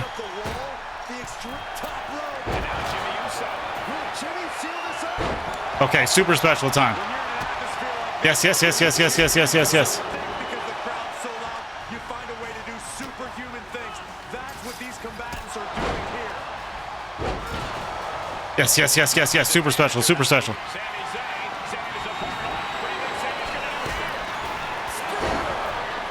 Jacob Fatu come back from that? And entering into an absolute war zone, giving the troops the boost they need. Here we go. Look out! Oh, God! Yeah, bionic elbow. Don't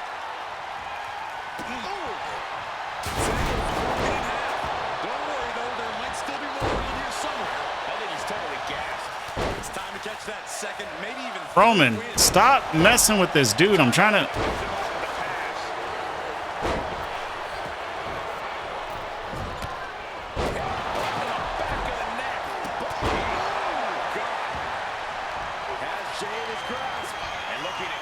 Dude, this is freaking crazy, man. It's like no matter what I do. Okay, 3 are bleeding. All we got is Solo left.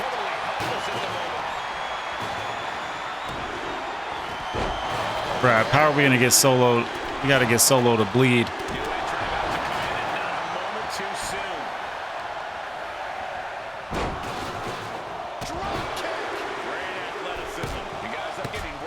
We gotta get Solo to bleed. Yeah, this is not a good situation. And now the new tribal chief, Solo Sikoa, joining Bloodline War Games. Scaling the You know what? I was talking all that crap about Jimmy not being good. I'm gonna leave it up to him. Let's lock on to Solo.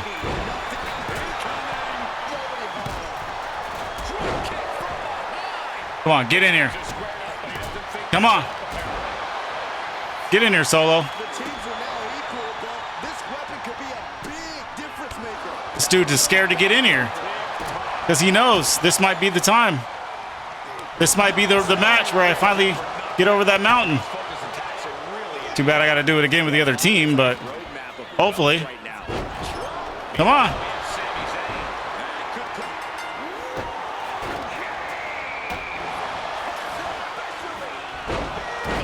Headbutt.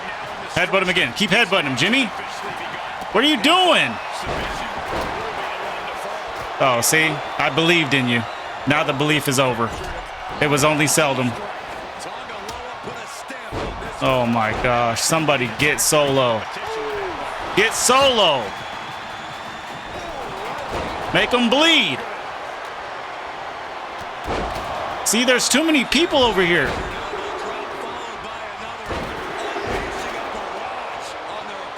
Sammy, get over here and help Jimmy. I need your help. So for some strange reason, Sammy's like one of the strongest in the match. Roman hasn't been stepping it up at all.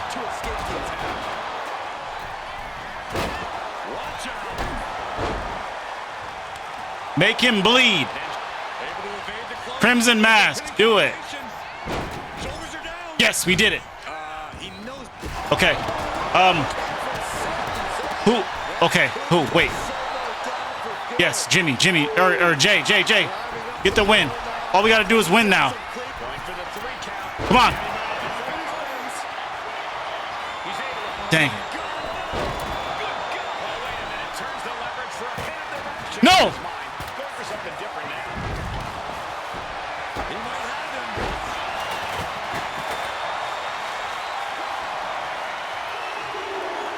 Yes! We did it! We did it! We did it! I gotta do it again, but we at least did that one.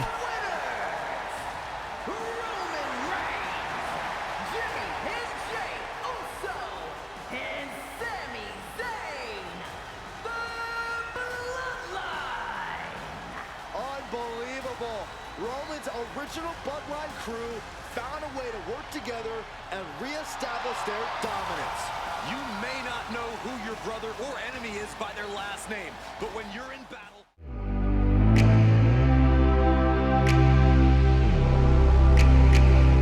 Here we go. First 2 combatants locked in the War Game structure.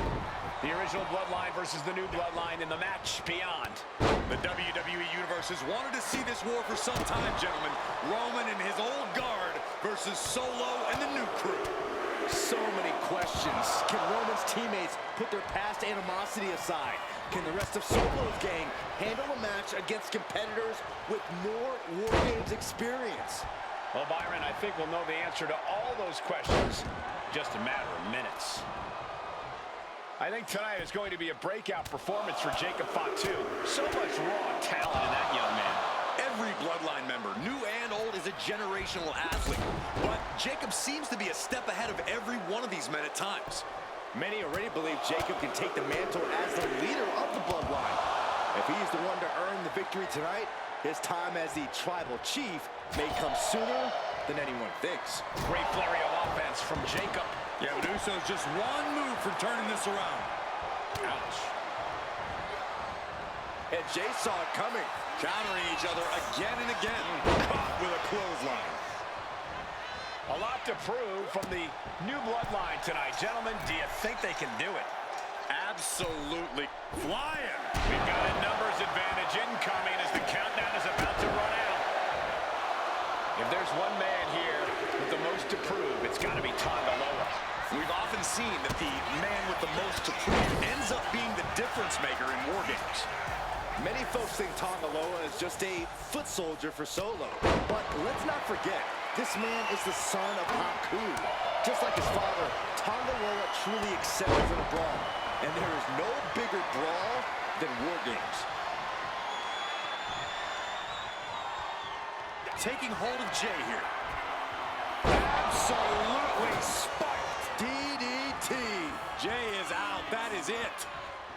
Into the cage now, and the numbers advantage is locked in. Sami Zayn grew so much as a member of the Bloodline, it really gave him a sense of self-worth. Yeah, but part of that self-worth came from defying Roman, from defeating the Usos, which begs the question, and I wish there was a better way to phrase this. Is Sami Zayn still Usi? I think he is, Corey.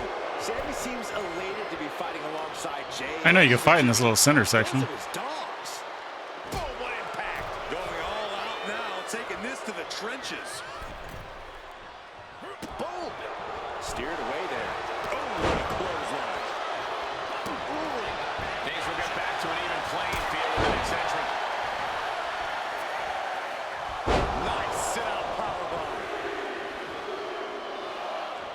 This War Games just got Usi, Zayn. All right, I'm about to make Sami Zayn bleed.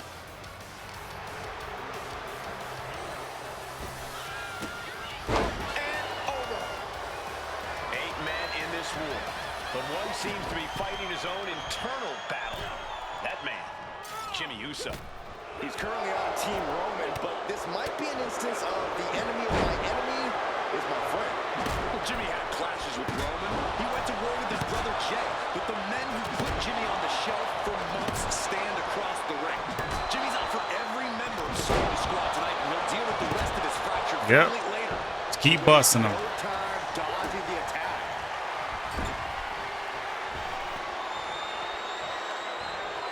Oh my gosh, dude. Come on, man. Up on their shoulders. Down in a hurry. Solo Sikoa, leader of the new Bloodline, has called himself the head of the table. Called himself Tribal Chief. And when he asked the WWE Universe to acknowledge him, we're hearing more and more of the crowd agree. Well, Solo has grown in power with big wins and title reigns, but this is his biggest test yet. If his crew can defeat Roman's, Sikoa will... Jay, don't test me right now, dude. Leave me the hell alone. Down to seconds until this match becomes a bit lopsided. Both wrists captured. Knee strike. Tonga Loa put a stamp on this one. Old Bloodline, new Bloodline. Both sides engaging in a brutal battle. Every one of these men is fighting with every fight setting up again. DDT! Jay is down and out. He's made sure the odds are above and beyond his favor now. Over He's bleeding, finally.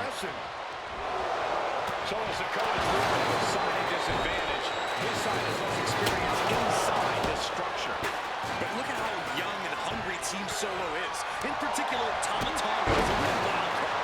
He's like a hyena locked in a cage with a bunch of raw meat. I even asked Tama backstage if he was looking forward to this match, and he just said to me, All right, now send Jay in here so I can make him bleed. Or no, not Jay, Jimmy. See, I don't even know what I'm talking about at this point. Played this match so many times.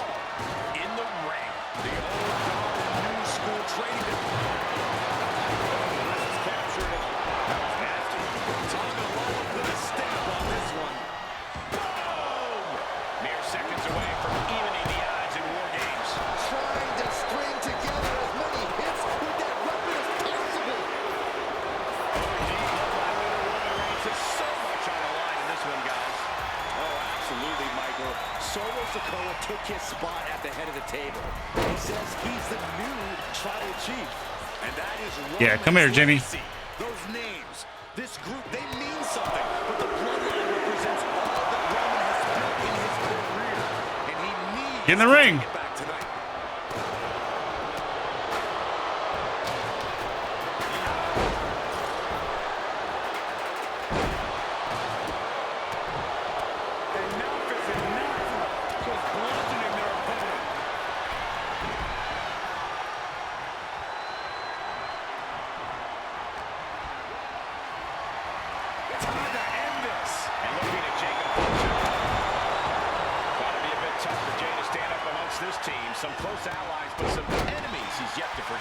There's Yellow. The wars that Jay has waged with his cousin Roman, with his brother Jimmy, but he needs to put that aside tonight. And Jay has the title wins and big victories that earned him the main event moniker. But if he's the one to put away the new bloodline, he will truly be the main event of War Games. Anything can happen in WWE, and this audience. Dang it, dude. As soon as I start getting some momentum.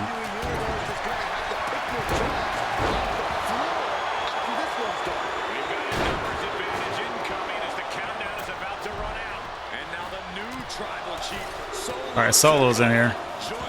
He's gonna start busting people. Looks like they're bringing additional firepower with them into what is now essentially a handicap match.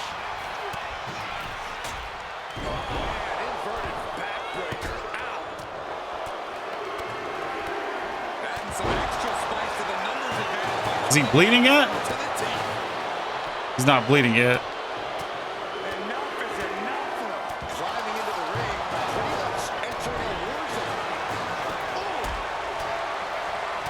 Make him bleed.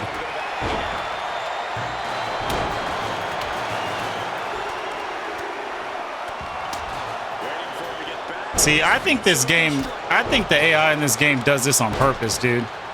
Like some people, you hit them in the head twice with a headbutt, they'll bleed. This guy, literally 12 headbutts or more, and he's still not bleeding. He's still not bleeding. He's literally dead.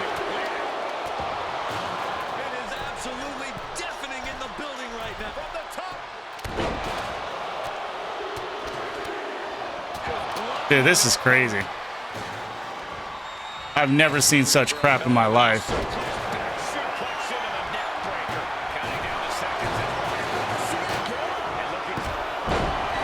And he's still not bleeding.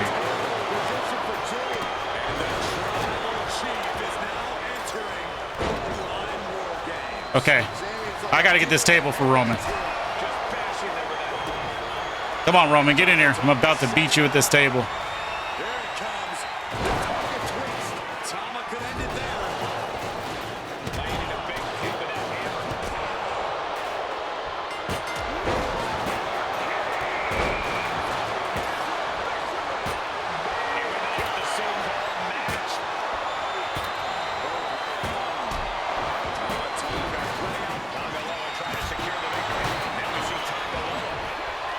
No, wait.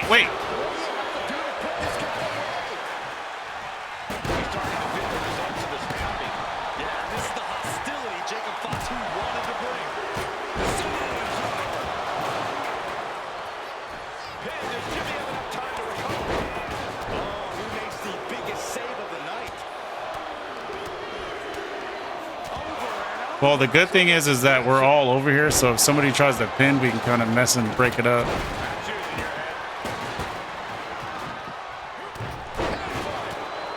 Dude, how come Roman is not bleeding yet?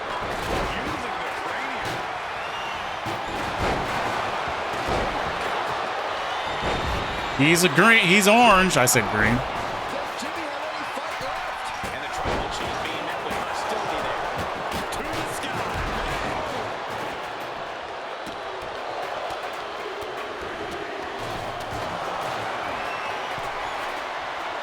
Dude, how is... Oh my gosh.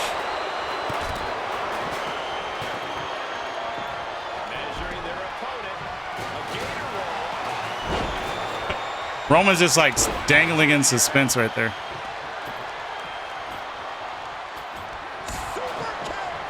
Somebody just please make Roman bleed. Please, Solo, you do it.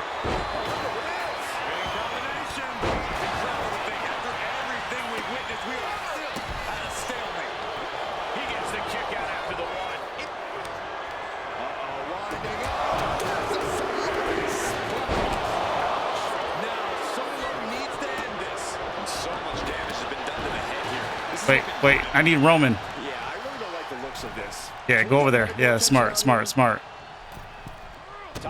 being neutralized there. Jay doing whatever it takes there to protect his seat at the table. He's going for the cover. Come on, dude, please. Bleed, Roman. That's all I'm asking, dude. Now I'm dead. Now I got to start all over again, probably. Wait, Roman's bleeding. Roman's bleeding. Yes, we're going to win. We're going to win. We did it. We did it. Oh, my gosh. Hail the true bloodline. Here are your winners, Solo Sikoa, Tamatanga, Tangaloa, and Jacob Fatu, the new Bloodline. You want to know what version of the Bloodline is superior? Well, there's your answer. Solo's crew prevailed inside War Games. These four... Okay, a little bit out of character for your wise man, but that was a little bit difficult for me to watch.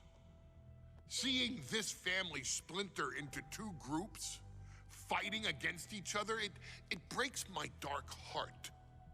But they're all grown men, and you settled the issue. Now let's give Solo credit. Forming Team Solo was, of course, his usual backup of Tamatanga and Tangaloa, the sons of Haku, feared as one of the baddest men to ever walk planet Earth. Along with them, the Samoan werewolf, Jacob Fatu, son of Tama, also known as TK All Day, the Tonga Kid, another fearsome competitor from WWE's golden era. But did you know that Haku and Tama once comprised one of WWE's most impressive tag teams? Haku had been considered family by the Dynasty for years on end, and his teaming with Tama, brother of Rikishi, solidified this for eternity. The Islanders were a formidable test for any tag team in WWE in the late 1980s, competing against teams like the Hart Foundation and the British Bulldogs. Initially fan favorites, the two would embrace a more hard-nosed approach and even teamed up with WWE Hall of Famer Bobby the Brain Heenan, finding even more success. The team flawlessly merged aerial excellence, martial arts mastery, and some good old-fashioned Islander grit. Perhaps their most infamous moment saw them actually dog-nap Matilda, mascot of the British Bulldogs, showing that they were willing to do literally anything to throw opponents off their game. Both men are still revered today as two of the real legit tough guys in the industry, names that instill fear simply upon mention, and they absolutely taught their children well. Tama Tonga and Tonga Loa both love to slowly brutalize an opponent in the traditional Haku style, while Jacob Fatu hurls his body at opponents from all angles with reckless abandon, much like Islander Tama in his TK all-day heyday. For their inclusion in the 2K25 showcase, we find the Islanders in a dream match, taking on another team that has mastered the air, ground fighting, and has their own brand of swag that keeps opponents guessing at all times. Ladies and gentlemen, I'm talking about the Street Profits.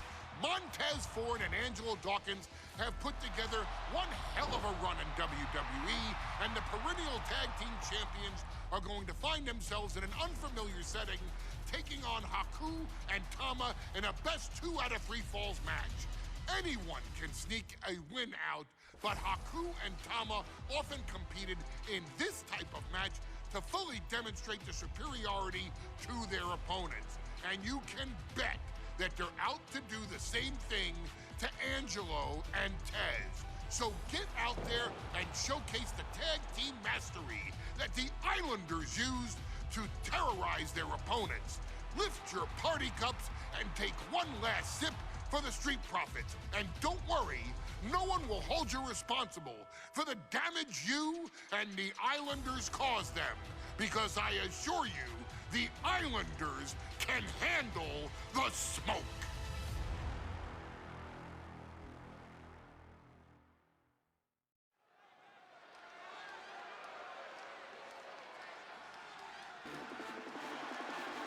I don't even know what happened to this tag team. It's like they're not even around anymore. Some of the Islanders.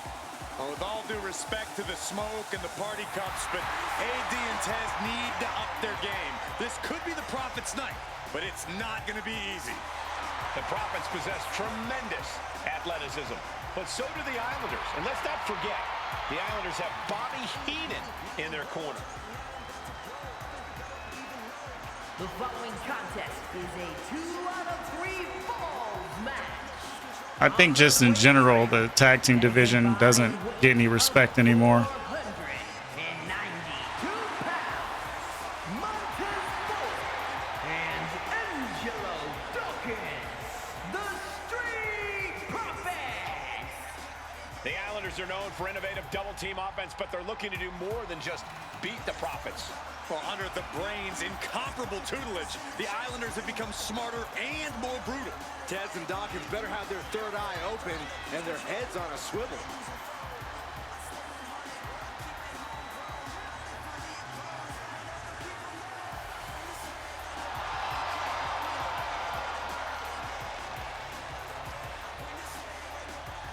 I expect to see expert-level tag teamwork from both the Profits and the Islanders, with supreme athleticism from all 4 competitors. What this match could boil down to, guys, is which team picks up the first pinfall. It's not going to take long for chaos to rule. The Profits and the Islanders are ready to see who is the best tag team on Earth.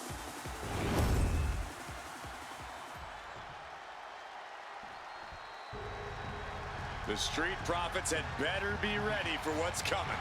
Tez and Dawkins have to be ready to deal with any shortcut the Islanders can And find. their opponents, accompanied by Bobby Heenan at a combined weight of 499 pounds, Tama and Haku, the Islanders. We know the Islanders are as vicious as they come, but the Street Profits excel in all forms of chaos. Yeah, Corey, but the Islanders have a plan and will stop at nothing to carry that out. The Profits will have to truly compete as a team to overcome the odds in this 2 out of 3 falls match. The truth is, I don't know if Ford and Dawkins have faced a team as dangerous as Haku and Tama. And the Street Profits are going to have to execute a next-level plan to take down the A Islanders. 2 out of 3 falls tag team match for what?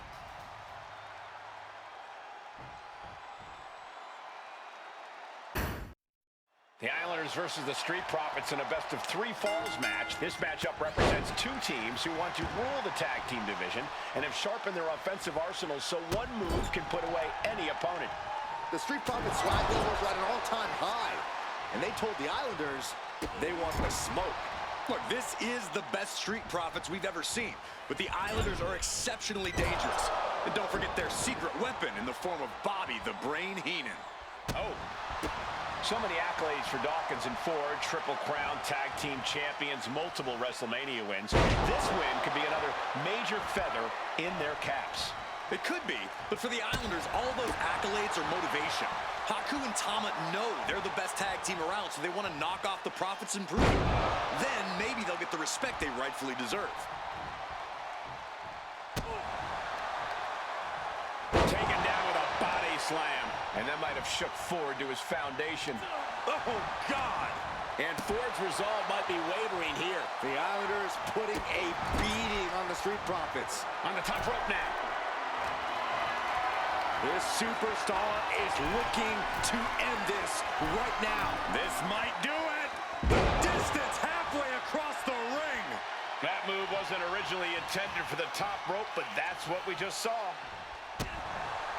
We're watching two great teams at work right now, but with the talent at this level in the ring, you have to wonder, are there any possible breakout single stars here? Every one of these men has that sort of potential, Michael. I mean, Montez Ford has had moments of single success, competing in many high-profile matches on his own. Though you'd be doing a great disservice to Angelo Dawkins, who has an equally impressive skill set should he go solo. And of course, both Islanders competed separately for a time in WWE before joining up, so you know that Tama and Haku can once again dominate as single stars.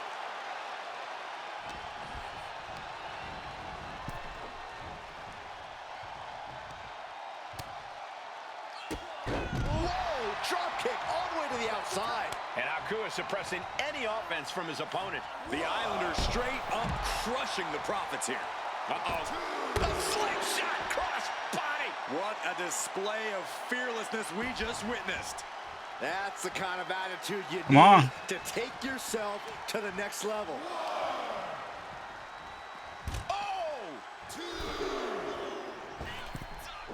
Oh, what a clothesline. Forcefully delivered. Ooh. Oh, that hurt. Oof. Look at this. Snap suplex. Bam.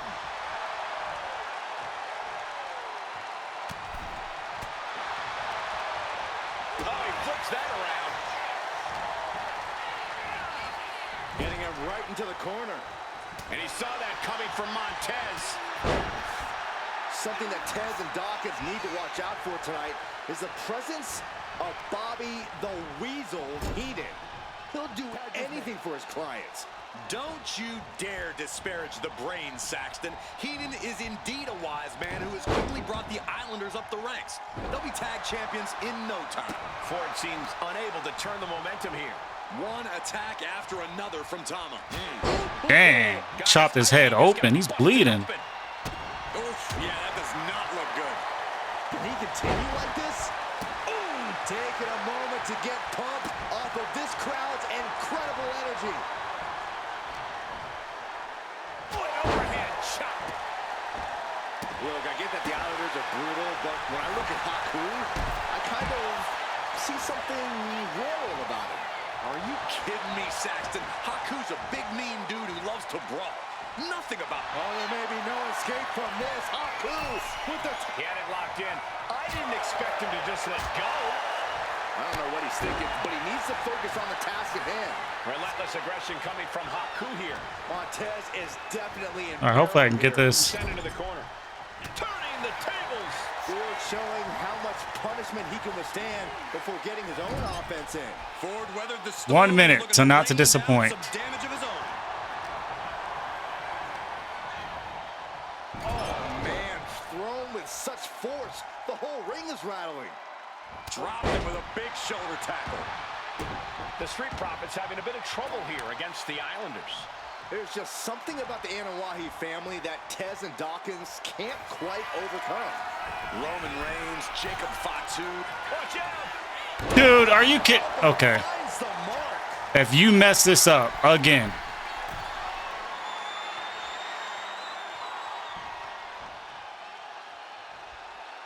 Up high. Okay, finally. Taking a chance one more time and landing with incredible impact. Okay, top rope diving moves. Okay. Oh, ricocheting off the turnbuckles. From the top, diving headbutt.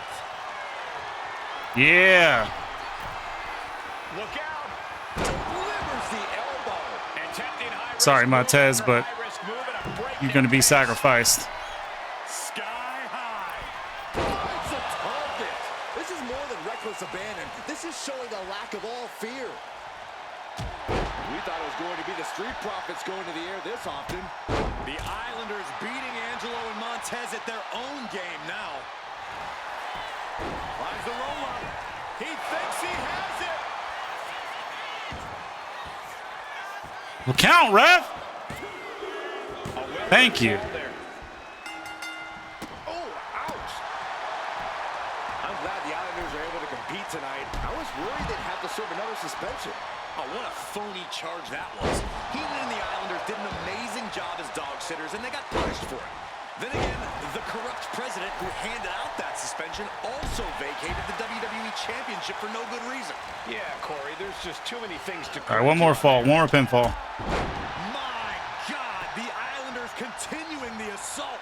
The Street Profits just don't know the word quit.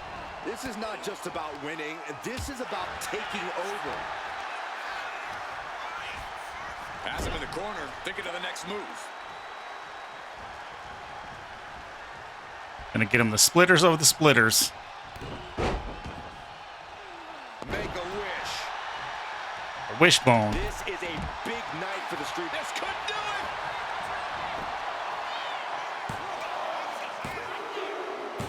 Second fall for the Islanders, and they beat the Profits. Here are your winners, Tama and Haku, the Islanders. What a matchup. The Islanders met the Street Profits at every turn in the air and the ground. This loss is going to hurt Dawkins and Ford for a long time. Look, we saw tremendous tag teams do what they do best, but only one could win. And the Islanders stepped up. Ladies and gentlemen, I don't have the words to convey how proud I am to have been part of this historic showcase.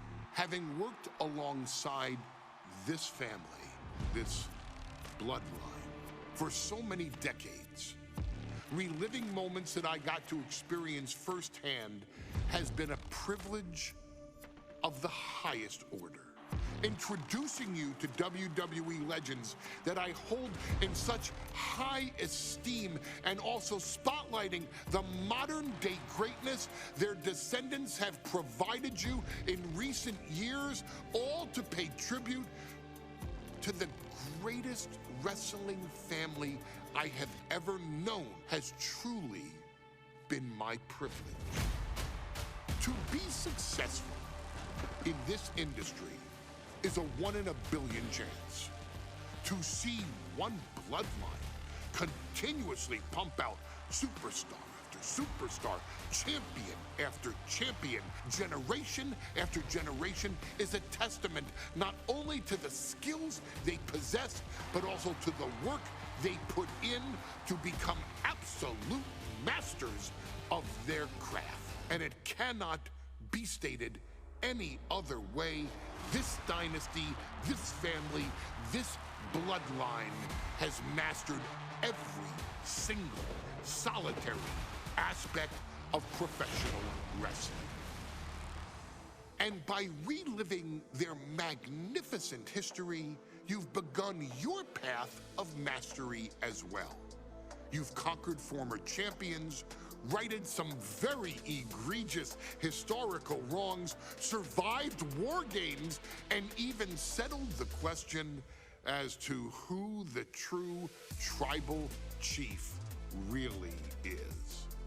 You've unlocked WWE legends who are now ready to unleash their special brand of offense on current WWE superstars who didn't think they'd ever have to face these classic competitors like Haku or the Wild Samoans. It wasn't easy, and you definitely had to get a little oozy along the way. But you showed that bloodline spirit and determination, and now you stand at the top of the mountain. On behalf of WWE and the 2K families, we all thank you so very much for playing. And on behalf of every fan, so you gotta get a little oozy. Beautiful performance art known as professional wrestling. We thank you, the Anawai, Fatu, and Maivia clans, for decades of entertainment and generations of pure brilliance, for creating greatness with your hard work and sharing it with all of us so freely. Before we go, we do have one last surprise for you at home. Now that you've showcased your skills and earned a spot as an honorary Oos, it's time for you to choose who rules your WWE universe as the Tribal Chief. Is Roman Reigns still your Tribal Chief, or have you thrown in with the attempted coup by Solo Sikoa? Do you want to see Tamina finally rule over everyone, or is it TK all day, every day, don't you say? Regardless of who you choose, you've earned the right to acknowledge your tribal chief.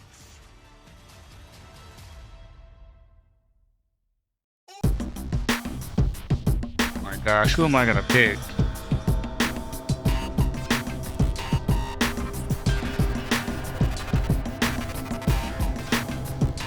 This is gonna be a hard decision.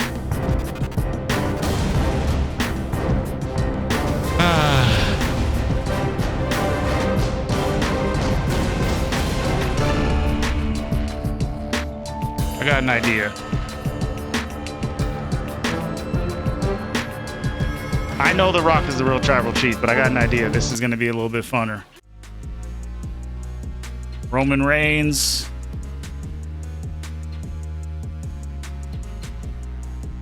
Jey Uso. Maga.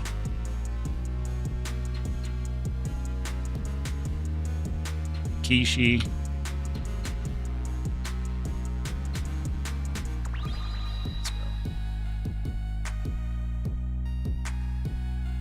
So that's 5. So one more.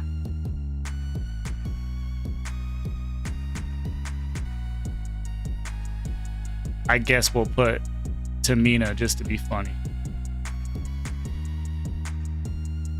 All right, let's spin it.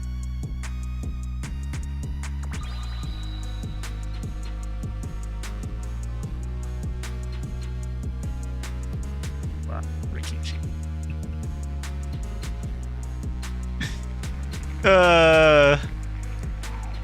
Oh, you're right, I did. Oh well. I mean, I didn't want to play this.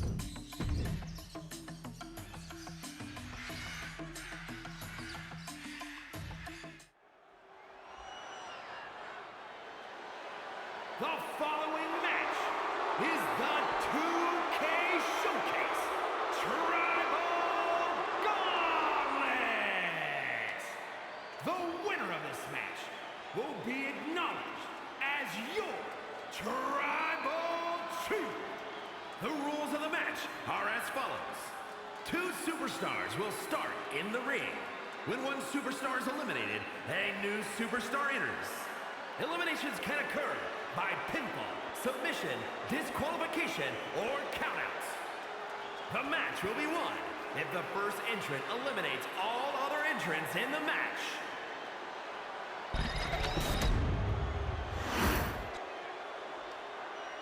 The Bloodline I wish I could have picked his entrance, because I would have made him came out with his Too Cool entrance. With a daunting challenge ahead. From the Isle of Samoa, weighing in It says it's a 9-superstar gauntlet. I hope it's no holds barred. Hope I can use that sledgehammer right there. Bloodline, one of the biggest Start beating people. history? Is it even possible? Well, it's highly improbable, but nothing's impossible in WWE.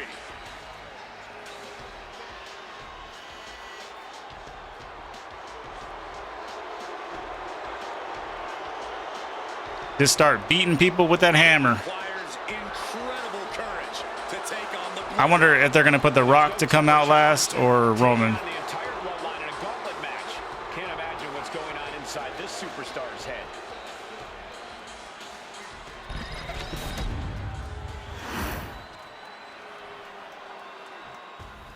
Oh, you fight Roman first? Opening opponent in a gauntlet match. Oh, hell no. bell even rings. So they're probably going to make The Rock come out last if Roman's coming out first. Or maybe it's random.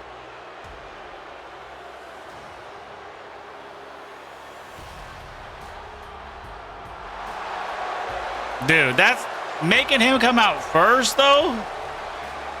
That is diabolical. What if he would have came out with the mic and was like, you know damn well you should have picked me. like he what if he like looked in the camera and like spoke in the third person and was like he like broke the fourth wall, was like, you know damn well you were supposed to pick me. That would be crazy. That would have been crazy. Side of this first hurdle, just one of the Bloodline's most savage and powerful members. The Bloodline starting things off with a bang, looking to make short work of this He's like, challenger. I can't believe you didn't pick me. He's like, I had the WWE title for 4 years. He's like, ain't nobody beating me. Nah, that would have been funny, though. He's like, you didn't acknowledge me. He's like, you picked this slob over me? He's like, I think you need to get your head checked. I don't think you got all your screws loose. Like, what if he talked the whole time coming down the ramp just talking crazy? Remember when he did that one promo when he was like, nobody could touch my button. He's like, I'm the best or whatever. Like, what if he like just did a promo coming all the way down the ramp? That'd have been hilarious. See, they're not creative like that. You see what I mean? Like, I just came up with something that would have been hilarious. It would have been like funny.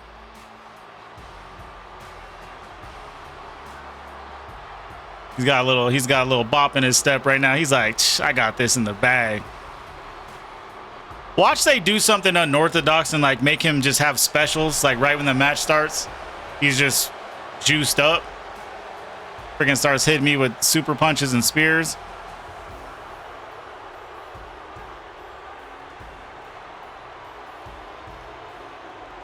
This is where it begins. The ultimate gauntlet challenge against the full might of the Bloodline. Win or loss, this is an historic undertaking.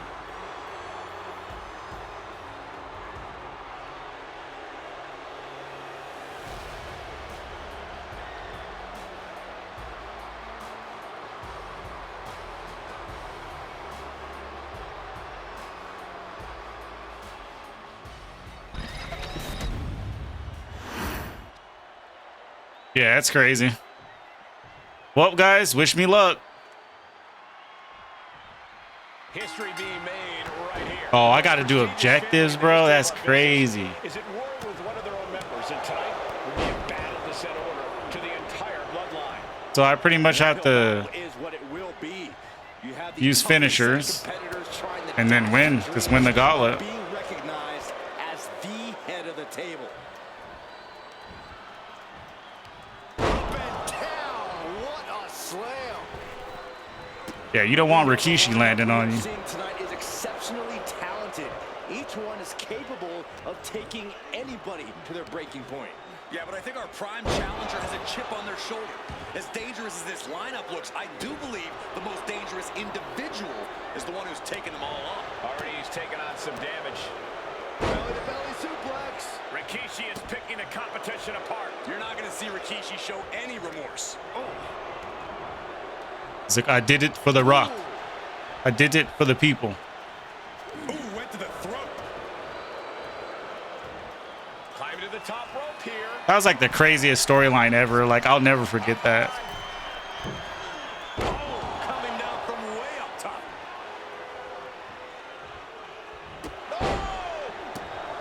And we know there was Hey, when Rikishi was Intercontinental Champion, he was a bad boy. He had like crazy good matches. Let's call it what it is, Michael. The family wants to put this member in their place. Wants to bring them down a peg. To me, tonight reads more like punishment for having ambition. Stupid ref. A gauntlet match is such a fitting stipulation for tonight, Corey. It's almost a tribal. Jeez. Roman could put it away. Roman, why would you try to pin me that fast, bro? Really? Because he's just that guy, right? This late into the match. Has to find a way out of this. Jeez. All right, he's dominating now. Stupid ref. Got in the way and just turned the tide of the match now. Mounting their downed opponent and firing off a series of blows. Oh, attacked in the midsection. Oh, no. I don't think this is going to be easy as I think. We have here. He has no idea what's coming his way. Belly to belly. That was impressive.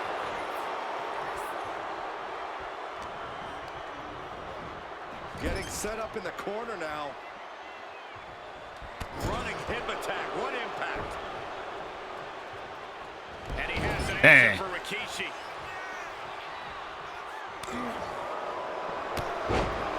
Clothesline.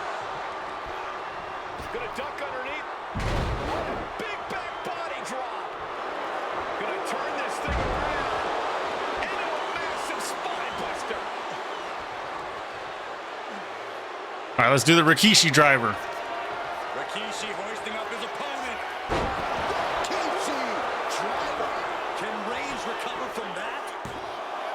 There's two. Oh, and he just kicked out. Kick out, and Reigns is still in this. That was plan A, and it didn't work. He must be thinking about plan B at this point. We have to be nearing the end of this one.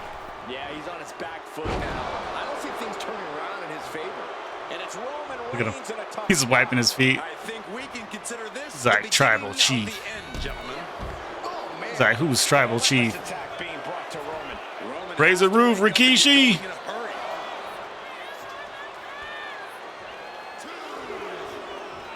Okay, he should really focus on the match now. We get the point.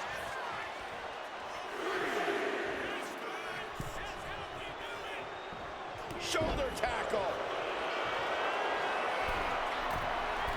From the top. Elbow drop. Good Lord. Is it enough? The cover. Two. Digging deep for a kick out. That is just pure instinct at this point. Also got 9 other wrestlers to fight. This is going to be ridiculous.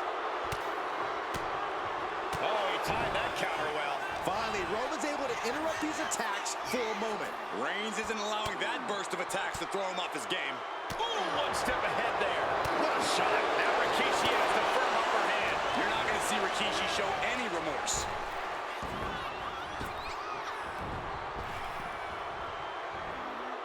Retaliating with a suplex.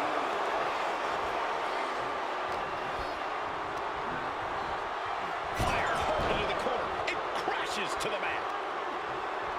Rikishi finds his target with that one. Oh, the Stephanie and Vince. Yeah, that's ridiculous, bro. I can't believe they even did that.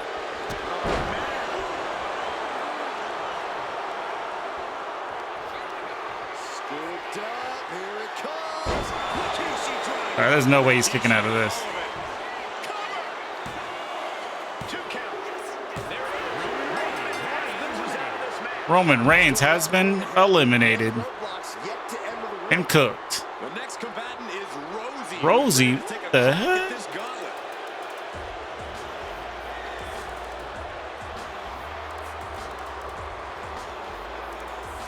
Look at Roman.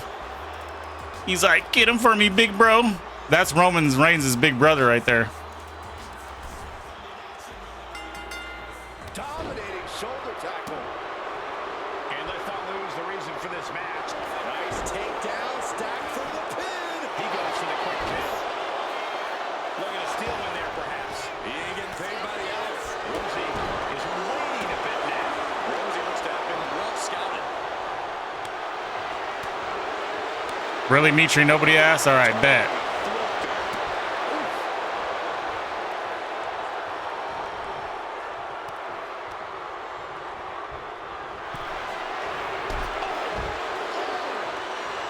Taking his time, preparing to attack.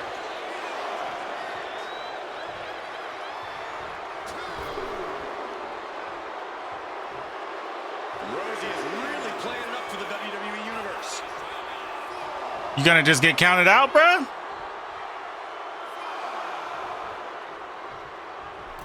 Yeah, I didn't think so. Dominating shoulder tackle. And as cruel as this match might seem, let's not forget, this is family. And right or wrong, however a family settles their disputes needs to be respected. Well, one can even ask if Big this bump, is like big rump. Family or right to control an entire business. It's hard to say, Byron, when the family business is all about fighting.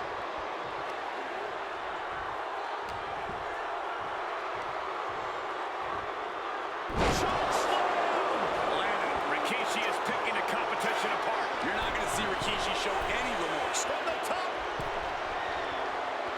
The Rikishi elbow.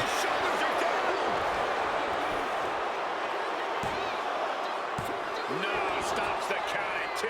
And you got to think he's just one final blow away from not kicking out next time.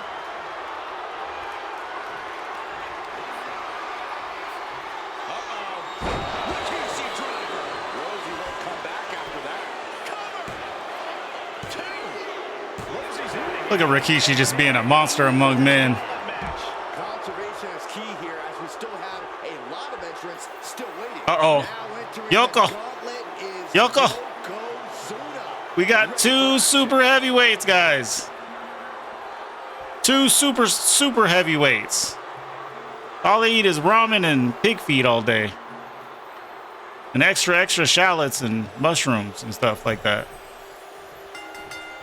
And now Yokozuna is Oh, getting yeah. down. Oh, I forgot he's a super. Oh, I'm gonna have to get that. Oh, my gosh. Things turn around quickly. Why has bro got a big old bow on his back? Like he's a Christmas present or something. Yeah, Yoko. Yeah, Yoko. Oh, oh, no. I'm sorry, Yoko. Listen. We cousins. Remember, we cousins. We cousins.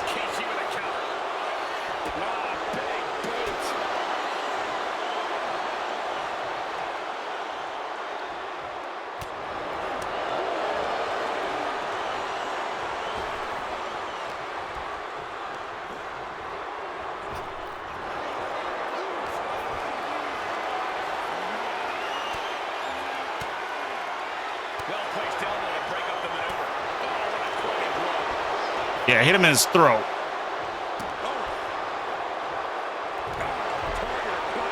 Yeah. He ain't faster than Rikishi. I forgot. Rikishi used to be a missile in the ring when he used to run around. You don't see too many big dudes do that. You guys feel the rumble from that impact. He narrowly avoids the count. He's determined. Yeah, Yoko, you don't want none of Rikishi. Only reason why you look so dominant is because Vince didn't want you to look weak.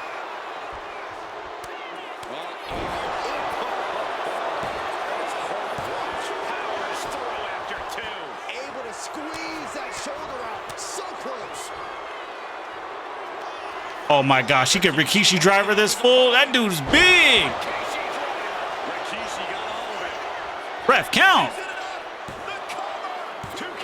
The ref screwed me. The ref freaking screwed me. You see that like split second where he could have counted 1 and then he didn't? Clearly far from done. And the heaviest hitter in the arsenal is not enough.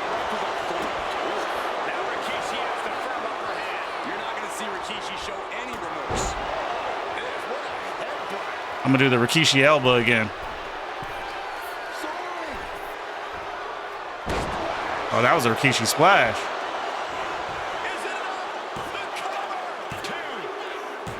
Okay, that was a no. Later, Yoko. Oh, The Rock's grandfather, Mr. High Chief. Was Rikishi just talking crazy? He said, "Who is this guy?" He said, "High Chief. You wouldn't be here for if it wasn't for him." He started the Bloodline. The Rikishi elbow. Oh my God. Oh, I thought he missed.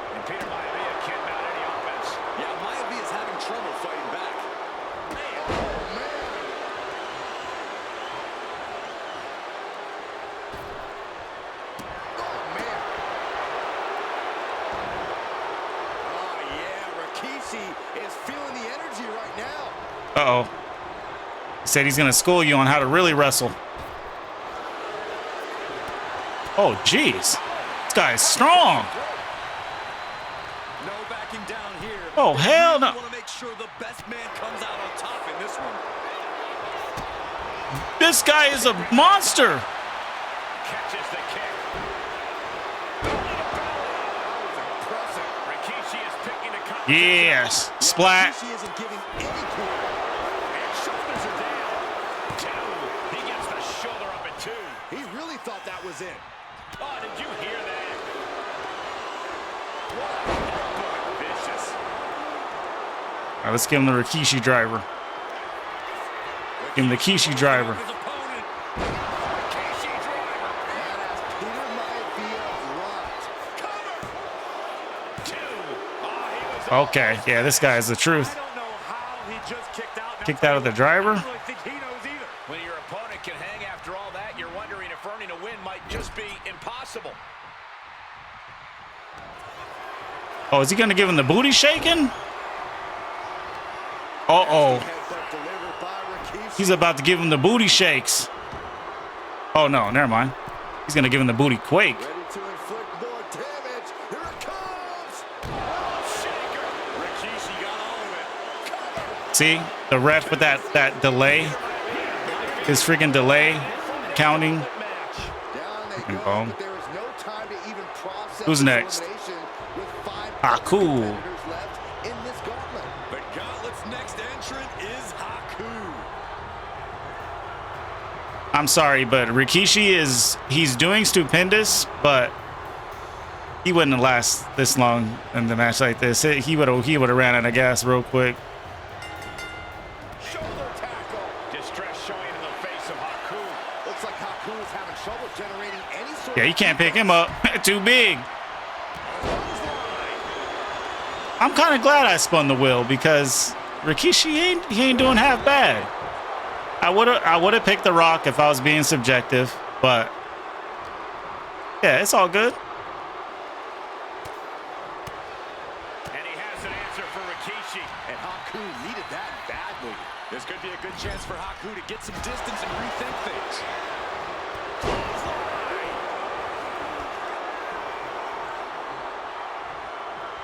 Rikishi is picking the competition apart. Each shot landing with a little bit more value. Just teeing off with that fight forever vibe. Neither competitor is backing down. Both absolutely drained, but both refusing to give up. And it looked like Haku got caught by that. They are emptying their tanks, going back and forth like this. Oh, man, right to the... He goes for the quick pin. No way. No way. No way. No way. No way. With an easy kick out there. Probably knew that wasn't going to be enough at this stage, but every time you call All right, Haku. Yeah, he's give me a run. And he's looking out of sorts now. Turns that in his favor. And now he's looking to lock in this submission. Camel clutch applied. Oh, look at that arm. That's not the way anyone's body should bend. After everything he's been through. Gotta choke him out. Right now, will his body give up? He lets go of the hold. But I don't see any reason for it. No telling what's going on in his mind right now, Michael.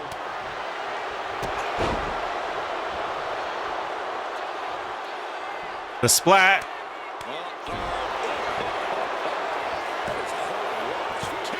Kick out. Both competitors digging deep into their well to keep this match going.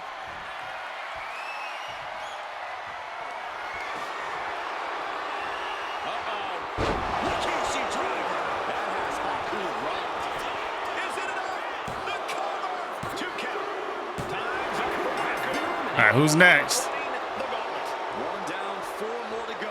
We've got ourselves a gauntlet, gentlemen. Next into the gauntlet. Oh, it's Young Rock. One and only. Young Rocky Maivia.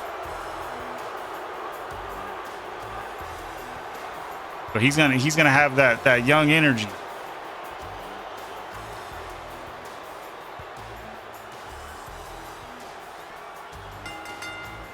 Dominating shoulder tackle.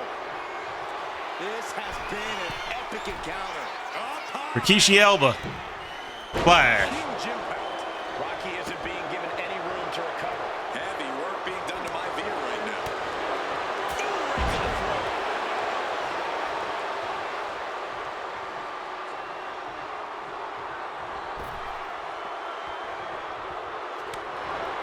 This Rock was still wet behind the ears. He didn't know any better. He was just trying to make a name for himself. I don't know who chose his attire, but they need to be fired. Rikishi looked ferocious going on the attack there. Belly top belly. Fast thinking saved him there. Now Rikishi has the firm upper hand. Yeah, Rikishi isn't giving any clue. What a kick. What a barrage of stomps. You want to control the tempo, you want to dictate the pace. That right there is how you do it. Big slam. He could be starting to really struggle in this match. Come on, Young Rock, what you doing? Oh my gosh, what impact. Maneuvers out of the way. He moved out of the way. Yeah, Rikishi's running out of stam, dude. I can't even run or anything. Watch the quickness on this. Bang! Snap suplex. Dang. Oh, dirty pin. Let's do a dirty pin. Quickly the cover. And he gets the shoulder up before 2. He's far from finished.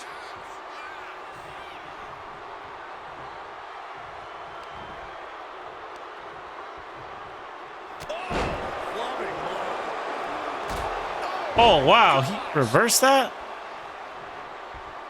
Big blow could be felt throughout the arena. All right, Rock. You showing off now. What an unexpected show of strength from that attack. Imagine me having to fight The Rock twice. Release the clothesline. He's headed to the top now. From the top. The Rikishi Elba. He looks absolutely gassed here. Yeah, he's absolutely in danger of losing it all here. I cannot believe what I'm seeing right now. No one can. I might have to play it safe and build up a couple specials for whoever's going to be coming out in the next couple. Man,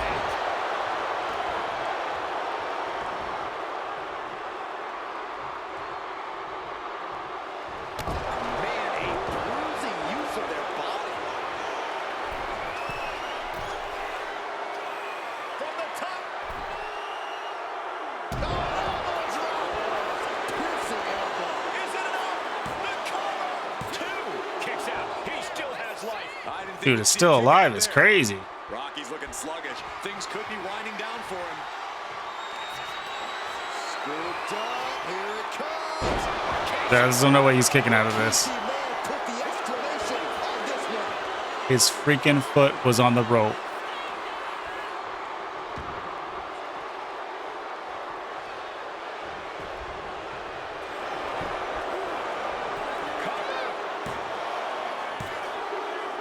All right, he was damaged enough. He wasn't going nowhere. Three superstars left in this gauntlet match. It could be anyone's game. This gauntlet just got more interesting with Uh-oh, Rosie, it's Umaga. They should have just made Umaga come out. This isn't him in his prime.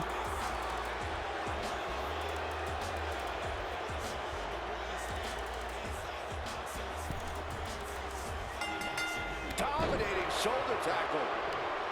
And at this point in the gauntlet, are you gentlemen stunned by how long this combatant has been able to survive?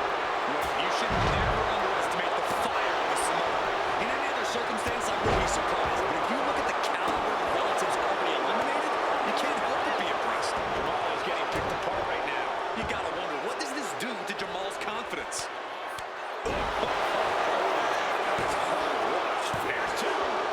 That'd have been crazy if he just would have ended him right there.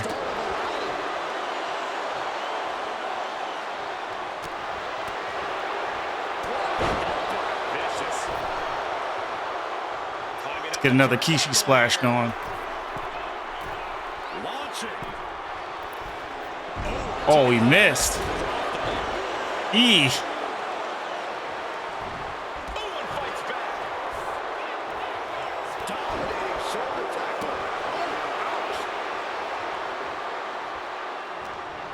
Bodies have been decimated, fortitude has been tested, and these fans are showing their approval of these superstars' performances.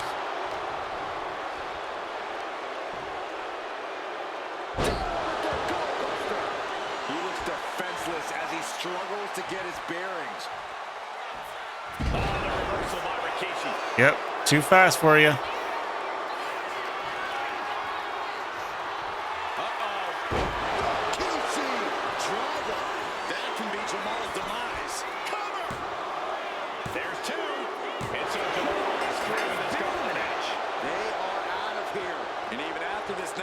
There's still another challenger. Oh, Jacob Fatu. I don't like that. I don't like that. Nope. I don't like that, not one bit. Because I'm trying to figure out who's going to be the last guy, because I might barely survive this one.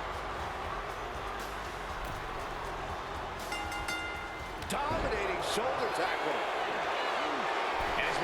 Give him the Rikishi elbow.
He's gonna rope break it. Wow. I knew he was gonna do that. Splash him. Dang it. Rikishi. And into the turnbuckle he goes. Able to capitalize on Jacob Fatu's mistake. What's coming next? Taking their time. Whoa, no. No, no, no, no, no.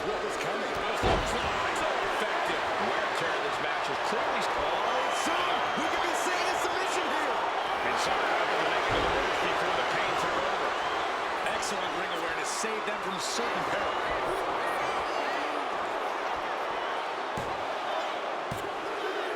I needed that dirty pin. I needed it. That dude had a special. Oh my gosh. Sika. That's Roman's dad. Oh my gosh, dude.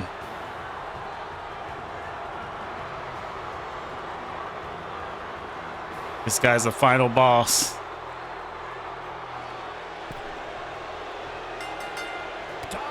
He's like, did you just beat up my son earlier, man? One final adversary stands in the way. He's like, I'm gonna let you disrespect my family. Absolutely squashed their opponent there.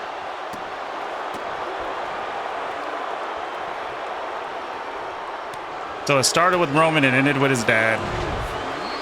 That's a hell of a final match.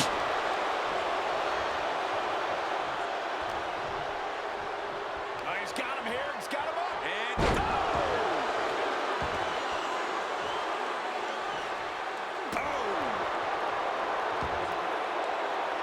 And he could be looking for a submission here. Rome's playing the role of savior here.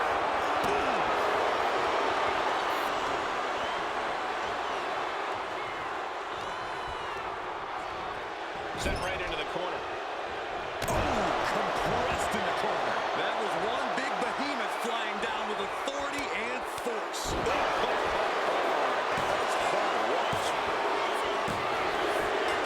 Rikishi got it.